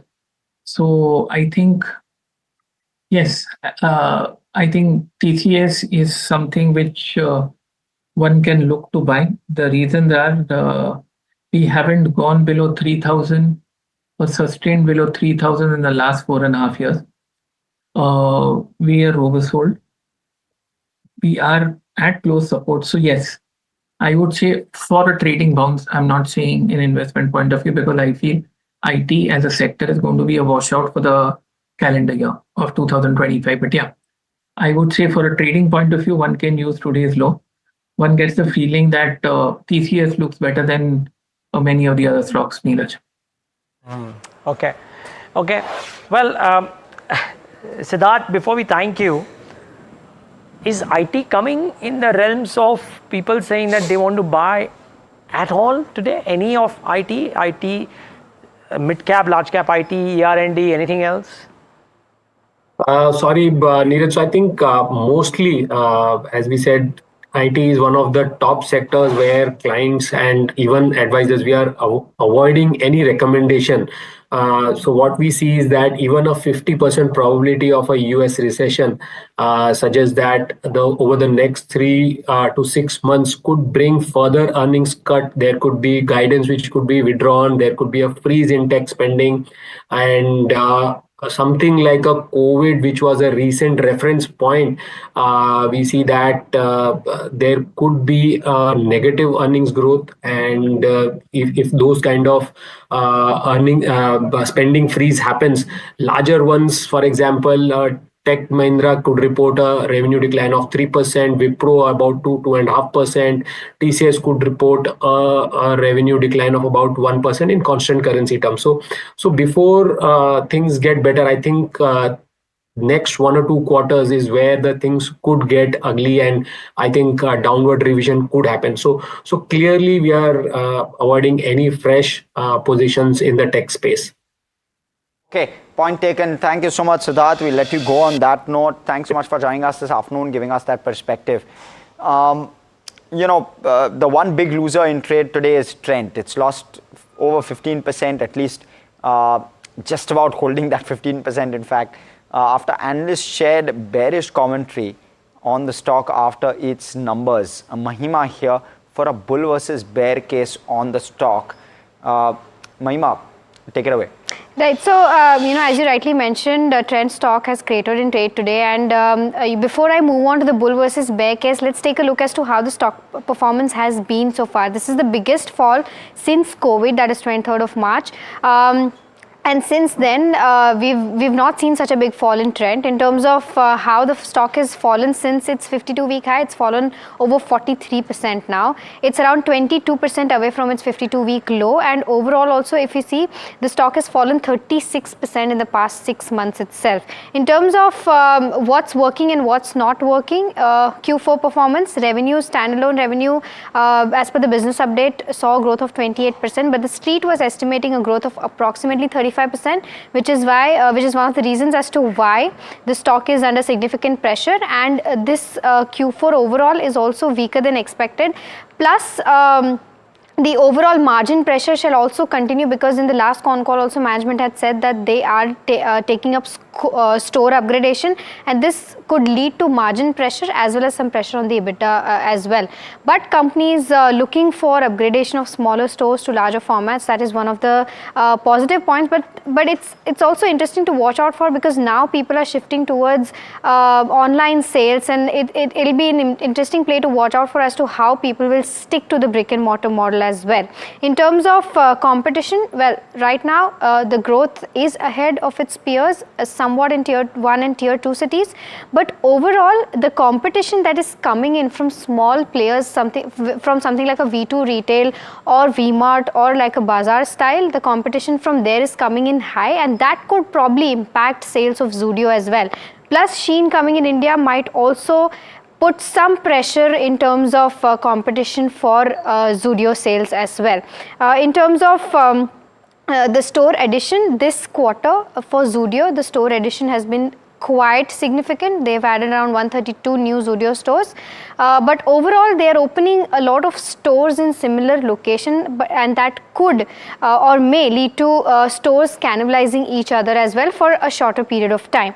Moving on to the brokerages, Morgan Stanley today has maintained overweight with a target price of 7184, even after considering the kind of business update that came in. But Kotak has maintained sell and cut the target price to 5150. They had downgraded the stock earlier, had given a target price of 5850, but today they've again cut the target price to 5150 for something like a trend. In terms of Elara, they had said that trend leads the peers, and according to them, outperformance will continue for something like a trend. But Kotak still believes that the growth story is priced in now, and it's time to book profits, and we've seen that kind of profit booking already in the stock. Lastly, in terms of what the street is expecting in terms of the revenue as well as PAT CAGRs, Elara is expecting a revenue CAGR of 27% and PAT CAGR of 38% by FY28. This is the FY28 estimates, and Kotak has trimmed the FY25 to 27 estimates by around 1 to 2%. So, in terms of earnings estimates also, there are starking different views between these brokerages. Lastly, in terms of where the valuation picture stands, well, Trent was never a cheap stock. It is always been expensive. Right now also the 12 months trailing PE stands at 86 times, which will move to 105 times as per Bloomberg. So the PE increases next year, and then it will go down to around 74 times in 2026 as per the estimates, which is still not cheap for something like a trend. And lastly, in terms of what brokerages are viewing as per Bloomberg estimates, there are right now 17 buys, 3 holds and 4 sell for the counter. So this is the overall view as to what has happened, and of course the bull versus bear case for Trent. Thank you so very, very much, Mahima, for that very comprehensive view with regard to a trend. You know, what's really not going away at this point, Neeraj, is FMCG. Probably, I wouldn't say that there won't be a hit, but likely the least hit out of the major sectors in terms of the tariffs. And therefore, interesting to take a quick view from Sandeep Agarwal joining us for this discussion and more. Fund manager and co-founder Sovilo Investment Manager. It's also your time of the season, Sandeep, with regard to IT, and we will quiz you on that as well. But first off, on a trend and on the FMCG basket as a whole, first, your quick view with regard to a trend, how you view it, how you view the numbers, because this 15% stock decline, could it be a presentable opportunity for prospective investors?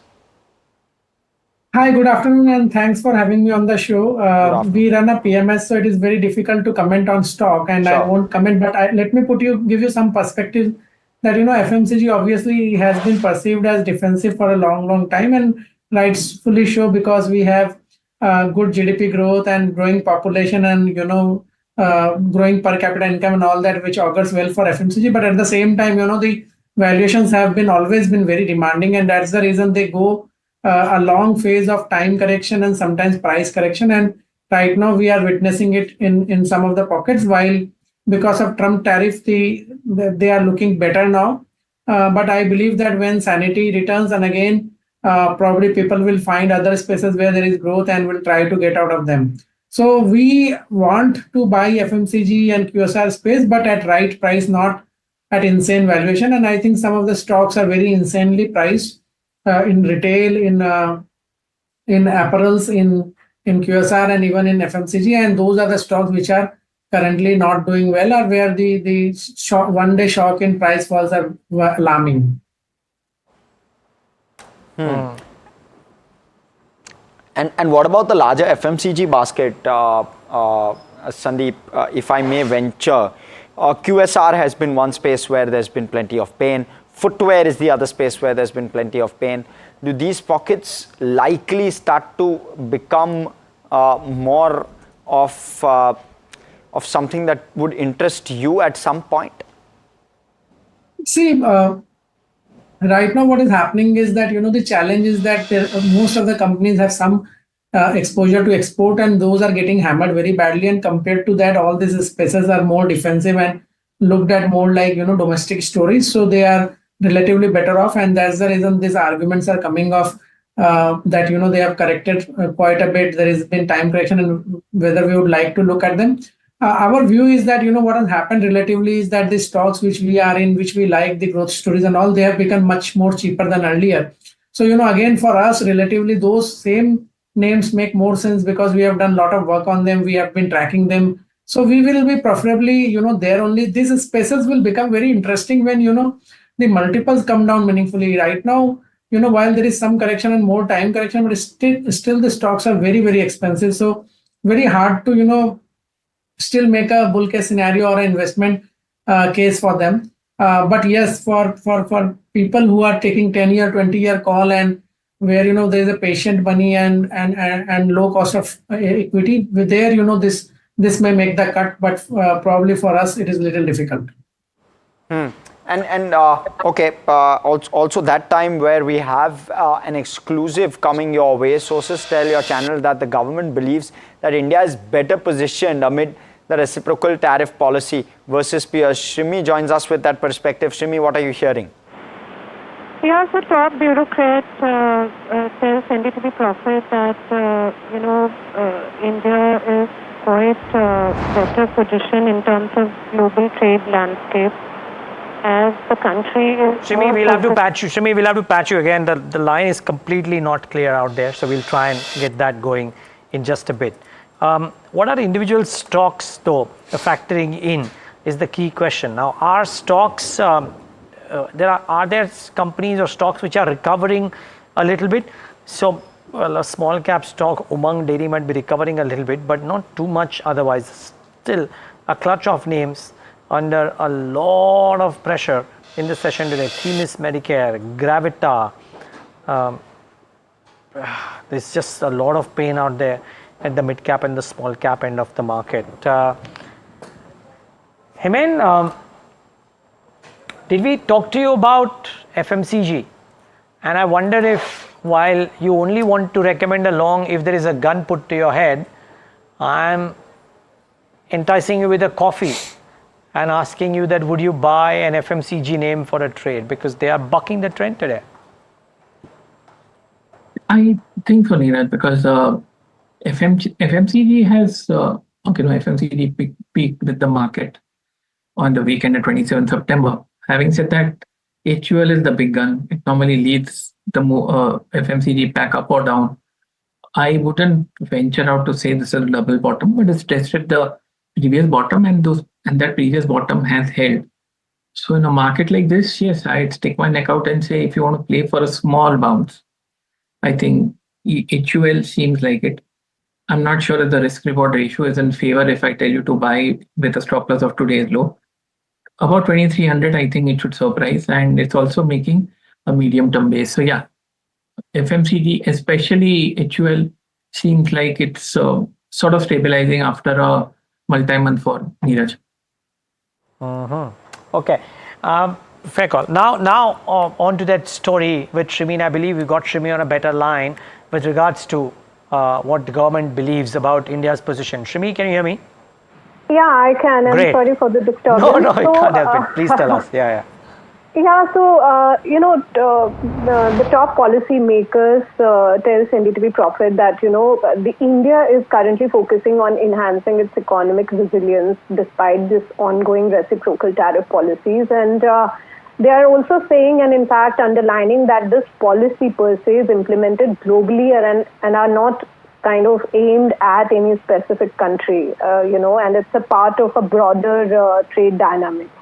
However, the official admitting that there is a downside risk to the growth outlook amid this uncertainties, but the outlook for FY26 remains largely unchanged, which is in the range of 6.3 to 6.8% is what Economic Survey, highlighted. And as far as steep reciprocal tariff of 27% goes, India continues to engage in talks with the US. The government is actively working to finalize the BTA. And in fact, it's saying that it's, reviewing its existing tariff structure under this ongoing trade pact discussion. However, the policy makers are emphasizing that unlike some other nations, they have resorted to, go retaliatory measures. India is opting for more calculated approach, more balanced approach, and kind of aiming for stability and a long-term growth and trying to strengthen its economic ties with the US. So they're also pointing out that some of the developments are favorable for Indian economy, particularly the reduced energy costs, which are expected to benefit the country, manufacturing sector, and overall economic competitiveness. And they're also pointing it out that all those reforms which was announced in the February budget, as you remember, as far as personal income tax policies are concerned, they are going to have a positive impact on the economy, as the target which is being set for growth is mainly reliant on the domestic demand. So that's what the officials are telling us at this point, that there is a downside risk, that more or less they are as far as economic growth is concerned, they are quite stable and steady. And they are trying to sort of finalize this trade deal to navigate this entire tariff issue. Okay, thanks a lot for that. And from one policy, Shrimi, thanks a lot for putting that into perspective. The government, as you see, has hiked the excise duty by 2 rupees each on petrol and diesel. Somit Johnson with more. Somit, why would this be the case? Are we also looking at a price cut at the till level coming in to offset this, if you will? Well, yes, most likely this excise duty hike that the government has done, OMCs will take the brunt of that, and technically this 2 rupees hike will eat up to the marketing margins of the oil marketing companies, that is Indian Oil Corporation, BPCL and HPCL. Now, if you look at the integrated gross marketing margin that the oil marketing companies have been earning by selling every liter of petrol and diesel, it has been around 11 to 13 rupees per liter, which is at a multi-quarter high, and this has increased because of the sharp drop that we have seen in the crude oil prices. Now, this 2 rupees cut is what pretty much the street was expecting to happen, because last time also, back in March 2024, government had reduced the fuel prices by around 2 rupees. So something like this was expected by the street when it comes to the oil marketing companies, and this time government has in fact increased the excise duty and not cut the fuel prices. So this 2 rupees hit that we are seeing will put down the gross marketing margins of the oil marketing companies. And if you look at the impact that could come in on the estimated EBITDA of these companies, it could be more than 10% for all the oil marketing companies, that is Indian Oil Corporation, BPCL and HPCL. Now, interesting part here to note is that will this increase in excise duty will also impact an inventory loss for the oil marketing companies. That is, we still need to watch out for whether that will happen or not. But at the face of it, it seems like this 2 rupees increase in excise duty will not be passed on to consumers. Oil marketing companies will take the hit of this increase of excise duty, and their EBITDA estimates could come down by at least 10% But do remember that oil marketing companies were already earning a very high gross marketing margin, and street was expecting this to happen anytime soon. So not much of a big negative impact, given the fact that street had already factored in. Had the hike been much more than that, then it could have been much more negative for the oil marketing companies here. You can see those moves. Thank you so much, Somit, for that perspective. You can see those moves on some of those counters. Sandeep, let me first take your view with regard to OMCs and the excise duty hike. What's the sense like at this point with regard to that play? No, so, obviously, this is something which was not anticipated, and in my view, as I think HPCL and BPCL were stocks which were least hurt today when markets opened, until some time back before this announcement came in, and now with this announcement, obviously, the stock price has reacted. I believe in a way, when the way crude prices are falling, this company should be big beneficiaries of it. But probably, that information will come in, that processing of data will happen, and probably then that reaction will be separate. Right now, what we are seeing is a reaction to the excise hike. Okay.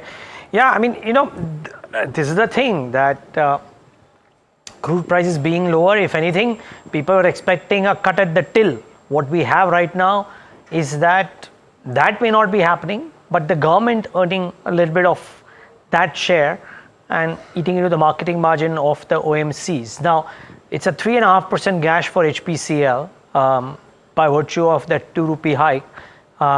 in these prices. I wonder if the trading picture for these stocks gets damaged. I mean, not that you were looking to trade into any of the companies, but I thought the oil marketing company charts were looking much more resilient because of the crude price fall. Does this damage this, or is it just a small blip for them? Oh, well, Neeraj, frankly speaking, what you said, they were I totally agree with you. They were looking much more resilient than the rest of the market. So as of now, it seems like a blip. But this blip turns into a deluge if we don't stop at around these levels. So things were stabilizing, things were looking good. They were correcting, support, everything. Like you said, resilient. And I feel, in fact, HP, BP, IOC, all of them looked as if they were still in a correction within a bull market. So as of now, it's just a small blip. Now, if HPCL closes, okay, it's far off.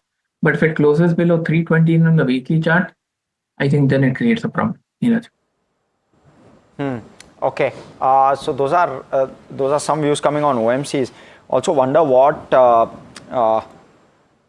what you make of metal counters, Sandeep, because that's one pocket where there's been significant pain both on Friday as well as today. The Nifty metal is down nearly 6% today, was down 6% on Friday as well. What's the sense like? Is it a bit of an overreaction, or would you stay away at this point? How would you play metals? So, metals and other commodities, everything is under pressure, and they are direct derivative of how you perceive global growth, and the way the fear of recession in the largest economy in the world is going up, the probability of that, and also the impact of that, the impact of tariff on most of the economies in the world. Obviously, all the commodities will go through pain, and there is a fear that the demand for commodities can tank, and because of that, the prices can go down. And this sector is a huge capex sector where the operating leverages are very high. So obviously, there is a fear which is there, and that fear is playing on the mind of the people. I think uncertainty is not the time when people will buy metal, because metal type of sectors are being bought when there is a lot of certainty, when there is a risk on. Right now, no one is in a mood to have risk on. Everyone wants to take risky money off. So I think this will be preferred less. Probably right now, people would be more comfortable buying something like IT, pharma, or FMCG rather than buying metal. Okay. Let's also talk a little bit about consumption, because some of those names in focus on the back of their numbers which came out, and trying to compare and contextualize this. A Godrej Consumer, for example, doing well in trade today, and how do they stack up in terms of their quarterly update numbers? Mahima, with that perspective. Right. So I'll start with Godrej Consumer. Well, we've seen that it's completely weathered the storm that the markets have had today. And this is because the Q4 update overall in terms of revenue uptake was better than what was expected and what street analysts estimated. In terms of volume growth, they're expecting a mid-single digit volume growth and overall a high single digit revenue growth. Adani Wilmar is another company which has posted strong Q4 business update. They're expecting volume growth of around 7% and revenue growth has been around 36% YOY. Dabur, on the other hand, has posted a weak Q4 business update where they're expecting volume growths in low single digits and revenue growth will be flat as per the management commentary coming in. Lastly, Marico.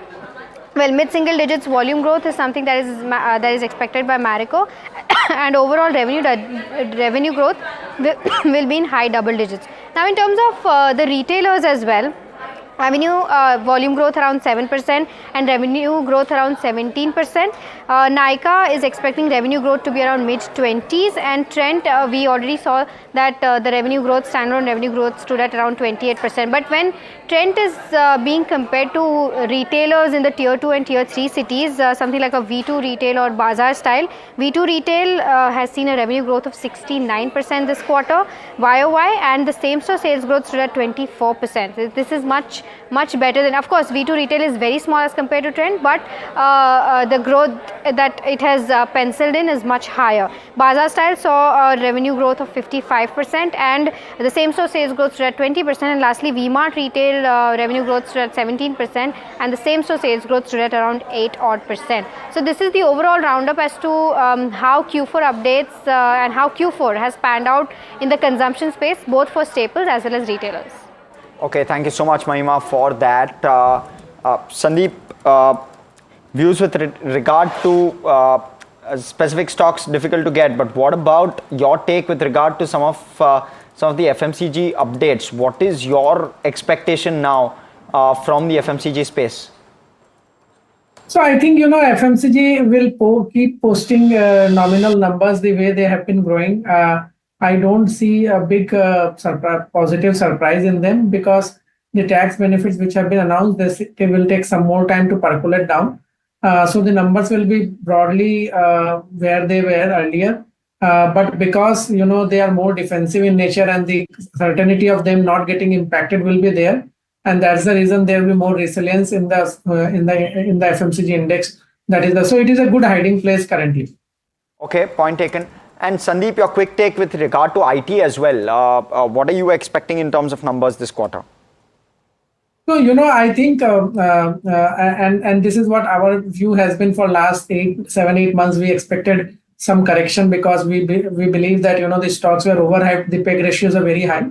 Now, I think there has been a good correction in last 2 weeks, and now the stocks are building in little bit of realistic growth. And I believe that, another few percentage of correction when the companies come and they update how they are seeing the demand environment, if that happens, then the FCF yields will start looking like more than 4% to between 4 to 6% for all the large names. And that is the place where I have seen historically in last 20-25 years, most of the stocks make a bottom. So I think, the only thing which needs to be seen post that is that there is no increase in cost of doing business. The American administration should not come and impose some restrictions which will increase the cost of doing business. If that doesn't happen, then I think with some percentage point correction from here, low growth will be built in and the multiples will be more reasonable. Okay, Himen, Sandeep, thank you so much for joining us this afternoon, giving us all of those views. We're just about closing for the day. It's a bit of a relief in that sense because we're closing very, very close to the day's highs. 22,220 is where we're settling in at, or 240, very close to the day's highs in that sense. And 3% down nonetheless. A tough day for the index, 670 odd points, but not as bad as we had started off actually. The banking index also down roughly 3% odd, and therefore largely in line with how the Nifty 50 index has done. Small and mid caps is where a bulk of the pain is, but again they're off their lows. 3% lower on the Nifty small cap 150, around 3.5% lower on the Nifty small cap. Sorry, the mid cap 150, 3% odd lower. The Nifty small cap down around 3.5 odd percent. In terms of where the Nifty 50 stocks are concerned, HUL is one of them. NTPC may be closing flattish, so is Zomato and Apollo Hospitals. Outside of that, there's quite a bit of pain across the board. Trent was the top loser, 14.5 odd percent lower. JSW Steel, Tata Steel following suit, 7.5% odd. And then you had Hindalco, L&T, and then something like a Shriram Finance and Tata Motors bearing a bulk of the brunt among the Nifty 50 counters. In terms of sectors, and this is very interesting, the Nifty Auto down 3.5 at close, but Nifty IT, surely the sector of the day. If we can pull up the intraday chart on the Nifty IT, you'll see a sharp recovery from the lows. 30,919 is what we touched on the low. 32,784 is where we closed, nearly 2,000 points, but absolutely 1,800 odd points higher from that absolute low that we saw in trade today. The Nifty Pharma 2 down 2.25 odd percent, so pressure there continues with uncertainty on tariffs. PSU banks were down 2.5 odd percent, Realty was down over 5%, oil and gas down 2.5%. So that's how it actually played out. The metal index was the key biggest loser, 6.5% lower. along with Nifty financials also down nearly 3.5%. So the Fin Nifty also not insulated in that sense. Broadly pressure across the board. If we can pull up the advanced decline as well, when you're looking at those numbers, it looks difficult to see. Within the Nifty small cap 250 index, of course there is a bit of a recovery that's visible, but just about 15 advances to 234 declines within the small cap 250 index, 150 odd advances to around 2,100 declines. From that double digit number, definitely moving towards triple digits the advances, but still the pressure was quite solid. In terms of stocks, Delivery was up 4% on the back of acquisition. Manyavara, Vedant Fashion up 2.5% odd %. Westlife also up roughly 2.5% odd %. Then you had a Zensar Tech up 1.7 and Aegis Logistics up 1.7. So those were just some of the names in the larger carnage which kind of somewhere were able to do okay in trade on a day like this. In terms of what to watch for tomorrow, and there are plenty of cues, of course there will be plenty of commentary as well coming through with regard to how tariffs is playing out, but we'll have our eye on the global aspects of it, but also you have certain other perspectives and views coming in from the US Fed as well. You have US consumer credit change, you have but that's pretty much it with regard to the cues that are coming through. Okay, with that, believe out of time on this very, very happening day, Neeraj, in markets today. Not often that we see this kind of pain. Yep, good. We don't want to see it more often either. But thanks so much, viewers, for tuning in today and giving us your thoughts.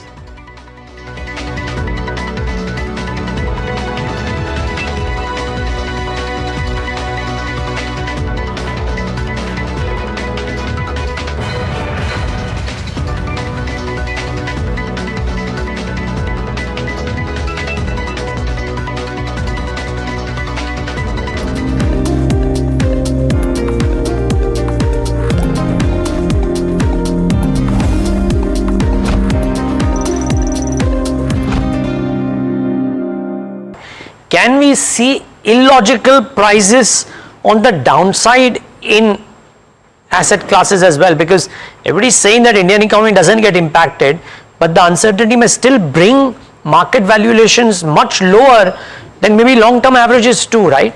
Can it happen? Undoubtedly, Neeraj, but markets can remain irrational more than you can remain solvent.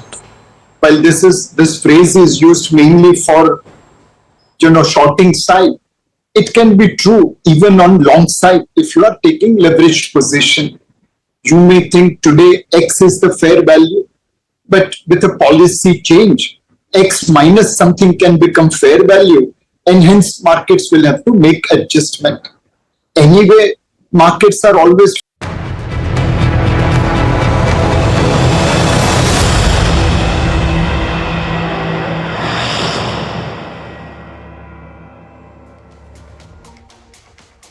Hello and welcome to our special programming on US tariff wars. What does this mean? Because stock markets across the world are falling on the back of Trump's tariffs and increased fears that the world's largest economy, the US, could go into recession. In fact, some experts say invest in the markets now since the valuations are cheap. Others say sit tight on the sidelines and wait for this to play out. Yet others say that you should move your money out of equities. Now, in this confusing situation, it is natural for investors in India to be worried about what they need to do to safeguard their money.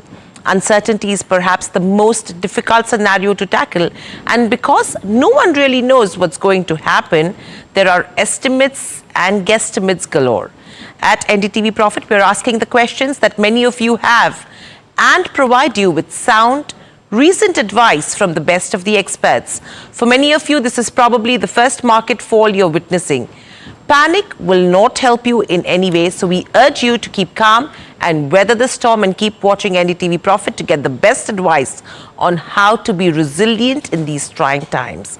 In fact, we will get you market voices who tell you what to buy, what to hold tight, and what you should be doing. First up, we have the focus that's coming in terms of domestic consumption theme for the next 2 quarters. And this is what market expert Nischal Maheshwari said on the current market situation. He added that there's no point in selling in the kind of market that we are in. Let's listen into a bite of that conversation. Yes, it's been a turbulent morning, basically. Yes. At the moment, I think the best thing to do is just stay away from the market. There is no point on catching a falling knife because you really don't know how the other countries are going to react. China has already done it. Other most countries, smaller ones, basically have all come to the table to negotiate. So let's see how all this pans out. I think it's best to avoid for next 1.5 weeks. See how all these things pan out. Maybe the Nifty will go to whatever levels. Nobody can predict that. So best to avoid. There is no hurry to buy in this market. To buy, but then would you avoid selling as well, Nischal? Because the point is that, and here I'm talking about something like a trend. Okay, so there was a business update that perhaps was not as rosy as some would have liked, but 28% growth in the revenue for the fourth quarter was expected of over 35%. It's a stock that is down 17%. It's a Nifty 50 stock. Do you avoid selling as well is a question. So it depends upon basically whether it's been selling because there has been some margin calls. If there is no margin call, I don't think so at this point. Basically, not only trend but anything. There is no point in selling in this kind of a market. The markets are very low. I think some sane sense is going to come back to this market, and maybe you will get better rates basically to sell. So there is. I totally agree with you. Basically, there is no point on actually going out and panicking and selling at these levels. Yes, you may still see lower levels than this. That's what I'm saying. I'm not sure basically how low it can go, but there is no need to panic at the moment because I'm saying, yes, conditions are bad. And but what my thought remains to be that cooler heads will come to the table and things are going to work out, not at pre-tariff levels, but definitely somewhere in between the pre-tariff and the level of tariffs which the Trump administration has put. So across the world, I see maybe there is going to be some giveaway, mostly a 10%, which was the base level of tariff, and some percentage above that. But then it is much better than what we are today. So that's why I'm saying basically just cool off and see for the next 2 weeks how this market comes, and then only whether you want to buy or sell, then only take a call. Okay, and Mr. Maheshwari, if you wait for 2 weeks and we see a significant dip in the next 2 weeks as well, any counters that you would want to enter into and see that these counters are now looking attractive where valuations are concerned, and will those bets be domestic play bets? Surely, I think last week itself, basically, I think it has become clear that you have to focus on the domestic companies for the at least next 2 quarters. And beyond the next 2 quarters also, I believe the Indian economy is going to revive. I think the government is taking enough measures, whether it is the rate cuts. I expect another rate cut to happen in another couple of days. Then there has been an income tax cut. So I think all those things, measures which the government is doing basically will show up in the second half of the current financial year. So that's why you are saying basically that at least for the next 2 quarters, wait out, and thereafter basically we are going to see earnings coming back. Maybe some amount of earning upgrades also happen in the second half. So better economic sense will prevail. Nischal, if we're talking about, and your point is well made, right? Because if you're talking about announcements that the Chinese government is already making to focus on domestic growth, you'll have European leaders that are talking about, hey, don't invest in the US, questioning whether or not it makes sense and saying double down on investments in Europe. So if all of these geographies, and I take your point to say that perhaps a common ground will be found on trade, but once bitten, twice shy. If you're dealing with the US administration, you'll have a lot of administrations around the world that will double down on domestic growth. And so from that perspective, for the Indian investor, what areas do you see? For example, financials have been relatively resilient, and in order for domestic to grow, you need financials. Similarly, you would talk about cap codes, you would talk about power. What are the places that you would look at and say there is value here? So I think financials definitely as a sector basically has got good value, and it's not performed for the last 3-4 years. So I think the outlook seems to be good for the financials. If we have another rate cut happening, which is most likely to happen, I think it is going to be favorable for the whole financial sector. So financials is one. I would for the moment still wait out to see whether the consumption is coming back or not. Because there, I think with these kind of numbers, there are question marks. FMCG, it's a very mixed bag. There are a couple of companies saying yes, others are saying no. So really, I think one should wait out for the consumption sector. Government spending is another definite thing happening. Government spent around 12 lakh crores last year. I think similar number is happening this year also. So I think there you should be looking at company industries like cement. Steel is a global commodity, so avoid it for the moment because you don't know if there is a tariff war between China and US, so China has to find newer markets to dump their steel. So India could be one of them. So avoid steel or metals for the moment, but cement is one basically definitely you should look at. The other ones basically capital goods to an extent. But capital good one has to be very clear saying that it's not the companies which are exporting because India has a large capital good export to the US also. So one should be very careful where we are investing. In fact, Kotak AMC's Nilesh Shah also echoed Nishchal Maheshwari's opinion and said that domestic-focused companies will stand out in this storm. Let's listen into that conversation. Today, we don't know what President Trump will do.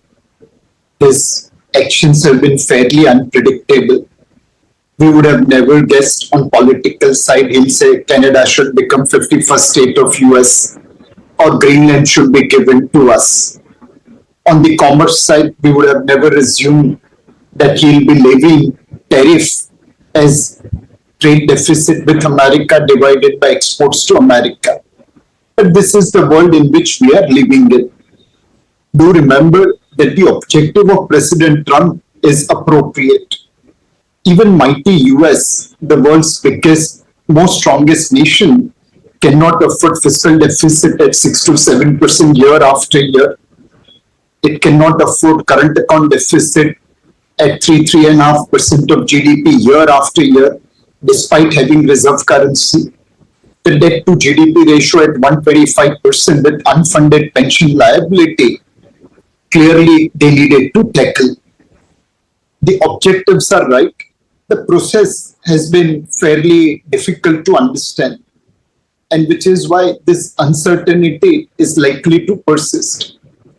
The process which they are following, it will create lose-lose situation for US as well as the globe, and hence there is little hope that it might get reversed before it is too late.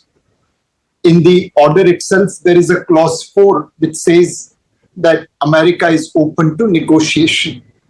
Vietnam, which allowed China to use their base for manufacturing or actually assembling and exporting to US, has already announced that will make zero tariff. So there will be negotiation, and that's the hope. But clearly that uncertainty is likely to persist as President Trump remains fairly unpredictable. Nilesh bhai, so can it happen that because of this uncertainty prevailing, and who knows, it could last for a better part of 2025, can we see illogical prices on the downside in asset classes as well? Because everybody's saying that Indian economy doesn't get impacted, but the uncertainty may still bring market valuations much lower than maybe long-term averages too, right? Undoubtedly, can it happen? Neeraj, markets can remain irrational more than you can remain solvent. While this phrase is used mainly for shorting side, It can be true even on long side. If you are taking leveraged position, you may think today X is the fair value, but with a policy change, X minus something can become fair value, and hence markets will have to make adjustment. Anyway, markets are always trying to forecast future. As of today, we don't know what kind of tariff will be there on pharma products. Who will bear the burden, manufacturer or the distributor, which has disproportionate margin? But yet market is going to take pharma stocks down, assuming that tariffs will be levied as irrationally as it has been levied on other products. Got it. Nilesh bhai, just pure domestic plays. So I mean, you maybe put in cement out there, and I wonder if steel, for example, while it's a global play, but because of the duties having been added, that does it kind of qualify as a quasi-domestic play now versus it being a global play? I'm just trying to think, what do you think of pure domestic assets like cement, steel, and some of those commodities? Not steel, but cement undoubtedly is pure domestic sector. You can't export much of a cement, you can't import much of a cement because of bulk nature. On the steel side, undoubtedly, there is little bit of exports, little bit of imports as well, and largely it's a domestic driven sector. But the most important thing for us is that steel or any other commodity is a sector where tail wakes the dog. There will be excess capacity in China. Their free access to US is getting curtailed. Their free access via using countries like Vietnam to export is also getting curtailed. And that extra capacity could be used to dump in rest of the world. We are one of the largest market and also nearest to China. We'll have to be very, very proactive in levying tariffs on Chinese imports. Otherwise, it can hit a sector like steel. So in steel sector, apart from domestic growth, domestic demand, we'll have to also see how proactive our government is in levying tariff on Chinese imports. Meanwhile, Robert Sokin, senior global economist at Citi Research, talks about the approach of countries amidst global tariff outbreak. He also emphasizes on how is the US economy going to pan out from here on. Let's quickly listen in. Right now, we're assessing many channels through which the tariffs will impact the US economy and the global economy and economies that are directly hit with these tariffs. And there's kind of the math of the direct effect of what these tariffs will do. But then there's all sorts of channels through which those effects could be worsened and magnified. In particular, if consumers and businesses really get concerned about this environment and they start to pull back spending even more, investment even more than they would otherwise with these tariffs, you can get kind of magnified negative effects. And I think with the way this first couple months have moved, with a lot of uncertainty and a lot of surprises from the Trump administration, I do think uncertainty is here to stay. Even if you end up with some negotiations on these tariffs, you could get more tariffs coming on and off. It's a very hard environment to plan. And so I think at least for the foreseeable future, uncertainty is going to be high. And that really runs the risk of weighing on economic activity and also weighing on financial markets. In fact, we also caught up with Nomura Sonal Verma, Managing Director and Chief Economist, India and Asia ex-Japan. Here's what she had to say about the tariff war that is likely to play out.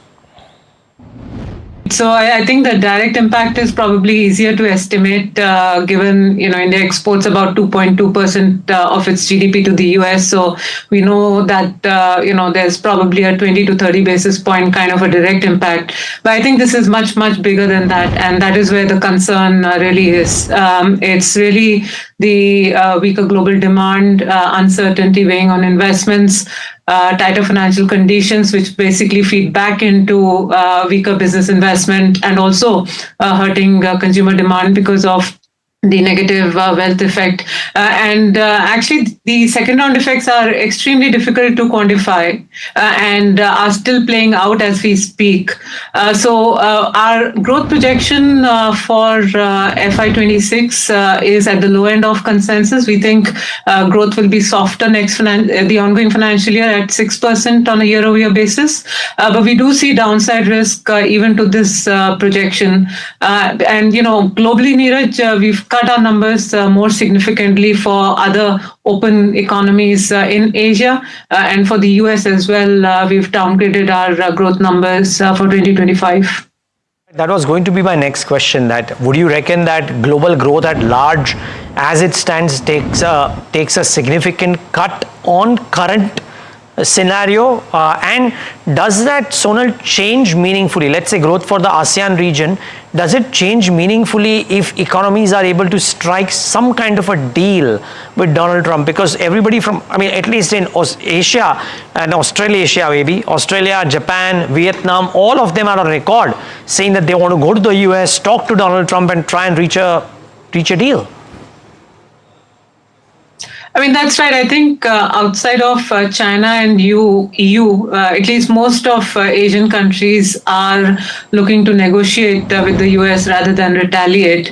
And this negotiation is either in the form of lower tariffs, more investment in the US, buying more of US goods. So a lot of countries are offering that. The question is the reciprocal tariff is actually not just about lowering tariffs. And for instance, the VAT or the GST that countries charge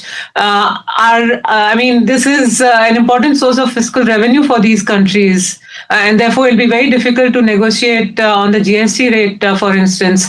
Similarly, the tariff on politically sensitive sectors like agriculture is potentially non-negotiable in a number of countries. So I think it is possible that some countries do manage to negotiate their tariffs slightly lower going forward. But even countries that actually have basically an FTA with the US have been slapped with a 10% tariff. So the extent of rollback on tariff is possible, but may not be very substantial.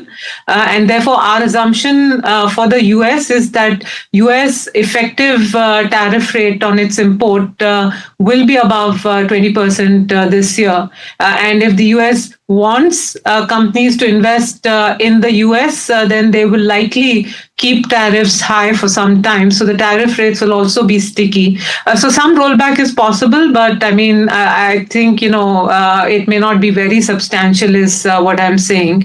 Now, what it means in terms of global growth, nevertheless, is that the tariff shock is quite significant, both directly as well as indirectly through the various channels that we discussed.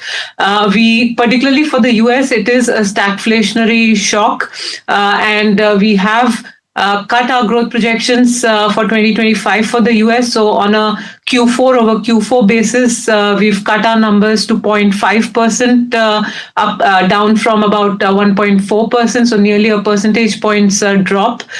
For rest of the world, it's more of a negative growth shock as well. So for Europe, Euro area and Japan, we've cut our numbers by 0.2 percentage points. And Asia, we think, will be hit the hardest because this is basically home to the open economies in the region, and the tariff rates on Southeast Asia are quite elevated at between 35 to 50%. So the growth impact will be quite substantial for countries like Vietnam, Thailand, Singapore, Korea, Taiwan. So we've made cuts anywhere between 0.3 to 0.6 percentage points across countries. Moving on, the other commodity which is impacted right now is crude. Actually, it hit a low of almost $60 per barrel. We also spoke with Vandana Hari, expert in the oil and gas space, about how deep the crude fall could be from here on. And she believes that the levels absolutely depend on what US President decides to do. He is the only one who can put a lid on the pricing right now. Let's listen in. That's probably, those are the most important questions and probably the hardest to answer. With regards to how much lower we could see prices go, I think it depends on what we see in the coming hours. And I'm saying hours rather than days because I am expecting Trump to put out some kind of messaging, some signal that things are not going to be as bad as the markets are fearing. That what he's doing, he's talked about short-term pain, right? But I'm not sure that pain, that recession qualifies as the pain in his statement. So watch out for what Trump does and says. If he signals that it's not going to be as bad, I would expect crude first to find a bottom and second to start moving up. Your question also was, how quickly it will move up? I think it will be very, very cautious because it will take time for the markets, for the dust to settle. This is a huge shock. There's going to be aftershocks and ripple effects. So the market will be cautious. But at the very least, I think Trump is the only person who can put a floor under prices right now. And as we've seen last week, OPEC Plus has left the stage. So there's really nothing else that can come in to rescue. And I don't think the Fed either. I noticed you were talking about that earlier. I think they are in a wait and watch mode as well. So what is the upside at this point? And is it too early to call? Yes, I mean, look, you start thinking of all the supportive factors, one of them being, for instance, that, you just mentioned that TI slipped below 60. Even in the low 60s WTI, it is a bad environment for the U.S. shale sector. So you can assume that instead of the 200 to 300,000 barrels per day increment in U.S. oil output that we were factoring in for this year, at low 60s, below 65 WTI, it's going to be closer to zero. The other argument typically that comes into play is that as prices fall, that will ease inflationary pressures. There will be a little bit of a fillip in demand as a result to low prices. But see, the thing to keep in mind is all of these are very slow-acting factors. So as of now, again, they are not ones that can quickly step in or will quickly step in to steady market sentiment. So we, as I said again, I'll repeat that I think it's watch out for what Trump says and does in the coming hours. So inventory losses with regards to OMCs, and if you talk about marketing margins, that could improve.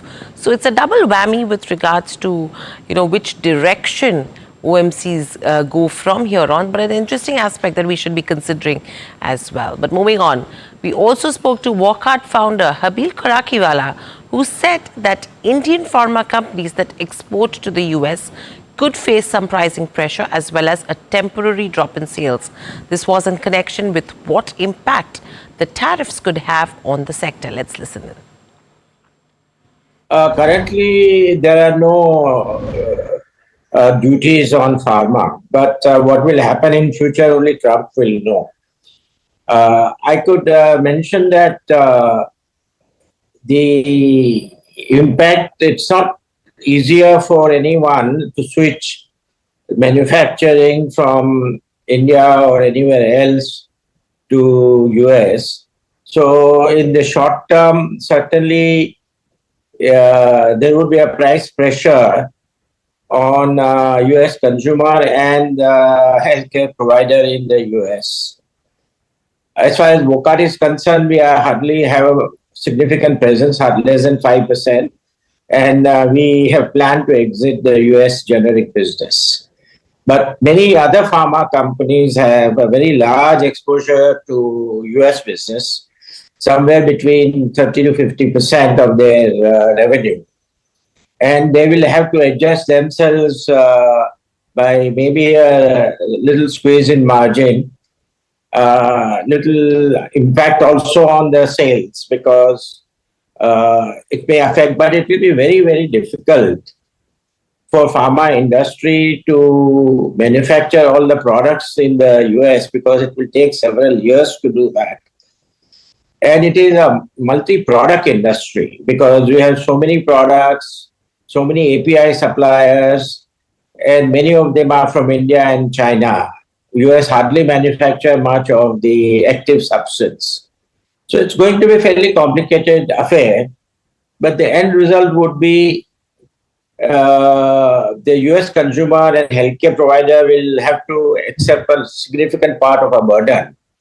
And the future of pharma industry from India, who have a very large exposure, they would certainly rethink their future strategy.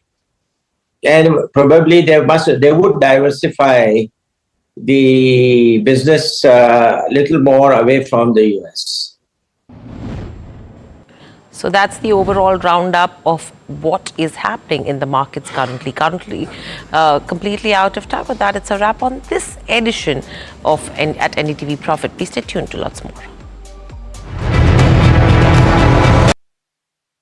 Inventories over a 45-day period. And if you go back to say early January, the crude price then was $83, which came down subsequently to $75. So the crude inventory that they're carrying is at $75 on an average per barrel. So, but if your question is going forward from here, if the price remains at $60 a barrel as it is today or thereabouts, and I'm not going into the Indian basket or Brent, etc. I'm not going into that. Then can you legitimately expect prices of petrol and diesel to be moderated by the oil marketing companies in keeping with the global price? To which my answer would be yes. In a deregulated sector, you can expect them to accordingly adjust the market retail price. But that's not the only reason why I've called you here. I have requested you to come because we have also had to look at some other areas for decision making. And I want to draw your attention. We'll be giving you a note. The note I'm using, I'm also going to share with you, both electronic copy and otherwise. You know, we have come a long way on LPG. There was a time when an LPG cylinder was an item which was rare, which you had to stand in a queue for, etc. When the Honorable Prime Minister assumed office, So you said below 60, below 65. by today it's 60 or thereabout, 61 or 62. Yeah. But please let me complete, then you ask me whatever question you want. So there was a time when, you know, you had to stand in a queue to get a cylinder, you had to use influence. Today, you can actually SMS, you can also do what we call IVRS, voice call. You can send a WhatsApp message and they will deliver a cylinder to you at your residence. The total coverage of LPG for the population, it stood at around 14 crores or 140 million in 2014. That has gone up to around 33 crores or 330 million. So if you go by the yardstick that you have one cylinder per connection per household, then the entire country is covered. In fact, I would say there's more than 100% LPG coverage. In addition to that, we have an Ujjwala scheme. The Ujjwala scheme was introduced in 2016, and the Ujjwala scheme also has something like 100 billion plus or 10 crore plus beneficiaries. And the advantage of the Ujjwala scheme and overall LPG connections is that today our brothers and sisters, more our sisters, they can have freedom from firewood, coal, cow dung, cakes, etc., all the traditional cooking fuels, which is not the case even in some advanced countries, where even though the country is developed, the rural countryside is still using firewood and coal, etc. Now, the LPG infrastructure in India, I just wanted to tell you, we have now gone from 55.9% LPG coverage in 2014. We have gone today to 107.4% LPG coverage. Number of bottling plants of our OMCs or oil marketing companies has gone up from 187 to 212.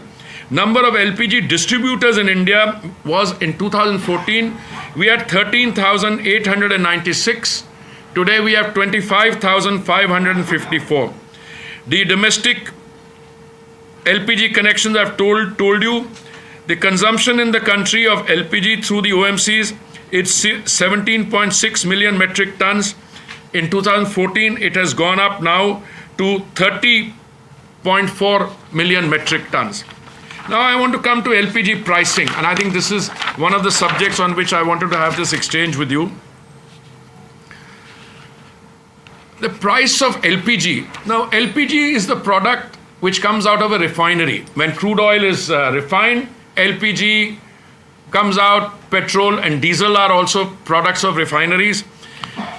The international price of LPG, which has been determined by the Saudi CP international benchmark, has been going up. It went up from 415 metric tons, dollars per metric ton to $712 per metric ton, but we never passed it on to the consumer. We kept it exactly where it is, and I think the rate of increase has been moderated and absorbed by the OMC. As a result of which, last year, the OMCs had a loss of 28,000 crores because of the LPG are keeping the price of the gas cylinder, the 14.2 kilo gas cylinder under control, providing Ujjwala subsidy. They incurred a loss of 28,000 crores, and the government, through its provisioning, through the budget, we gave them 22,000 crores back. I just wanted to give you this background.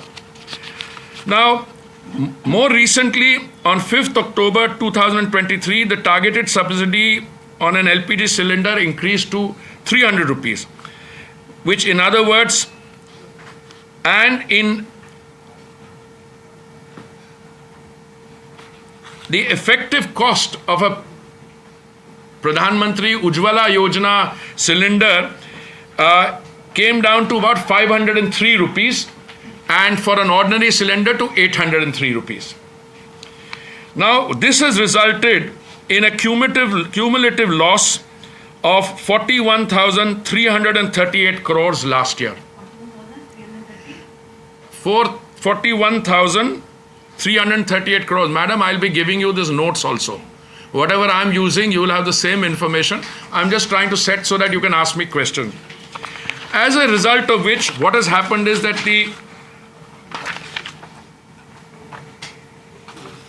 the Saudi CP international benchmark rose by 63% from 385 metric tons in July 23 to $629 per metric ton in February 25. It was a 63% increase.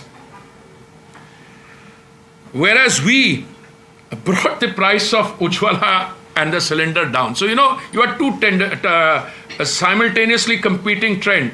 International price is going up by 63% and our price is coming down. This is what resulted in the loss for 43,000 crores. So what are we planning to do? The statistics will give you all the paper, this thing. You compare the price of LPG cylinder in India and Pakistan, Bangladesh, Sri Lanka, Nepal. Even if you equalize the currencies in terms of the exchange rates, India, as I said, a normal cylinder was 803 for the normal cylinder. LPG cylinder 503. In Pakistan, it was 1080.59. In Bangladesh, 557.81.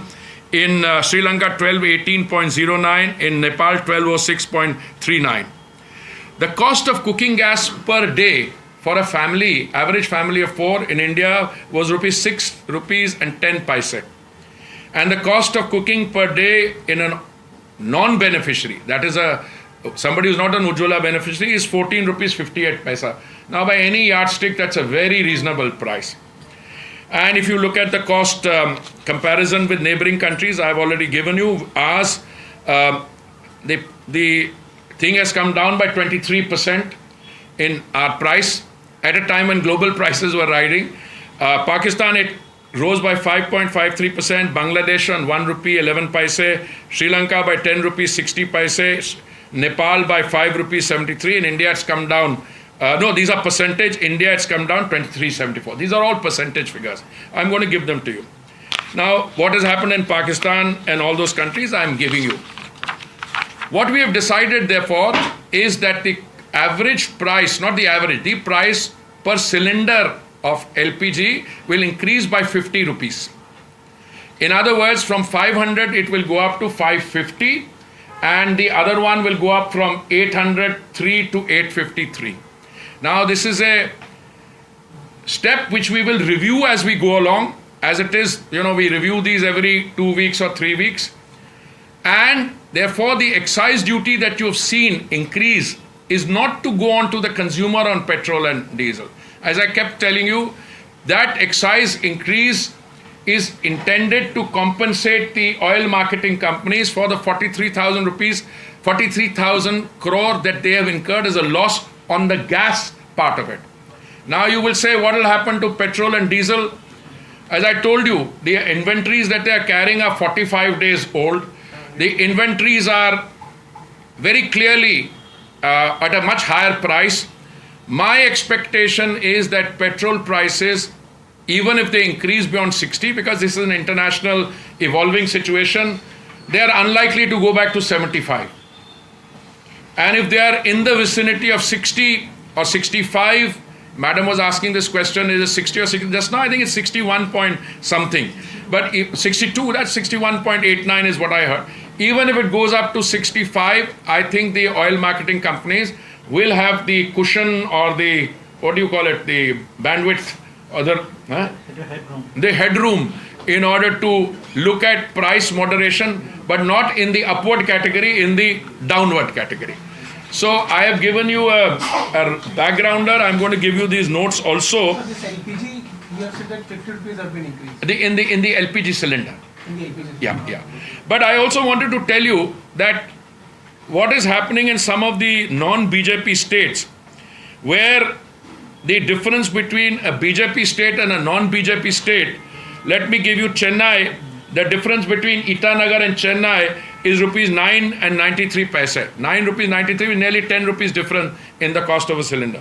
In between Lucknow and Telangana, it is 12 rupees 76 paise. Between Gandhinagar and Bangalore, it's 8 rupees 22 paise. Between Panaji and Kerala, it's 11 rupees 5 paise. Guwahati, it's 105 rupees. The difference is 6 rupees 82. So there is a between BJP and non-BJP states, it's a very clear difference. Today I've seen that Karnataka has raised their price. I haven't. First statement. No, I have the here. Yes, I have this notification issued by the Karnataka government dated 1st April. I only saw it today because. I'm just coming. Yes, correct. For the words and figures 18.44%, the words figure 21.17% shall be substituted. Yeah, but Karnataka, I'm not surprised. They are not stopping at fuel only. They've taken milk prices also, etc. So we'll leave that aside. So now again, I want to give you the overall picture.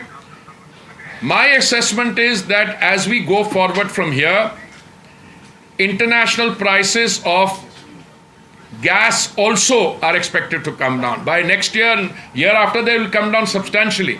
But since we are giving such a comfortable cushion to our companies, now I've already told them this will be in their notes, what's happening in Pakistan, Bangladesh, all over the country. So this 50 rupees increase per cylinder will be for the Ujjwala beneficiary, and overall for the non-Ujjwala beneficiary, it will be again 50 rupees, will go up from 803 to 853. Again, this will be reviewed every 15 days or 1 month, whichever is the system. And in the case of petrol and diesel, as I said, if this trend remains, then the price is likely to be revised by them. It's a deregulated sector. They don't have to come to us. हाँ जी, आप कुछ सवाल पूछ रहे थे. हाँ जी, एक minute. किस चीज का price? Tomorrow morning. So you are getting a first preview into it. तो सर ये सारे उज्ज्वला और नॉर्मल जो सिलेंडर 50 रुपए पर सिलेंडर भैया बढ़ेगा, वो भी at a time like this. This is really to deal with that 41,833 crore loss that they've made. So the excise duty rate is for that, not for relax. Sir 830 crore और 330 करोड़. हाँ? 41,000 some 800 some crores यार. मैं exact figure आपको इसमें मिल जाएगा.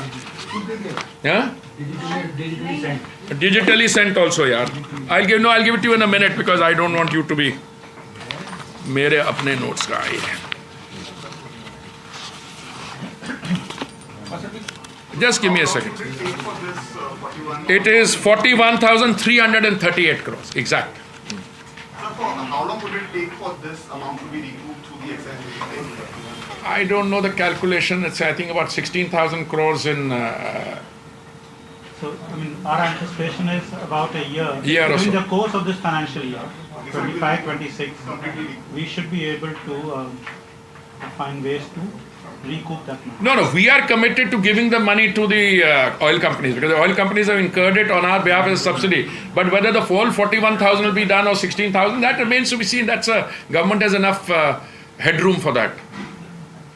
So this price will not be 50 for non-Ujjwala scheme, right? 50 rupees per cylinder for Ujjwala and non-Ujjwala. Ujjwala अगर 500 का मिलता है वो 550 का हो जाएगा. दूसरा 803 का 853 का हो जाएगा. Sir, how much will we be able to recoup? You just made some reference. So, and how much can we expect to this excise hike? No, देखिए ऐसा है. Our commitment when they incurred a loss of 28,000 crores, we gave them 22,000 crores back. Okay. Now this is very important for you to fact this point that we are committed so that the companies don't have to bear the brunt for it. They are commercially run company. So कितना होगा कितना उनको finally उतना ही मिलेगा जितना loss उसके आसपास ही मिलेगा. So this increase of excise policy, the Congress party is saying. Sir, commercial का भी मैंने बोला ना भैया 50 रुपए उज्ज्वला का नहीं कमर्शियल का तो वैसे ही कम हो रहा है यार. कमर्शियल तो हम करते ही नहीं वो तो मार्केट करती है. वैसे पीछे 42 रुपए कम हुआ है कमर्शियल का.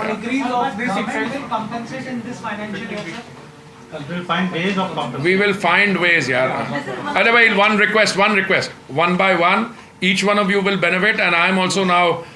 I will be able to absorb and respond also by one. Please ask whatever. On English and Hindi, the Congress party is reacting on this. The Congress saying that it's robbery by Modi government when crude oil prices are at $6 a barrel. The government raises excise duty. In whose pockets is this money going? Usko bolo.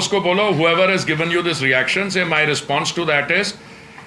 The Congress's way of doing business was to float oil bonds for 1,40,000 crores, out of which we are still paying back 3,10,000 crore. We are still paying back, which is a robbery and which is as far as this is concerned, tell them we are not increasing the cost or the price being charged to the consumer. If these trends remain, the fundamental arithmetic of oil diplomacy is that the inventory which is being carried by the OMCs today is 45 days old. That was brought at an average price of $75 to $80.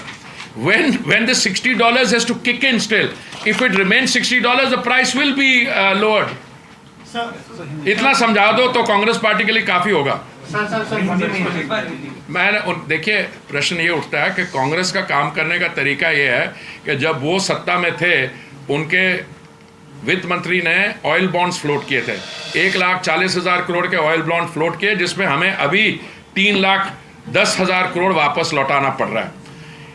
जो oil marketing companies होती हैं इनकी जो oil की inventory होती है वो 6 हफ्ते होती है, 45 डेज होती है. तो 6 हफ्ते वाली इन्वेंट्री जो है वो 60 में नहीं खरीदी गई थी, वो 75 प्लस में खरीदी गई थी, $75 पर बैरल. और कुछ जो अर्ली जनवरी का रेट था $83 था. तो हम उस पे चल रहे हैं. ये $60 अगर रेट आज हुआ है, अगर $60 रहा तो संभव है कि आने वाले समय में ऑयल प्राइसेस जो ऑयल और डीजल प्राइसेस कम होंगी. It stands to reason. या one by one. Can you please help us understand as to why government has imposed excise duty on petrol and diesel? Is it because international fuel prices are falling and that could have given companies the gain, so government wants to mop up that? No, not at all. The reason is very simple.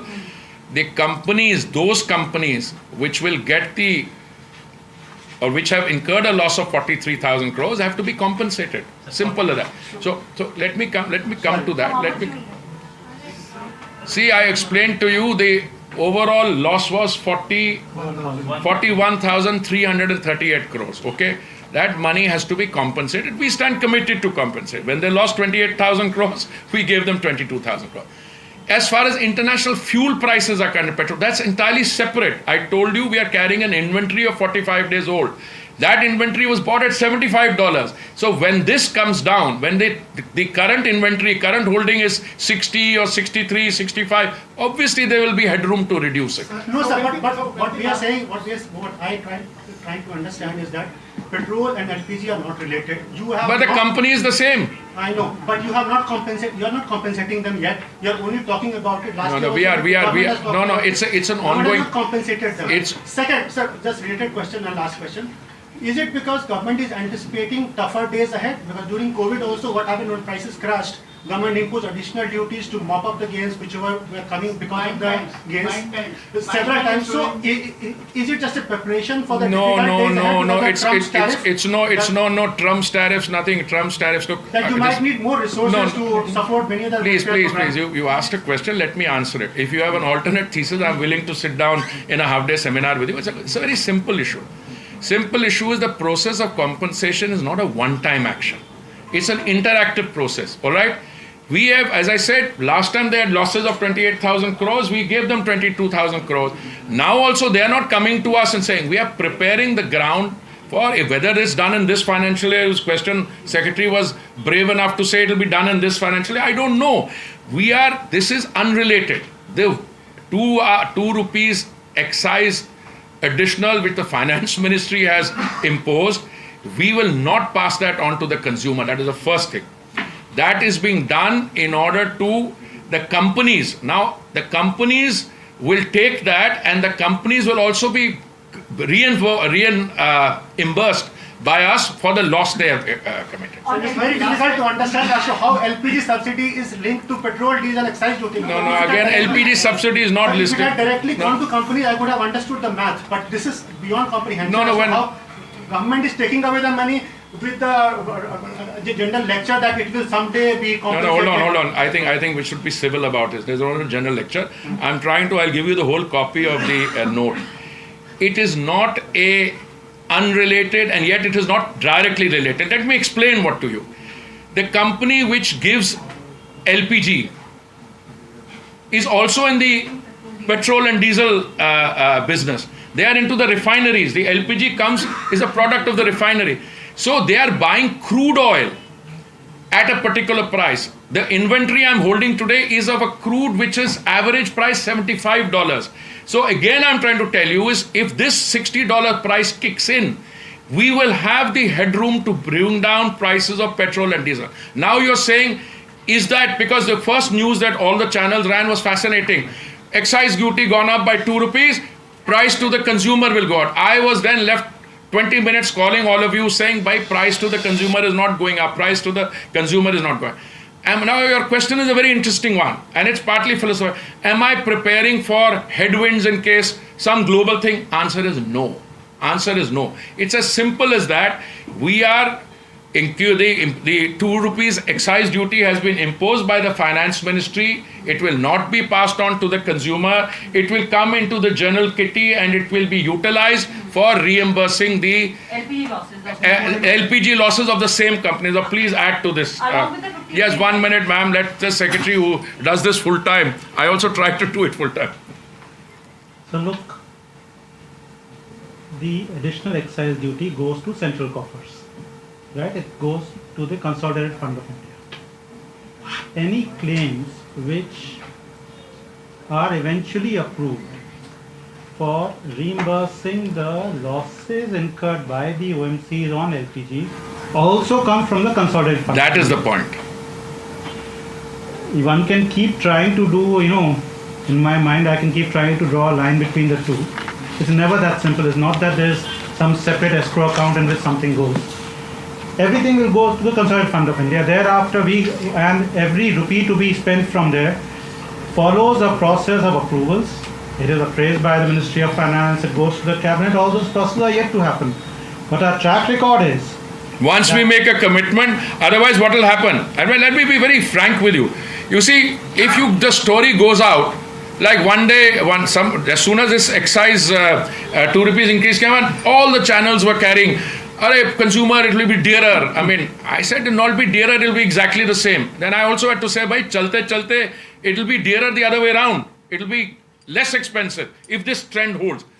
No, 1 minute. Somebody also said, no, this excise has been imposed on exports. I don't know where that story came from also. So the idea of having this interactive discussion with you is to clear your cobwebs, and if there still is something down, we will discuss it. But this is to... How much money can they... Can you let him come back? Excise duty plus the rupees 50 increase in LPG cylinder will be used to compensate the oil. No, it's not that. It's slightly different. Let me explain this. Well, can you let us complete? Can you? Somebody's asked me a question. No, hold on. Now, look, listen.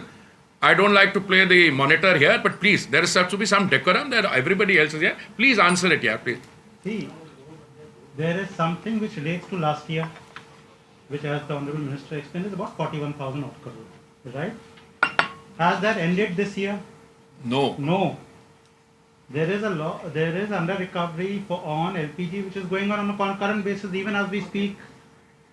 So the 50 rupees increase actually addresses the concurrent under recovery. It is not addressing the backlog. The backlog remains where it is. For the backlog, we will be making a request. Our request goes to the Ministry of Finance. They process it, goes to the Cabinet. So the whole process which goes through. The other thing, let me tell you, when you're dealing with something like the Consolidated Fund of India, once it's in the Consolidated Fund of India, you can't say this compartment or that compartment. The idea is that the government believes, you see, the normal expectation is that all prices have to come down. But sometimes when you have a situation like this, you must have the ability also, especially when your domestic LPG price is so much cheaper than the rest of the world. That's why I gave you those long statistics, cheaper than in the neighboring countries, cheaper. So we have, as a measure for the time being, raised it by 50 rupees per LPG cylinder. As gas prices become, my own view is that from a few months from now, more and more gas, we may bring it down. We bring it down to 50, we'll review it. Yeah. Sir, one minute. Now you. Sir, there is anticipation the Saudi CP price बढ़ेगा. तो ये भी क्या consideration में है? Just now, Minister answered that question. But sir, isn't it further compounding the problem of OMCs? They have a backlog of 41,383 from the last year. Plus now they have to bear the subsidy or the excise duty hike as well, because it will be reflecting into the bottom lines or the profitability of the companies. Let me answer 50 rupees is not meant for the previous coverage, or neither it is going towards meeting the. First of all, let me answer that question. Madam, Sir, please. Compounding the problems of the of the OMCs. You know how much profit?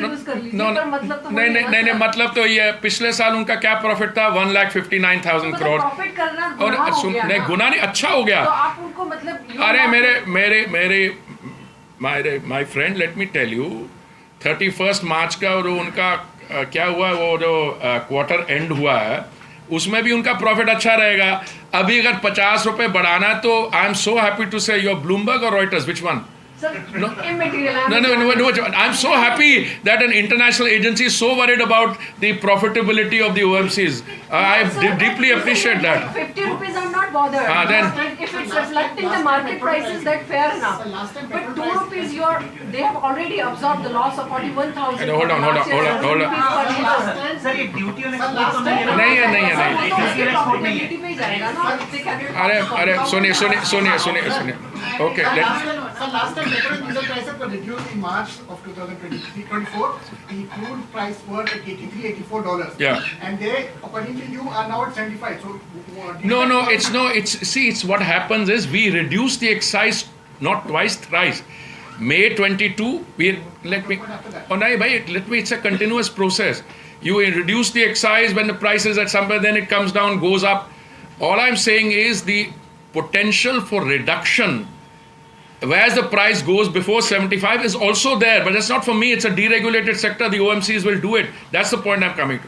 Insofar as whether they have the headroom, whether we're compounding, I don't think the OMCs have any difficulty in absorbing that 2 rupees excise. In fact, all the discussions that we've had for them prior to this. So I'm so happy to say a distinguished member of the fourth estate trying to argue on behalf of the OMCs. OMCs are very content with what we discussed. But sir, they are the taxpayers' money, na? So they are. So they're answerable to. So you are the. cylinder hike will be implemented from today onwards. Sir, how many liters of petrol and diesel we sell daily? Sir, will there be any impact? Please address questions to me. No, you should answer that. How many, these are factual questions. How many liters of petrol and diesel do you sell in a day? I think in a year we sell about 16,000 crore. 6,000 crore? 116. 1,000 crore liters of petrol and diesel combined. Sir, just one question. Instead of hiking the excise duty, and then going through a mechanism to give a part of that money back to the OMCs 1 minute. to compensate for their previous LPG losses, wouldn't it have been simpler to not hike the excise duty and let them make an additional margin for You're taking money from me to make good my losses, you know. And then finance ministry में vacancy इसको भिजवा दो. I would recommend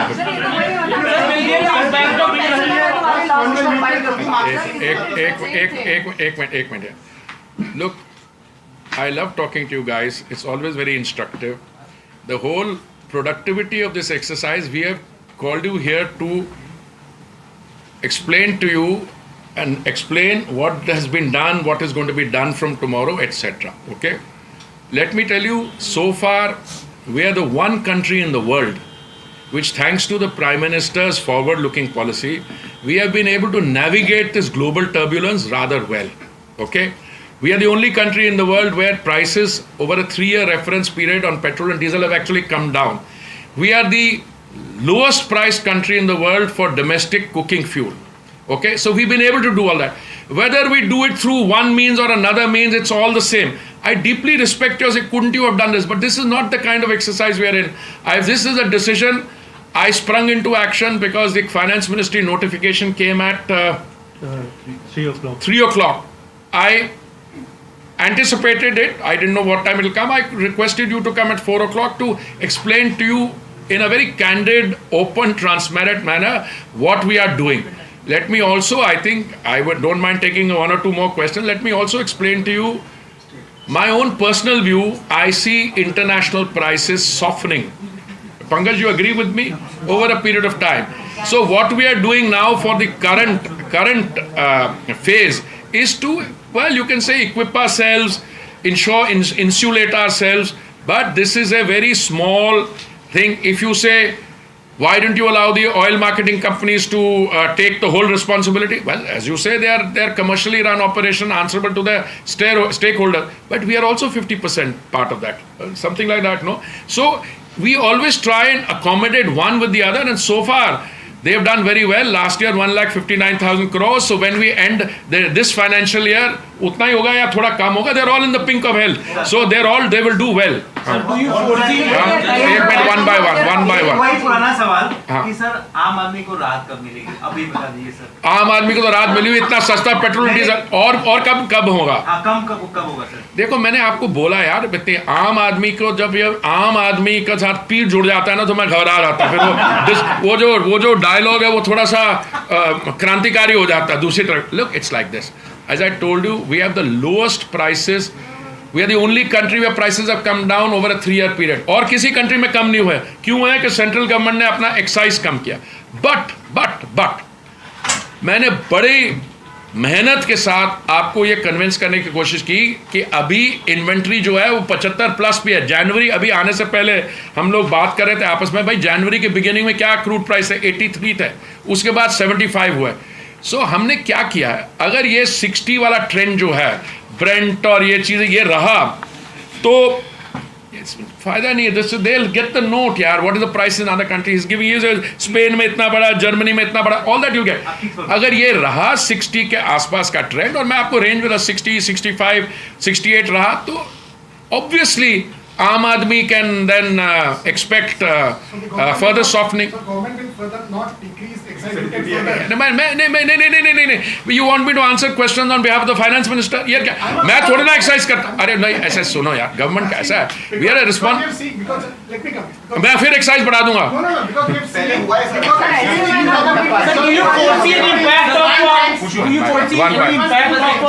One by one. He is asking the question. I know You want? I'm so happy. I'm feeling very happy that this is a vibrant press conference. Ek minute. I'm a very important for petroleum and diesel. I'm a very important part. I'm the line minister. Yeah. Acha, bolo. I'm not in the business. Parliament में भी वो Thambi दोराया from DMK asked me, why don't you give an assurance that you will do more? मैंने कहा, I'm not in the business of giving assurance. देखिए, मैं आपको बोल रहा हूँ, ये जो एक्साइज 2 रुपीस का इंक्रीज हुआ, इसका मैंने रैशनल बता दिया है क्यों हुआ. अगर आप मेरे से पूछते आपको क्या लगता है आगे, तो मैं सकता आगे जाके ऐसे नहीं होगा. पर ये एश्योरेंस वर्ड जो है, ये मेरी डिक्शनरी में नहीं है. जब से मैं मंत्री बना हूं तब से मैं आई टॉक अबाउट नहीं सही सीरियसली बोल रहा हूं. मैं कौन होता हूं एश्योरेंस देना? ये डिसीजन मेरा थोड़ा, मेरे से ऊपर का पे ग्रेड का है decision. And cooking gas or LPG price has been raised by 50 paise per cylinder. This is what we're hearing from Union Oil Minister Hardeep Singh Puri as he addressed the press. We'll slip into a short break right now, but more news and updates on the other side.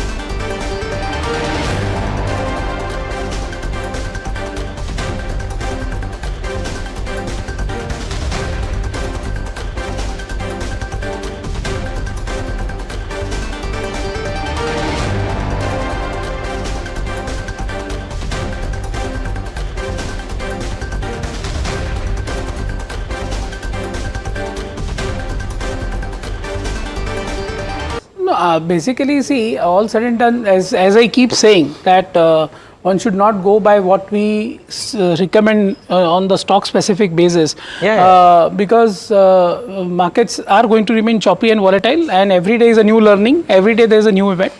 Luckily, market gave very good opportunity on I would say Thursday, when markets were steady and not falling much, and Friday opening was also only 60 points down for the Nifty, where we raised a lot of cash. Luckily we raised around 13.5 to 15% cash in the portfolios, and that will put to work slowly and gradually after today's fall. So, okay. So are you saying that you will start deploying? Yeah, a little bit, gradually. At about and that's what I always do, because in a falling market like this, and where this will end, actually nobody will know, right? But I would agree with Mr. Ramesh Damani's statement that over next 2 weeks or 3 weeks maximum, something will happen, and Trump will claim victory, and things will start to reverse. So things cannot continue to fall all the time. So we have to deploy very gradually, slowly, in the pockets which you feel are least impacted, or whether or in the pockets like IT, for example, where the impact is already pricing in. For example, if today also it falls by 3-4%, then I would say that even the bad numbers which are going to come for the March quarter gets little bit priced in. And then if suddenly something improves globally, then you can see a very sharp bounce back. AB Real Estate might look to sell their paper business to ITC. So that would be an interesting deal, not too big for ITC, but from AB Real Estate's perspective currently. On the 20th, he reported this in his segment Heard on the Street, which runs at 2:30 p.m. every day.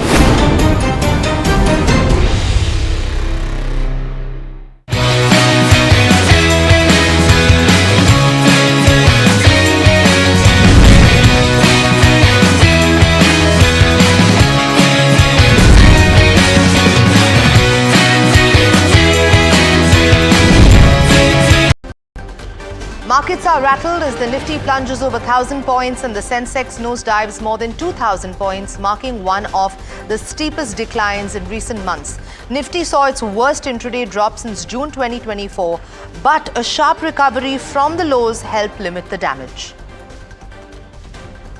Meanwhile, stock markets across Asia plunged sharply as shares nosedived around the world as higher tariffs and a backlash from Beijing triggers massive sell-offs.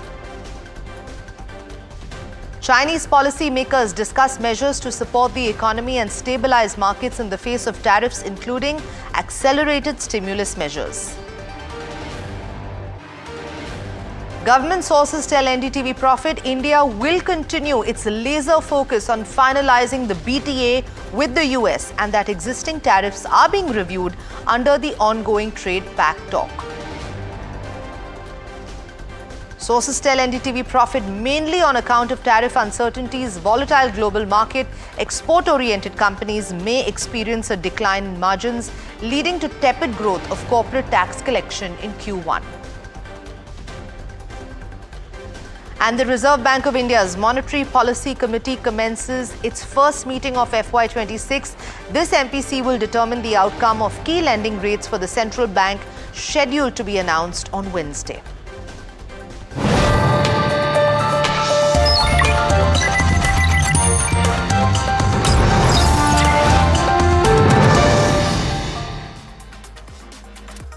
Good evening, you're watching Profit 360 on NDTV Profit. I'm Sanjana.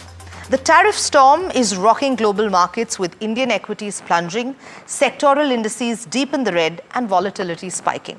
Despite the turmoil, however, India may be better positioned than its peers, opting for a balanced long-term approach over knee-jerk retaliation. Plus, expert voices weigh in on what's next, from recession risks to market recovery and the outlook for key sectors. Stay with us as Profit 360 brings you everything you need to know. So first up, a look at how the markets fared today.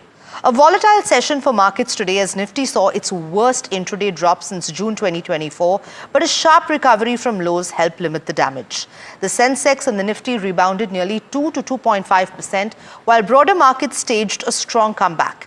Nifty mid-cap surged 4.7% and Nifty small-cap jumped over 7% from the day's lows. A roller coaster day with investors navigating deep losses and a resilient pullback. Let's go across to my colleague Harsh Satya for a detailed market wrap now. Well, it was always expected to be a tough day of trade. Global cues suggested it. We slipped below the 22K mark, but we've recovered fairly decently in that sense. 500 plus points from that day's low is how the Nifty has recovered. So that's quite a bit of turnaround. Within the Nifty, IT was the pack to watch out for. Nearly 2,000 points up from the day's low. We've closed 2.5% down for sure, but the bounce from the day's low was very, very sharp. And even if I can pull up quickly an Infosys, it will show that it's one of the stocks which has really recovered from the day's lows. Infosys, TCS, those were 2-3 counters which have done very, very well within that IT pack. And the recovery from the day's low was extremely sharp on some of these counters. Also, when you are contextualizing auto, a Tata Motors was one of those which has been hurting and reeling under tariffs. Again, the recovery from the day's low was very, very sharp within Tata Motors in particular. Nifty Auto a bit, but Tata Motors in particular, from 535 we've gone and closed at 582. So a very, very sharp recovery at that where Tata Motors is concerned. But let's talk about the Nifty 50 basket of stocks, and within that FMCG was the one area which was okay, and you'll see HUL leading that. Nestle also down just about 1/3%. ITC largely down just about 1%. Trent was the one hurting. Commodity stocks and Nifty Metal was the one big casualty for the day. Let's pull up the sectoral heat map as well, and within that pocket we'll see that the big movers were Nifty Metal, Nifty Realty within the broader markets, and Nifty Auto, which is down 3.4% nearly. Nifty Bank largely in line with the Nifty 50 index, but pinpoints all around. Nifty FMCG down 1.1 odd%. So that was the one outlier. Nifty IT down 2.5%. We did speak about that. The Nifty Pharma was down 2.8% as well. So that one in focus. Last off, I want to also talk about the breadth. The breadth was extremely weak as expected, but we saw a bit of recovery right towards the end. So 172 advances to 2060 declines. It was a painful day of trade overall. Broader markets, I want to quickly zoom in on those. We saw recoveries from lows. Nifty's mid-cap and small-cap also saw sharp recoveries from those lows. 17,269, we saw 800 points of recovery there. And the Nifty small-cap as well from 13,300, we've closed around 900 points higher. So all of those seeing a bit of recovery from the lows, but nonetheless, pain is elevated at this point. Clearly, 4% lower despite that. Those are the top gainers and losers. Siemens, there's a special situation, but outside of that, plenty of them. Delivery, of course, making that acquisition. But let's go across, let's listen into some views. We had a Mihir Vora as well as a Nilesh Shah to talk to us about everything that's happened in markets today. Clearly, domestic focused sectors will stand out in this storm. Undoubtedly, India's growth can take a hit if global growth slows down, but we will still be a positive growth. We will still be one of the fastest growing major economies. So your portfolio should tilt towards domestic focused sectors rather than international focused sector. Within these sectors, which could take advantage of opportunity, as India has been levied little less tariff compared to others, there could be opportunities in textiles and garment. There could be opportunities in footwear. There could be opportunities in some of the pharmaceuticals and chemical sectors and so on and so forth. But please remember, if the American demand itself comes down, then these opportunities will be back-ended, not front-ended.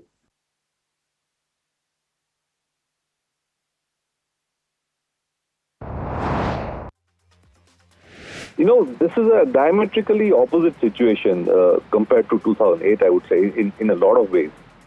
In 2008, when there was a crisis, people would turn to the US dollar for safety. The people would turn to the US for safety. This time is the other way around. That time, the inflation problem was in other markets. Here we are going to face a deflation problem, and the US will face an inflation problem. So we are in a diametrically opposite situation to 2008. That's why I'm saying I'm not too worried. Reassuring responses coming in from experts. Meanwhile, let's take a look at what the experts are saying with regards to sectors. The auto sector we saw sank 4%, while pharma and oil and gas stocks slid nearly 3% as market jitters intensified over these fresh US trade measures. However, industry experts are warning that uncertainty could weigh on demand, with actual policy implementation taking weeks or even months. In pharma, the US faces challenges in shifting manufacturing and keeping Indian exports critical. Meanwhile, as crude dips below $65, market sentiment hinges on Trump's next move. Let's quickly hear from these experts on what lies ahead. Below 65 WTI, it's going to be closer to zero. The other argument typically that comes into play is that as prices fall, that will ease inflationary pressures. There will be a little bit of a fillip in demand as a result to low prices. But see, the thing to keep in mind is all of these are very slow-acting factors. So as of now, again, they are not ones that can quickly step in or will quickly step in to steady market sentiment. So we, as I said again, I'll repeat that I think it's watch out for what Trump says and does in the coming hours. It will be very, very difficult for pharma industry to manufacture all the products in the US because it will take several years to do that. And it is a multi-product industry because we have so many products, so many API suppliers, and many of them are from India and China. US hardly manufacture much of the active substance. So it's going to be a fairly complicated affair. We're in this period of uncertainty that is going to dampen demand overall. So whatever good positive benefit any country might get from having a better tariff environment relative to China is probably going to be mitigated to some extent just because we're going to be reducing demand in the marketplace.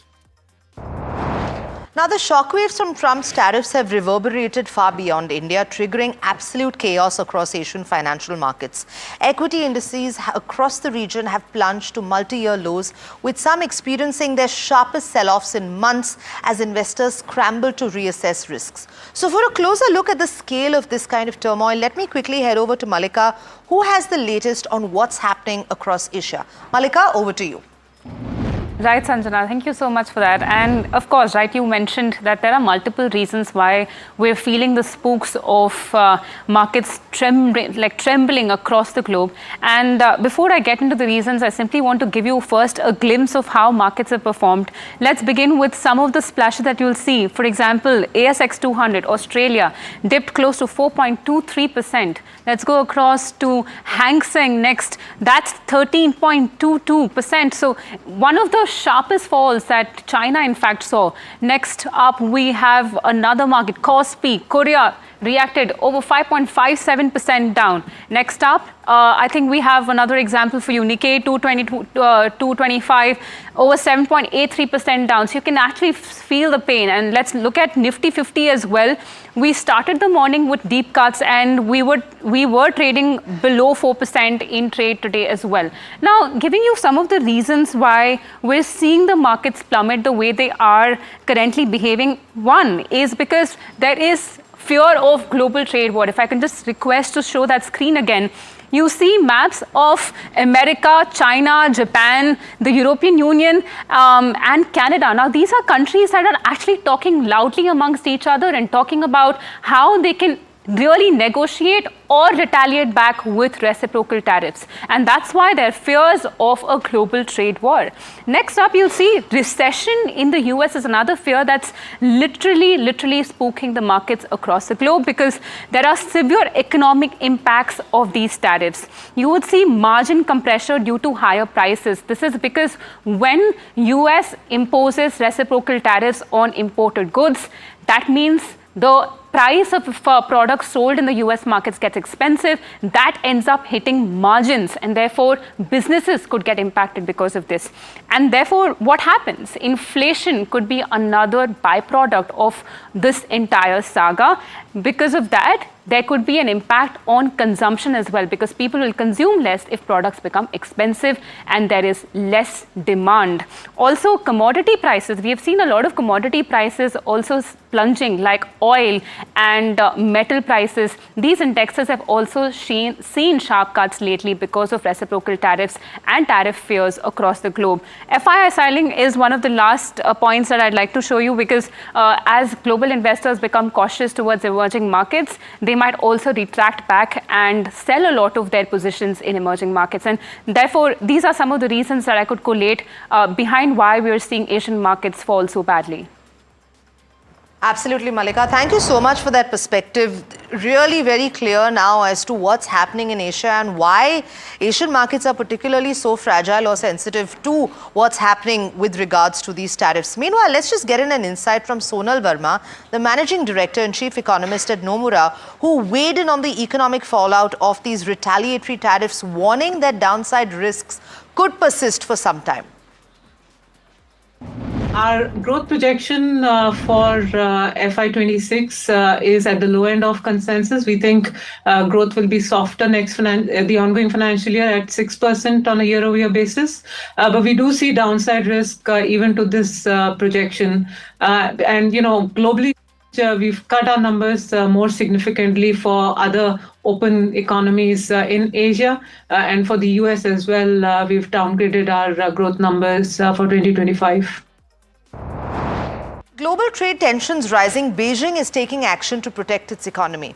China is exploring early stimulus measures to soften the impact of Trump's tariffs after already announcing, if you remember, a 34% retaliatory tariff on US imports that will take effect on April the 10th.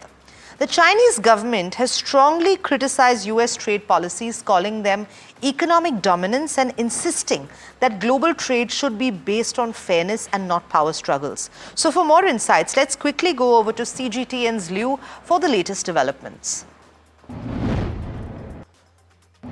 The Chinese government has launched a forceful response to what it calls US tariff bullying, denouncing Washington's policies as economic hegemony. On April the 5th, the state news agency Xinhua published Beijing's official stance, declaring the world needs fairness, not domination. This comes after Beijing unveiled 11 countermeasures last week, including a 34% tariffs hike on all US imports starting April 10th, a WTO lawsuit against US practices, export controls on heavy raw earth, critical for lasers, radar, wind turbines, and advanced tech, blacklisting US firms under the unreliable entity list, and suspending some of the imports of US poultry, sorghum, and bone meal. Analysts warn the rare earth restrictions could cripple US industries. Bloomberg notes these minerals are the lifeblood of modern technologies, used in everything from jet engines to communications gear.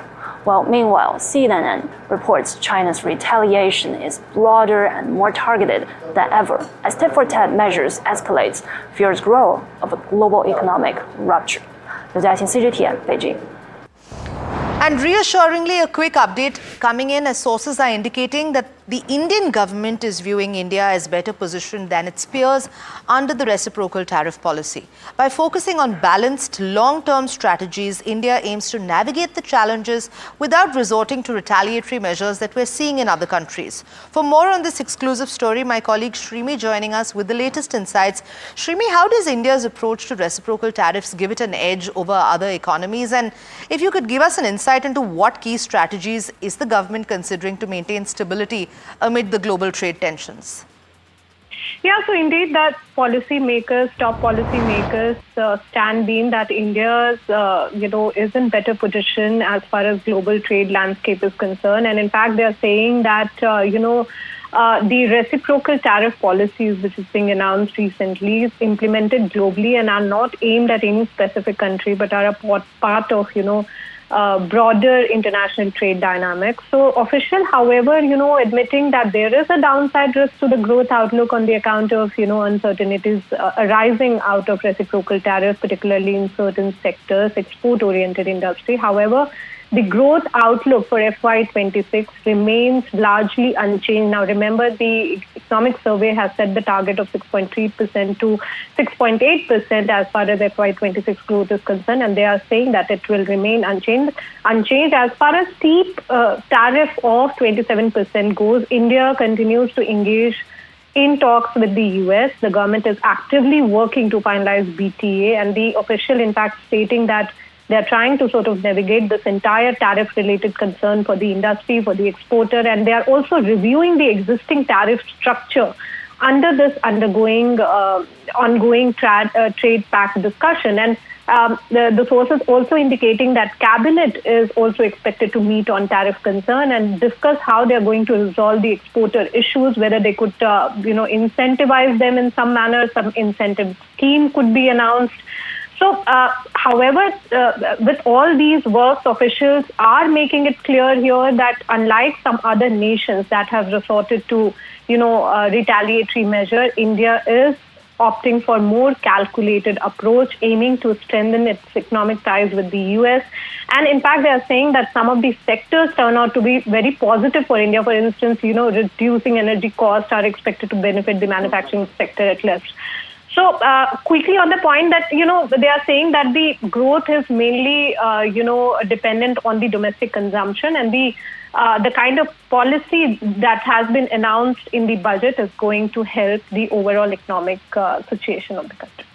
Right, Shrimi, thank you so much for that. With ongoing discussions shaping the future of bilateral trade, this information reassuringly highlighting India's strategic leverage. And that's all the time we had on this edition of Profit 360. Stay tuned to NDTV Profit for more news and updates.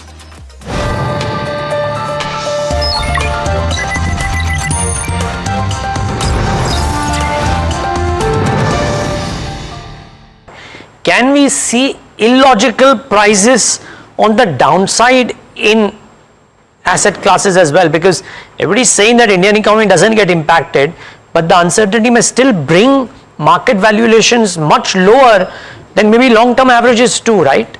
Can it happen? Undoubtedly, Neeraj, but markets can remain irrational more than you can remain solvent.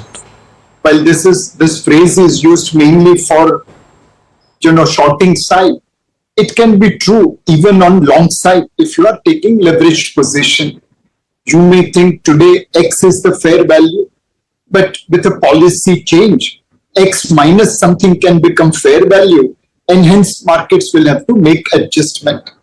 Anyway, markets are always trying to forecast future. As of today, we don't know what kind of tariff will be there on pharma products. Who will bear the burden, manufacturer or the distributor which has disproportionate margin. But yet market is going to take pharma stocks down, assuming that tariffs will be left.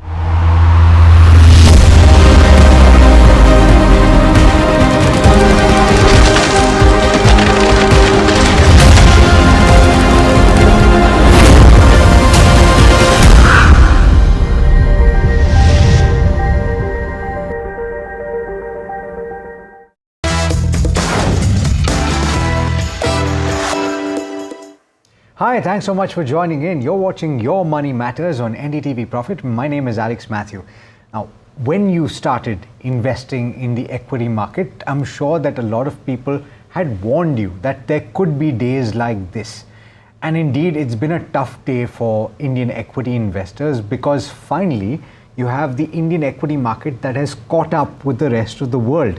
Last week, you saw severe drawdowns in the US market as well as in the Chinese equity markets and several other major stock markets in the world. And that's because of Donald Trump's tariffs that were announced. And over the weekend, of course, you had China that announced that it was responding in kind and that it was also raising tariffs. And this weaponizing of tariffs has created a very uncertain environment the world over. And our stock markets are reacting to that. The question is, how should you react? How should you adjust your investment strategy, if at all, in the mutual fund space? And I also want to specifically talk about a few global or international ETFs that are currently available here in India. They were trading at a premium to the net asset value. And that premium has shrunk very dramatically. Some of you might have been caught on the wrong foot. We'll talk about what you should do as well. Joining me to give you the advice that you need right now is Mohit Gang, the co-founder and chief executive officer of Moneyfront. Mohit, thanks so much for joining me today. Thank you so much, Alex. Always a pleasure. I'm sure you've been fielding a lot of calls, and I want to talk to you about some of that as well today, because the initial reaction to a fall like this is absolutely important from an investor standpoint. But before we get to that, let's address that ETF issue that a lot of people will have witnessed over a period of time. We've been speaking about it, Mohit, where that premium to the net asset value of some of these international ETFs, simply because the units were not being issued by the fund houses, had gotten to 18-20%. But that has shrunk very dramatically. And what that means is that if the Hang Seng has dropped 20% over the last 1 month, people who invested at the peak at a 20% premium to the NAV, they've actually lost 20% plus 12 percentage points. Is that the right way to look at it? Oh, yes, absolutely. I think we've been always warning against that, Alex. The faster the rise, the sharper the fall, honestly, in these kind of scenarios. They were quoting at a premium because obviously mutual fund houses were not able to create fresh units because of RBI restrictions around the ETF limits and the global investment limits. Now, ETFs which were already created had some units which were getting traded on the exchanges, and people who wanted to sell were quoting obnoxious discount on those ETFs. And there were enough and ample warnings being issued. Not discount, premium, no? Sorry, my bad. Were quoting at a premium. Yeah. And there were ample warnings being issued that investors should not fall in lure just because the market is doing good or looking attractive right now. You should not buy the units at premium. And so is the case. Now that markets have corrected, there is a double whammy. A, the underlying has corrected, and B, the premium has shrunk dramatically. So the investors who bought at that high premium are now reeling under the pressure of dramatic correction on both the counts, the premium shrinking and the markets having corrected. So it was never a wise call. Even today, if there is a little bit of a premium, our advice would only be that not to go and lure for that premium or not to get over drained into it. I think as long as you get fresh units from the mutual fund, as long as there is good supply which is available, it's only fair that you buy then. Otherwise, I think one should just stay away from buying an ETF by paying a premium on it. Okay, and what about if, for example, and I was looking at the NASDAQ ETF as well, Motilal Oswal, if I'm not mistaken, there the premium has not necessarily fallen as much as maybe the Hang Seng has fallen. So if there is still a premium, would you say sell and get out of that position, because you could potentially lose a lot more than what the underlying loses? Look, I was just checking some data, Alex, right now, and I'll just give you a data. The Mirai Asset Hang Seng ETF today is quoting at an NAV of 11.75. Okay, but if you were to go and buy the Hang Seng ETF, it is coming at around 18.25. So there is substantial premium still. It has compressed a bit, but there is substantial premium still, which is out there on this thing. Right. So similar is the case with even the Nippon thing. The Nippon India Hang Seng Bs, that also is quoting at some amount of premium to the NAV. Right. So again, it depends. Look, there is scarcity, and the sellers would always command a premium in this kind of a market. I'm honestly would want to suggest investors that you never know if the tide turns the opposite way, which it is turning right now. The differential will shrink massively and the losses will get magnified. So to avoid those kind of scenarios, I would still suggest not to get into the lure of this purchase. Not to get into the lure, I take that point, but would you sell at this point, Mohit? That's the question.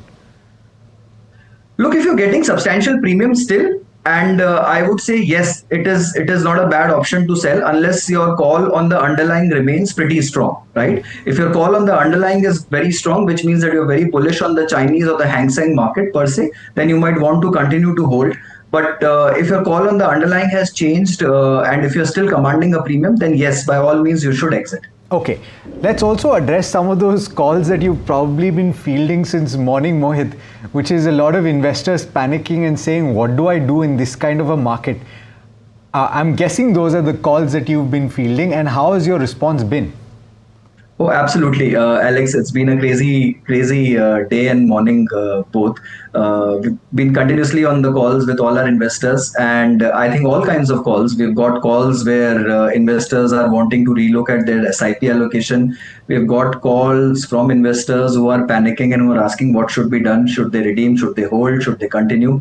We have got calls from investors who are wanting to put in more money, and we have also proactively reached out where there was liquidity available, and we were aware that there is liquidity available in investor portfolios. We have also proactively reached out and said that there needs to be some allocation which has to go in at these levels also. I understand that you can never clearly fathom the fall and you can never clearly call out the bottom. But if investors don't invest at these levels, then you will never make those superlative returns. You will always make normal returns if you keep investing at higher and higher levels and in good market conditions. But it's only when the tide turns against you, that's when, if you are taking those chances, that's when the portfolios will give you some superlative returns, right? So it all totally depends on the investor's risk appetite, the time horizon, the liquidity available, and the financial conditions. This is not a blanket call. No one can just go out clearly and say it's a buy day today or it's a sell day today. It is a very typical investor to investor, case to case scenario. Okay, a few questions then.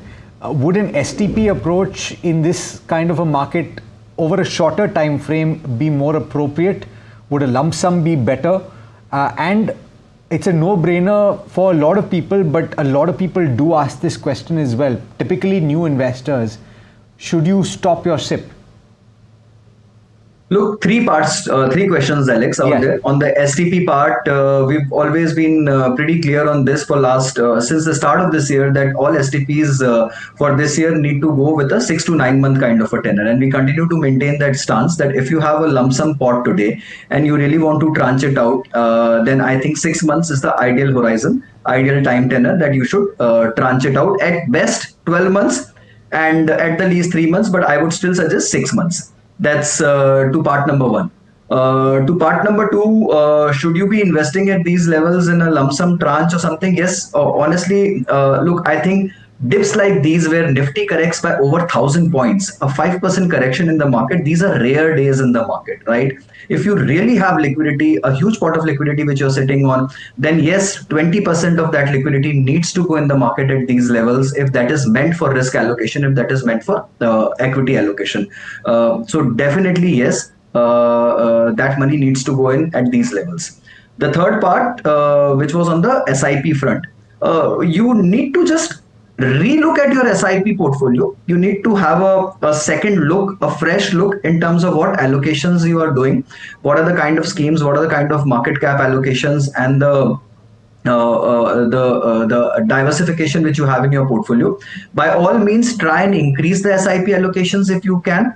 These are times when you accumulate more and more units in your portfolio, right? And try and increase the SIP by whatever amount, little proportion you can, and also try and see what is the proportion which is going. If it is less towards large cap, then yes, you need to align more in favor of large caps right now. If it is equally distributed, or if it is, let's say, there is nothing in mid and small caps. Let's say if the entire portfolio is large cap, just for hypothetical say, this thing, then you need to start a mid and small cap SIP because they've also gone through a serious wave of correction. Right? However, a new SIP portfolio which is getting constructed today, to my mind, should be more tilted towards a large cap or a flexi cap allocation. Okay. And the final question, which has to do with buying the dip, you mentioned that if you have liquidity available, then 20% can go right now. But a simple formula, because a lot of people wonder when to buy the dip. So if there is an asset allocation that you are following, something as simple as 60-40 or 70-30, or 70-20-10, 10 towards gold, then it is likely seen a big shift today and over the course of last week.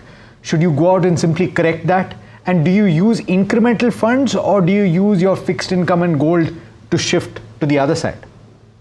That's a very interesting question, Alex. Always incremental fund is better. In case you are sitting on a war chest, in case you're sitting on some dry gunpowder, then the first rule of asset allocation is that whatever asset has fallen in composition, let's say if you were following a 50-40-10 portfolio, which is equity, debt, commodities, and if equity is corrected from 50 to 45, then you beef up your equity allocation.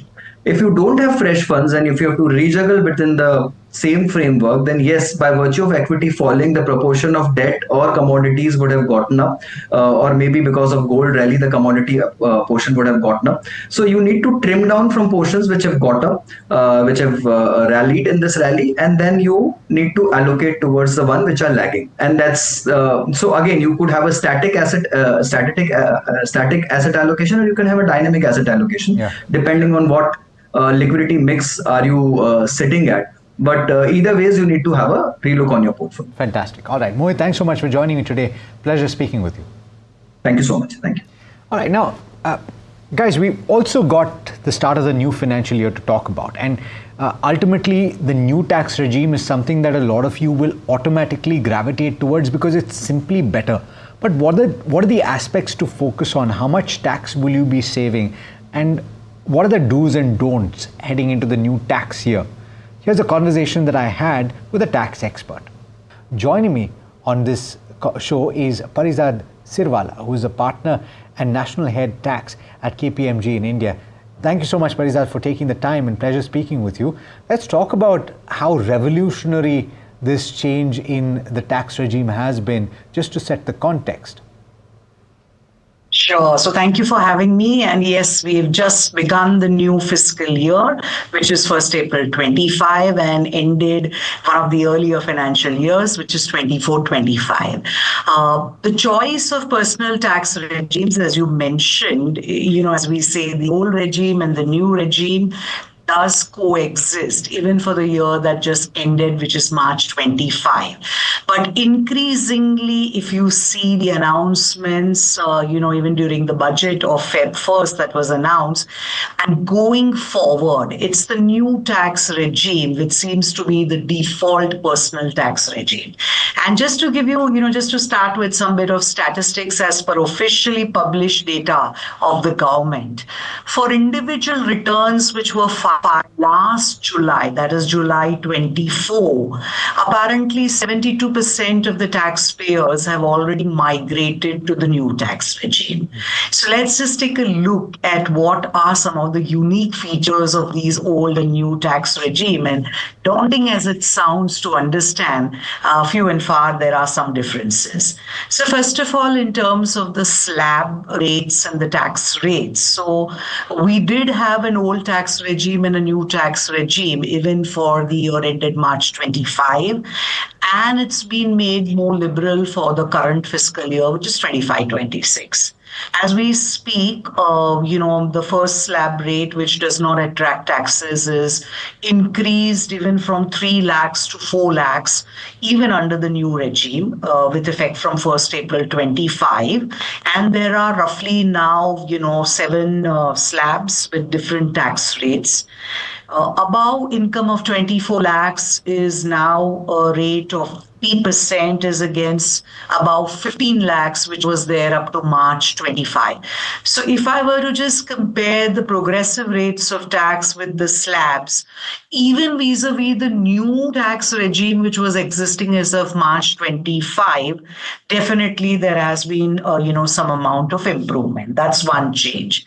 If I look at the old personal tax regime, of course, for every individual taxpayer, it depends on his or her personal facts and circumstances, investments, deductions made, so on and so forth. But the slabs itself are different for the old tax regime. So as an example, under the old tax regime, up to 2.5 lakhs of income, there is no tax. The first slab in the revised new tax regime is now 4 lakhs. That's the first thing on the slab rates. The second thing is that, the higher standard deductions for salaried income taxpayers. So you have 75,000 rupees, which is available in the new tax regime as a standard deduction, as against 50,000, which is under the old regime. We may discuss it a little later during our conversation, but we've also heard a lot about the rebate that is available in the budget announcement. And now literally for total taxable income of up to 12 lakhs per annum, you don't land up paying any taxes by virtue of marginal relief, which is under the new tax regime. Again, the threshold of income is up to 12 lakhs, which is 5 lakhs of income only. Let me come in and ask you about that, because I think a lot of people will be confused about this, Parizad. The rebate exists, and it existed in the old new tax regime, if we can call it that, and it has been raised to 12 lakhs. So this is a major benefit. A lot of people will not have to pay tax on account of that. Now, if you calculate the standard deduction of 75,000 as well, what that means is that if your income is 12.75 circa or around that much, assuming that you have that standard deduction, it comes to 12 lakh, you won't pay tax because you get a rebate on that. But then if you do cross over with your net taxable income into say 12.1 lakh or 12.2 lakh, can you explain how that marginal relief works? Because my understanding is that if it crosses by 10,000 rupees, you would only have to pay 10,000 as tax, and that goes up to a certain level, right? That's correct. So many people actually get this wrong in terms of the mathematics of calculating marginal relief. First of all, as a concept, what is marginal relief? It's a relief given to taxpayers only in certain circumstances to compensate for this incremental tax liability which arises when your taxable income is just marginally above the threshold. Now, this marginal relief or the rebate concept was always there under the domestic tax law. It's just that the threshold income at which it triggers has kept on changing. So under the old tax regime, it is still at 5 lakhs. Under the new tax regime, till March 25, it was 7 lakhs of income. Under the new tax regime, with effect from the fiscal year, which is the current year, from April 25 onwards, that threshold has gone up to 12 lakhs. Now, to your question, if you work out the maths, the way it's calculated is, if your taxable income annually is 12,10,000 rupees, your gross total tax liability roughly upon that, including before cess and surcharge, amounts to roughly to the tune of 61,500. And then the way the marginal relief is prescribed or the rebate is prescribed, you literally land up getting, you subtract the 61,500 from the 51,500. So you literally land up paying only 10,000 as your taxable income. So the way the maths works is that your excess income over 12 lakhs, your tax liability on total income, and if that is greater, then your relief is basically the difference between the two.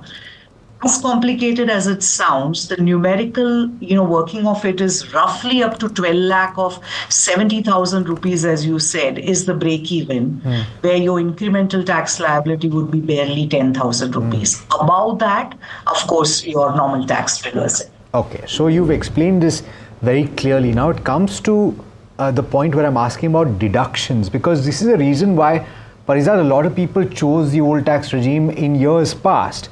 But as you've pointed out, already last year, I think people, when they did the math, they were surprised to find that the new tax regime was actually beneficial. Even though they thought that with HRA, with certain other Section 80C, Section 80CCD, Section 80D, with all of these deductions put together, they thought that the old tax regime was better. Is there a threshold that you have calculated to say that if you have deductions of this value, then in this year, the old tax regime is still okay? Yeah, so once again, to reiterate, the choice of both the regimes exists even today. Yeah. It's very individual. But to your point, what are some of the things that are not allowed in the new regime at all? So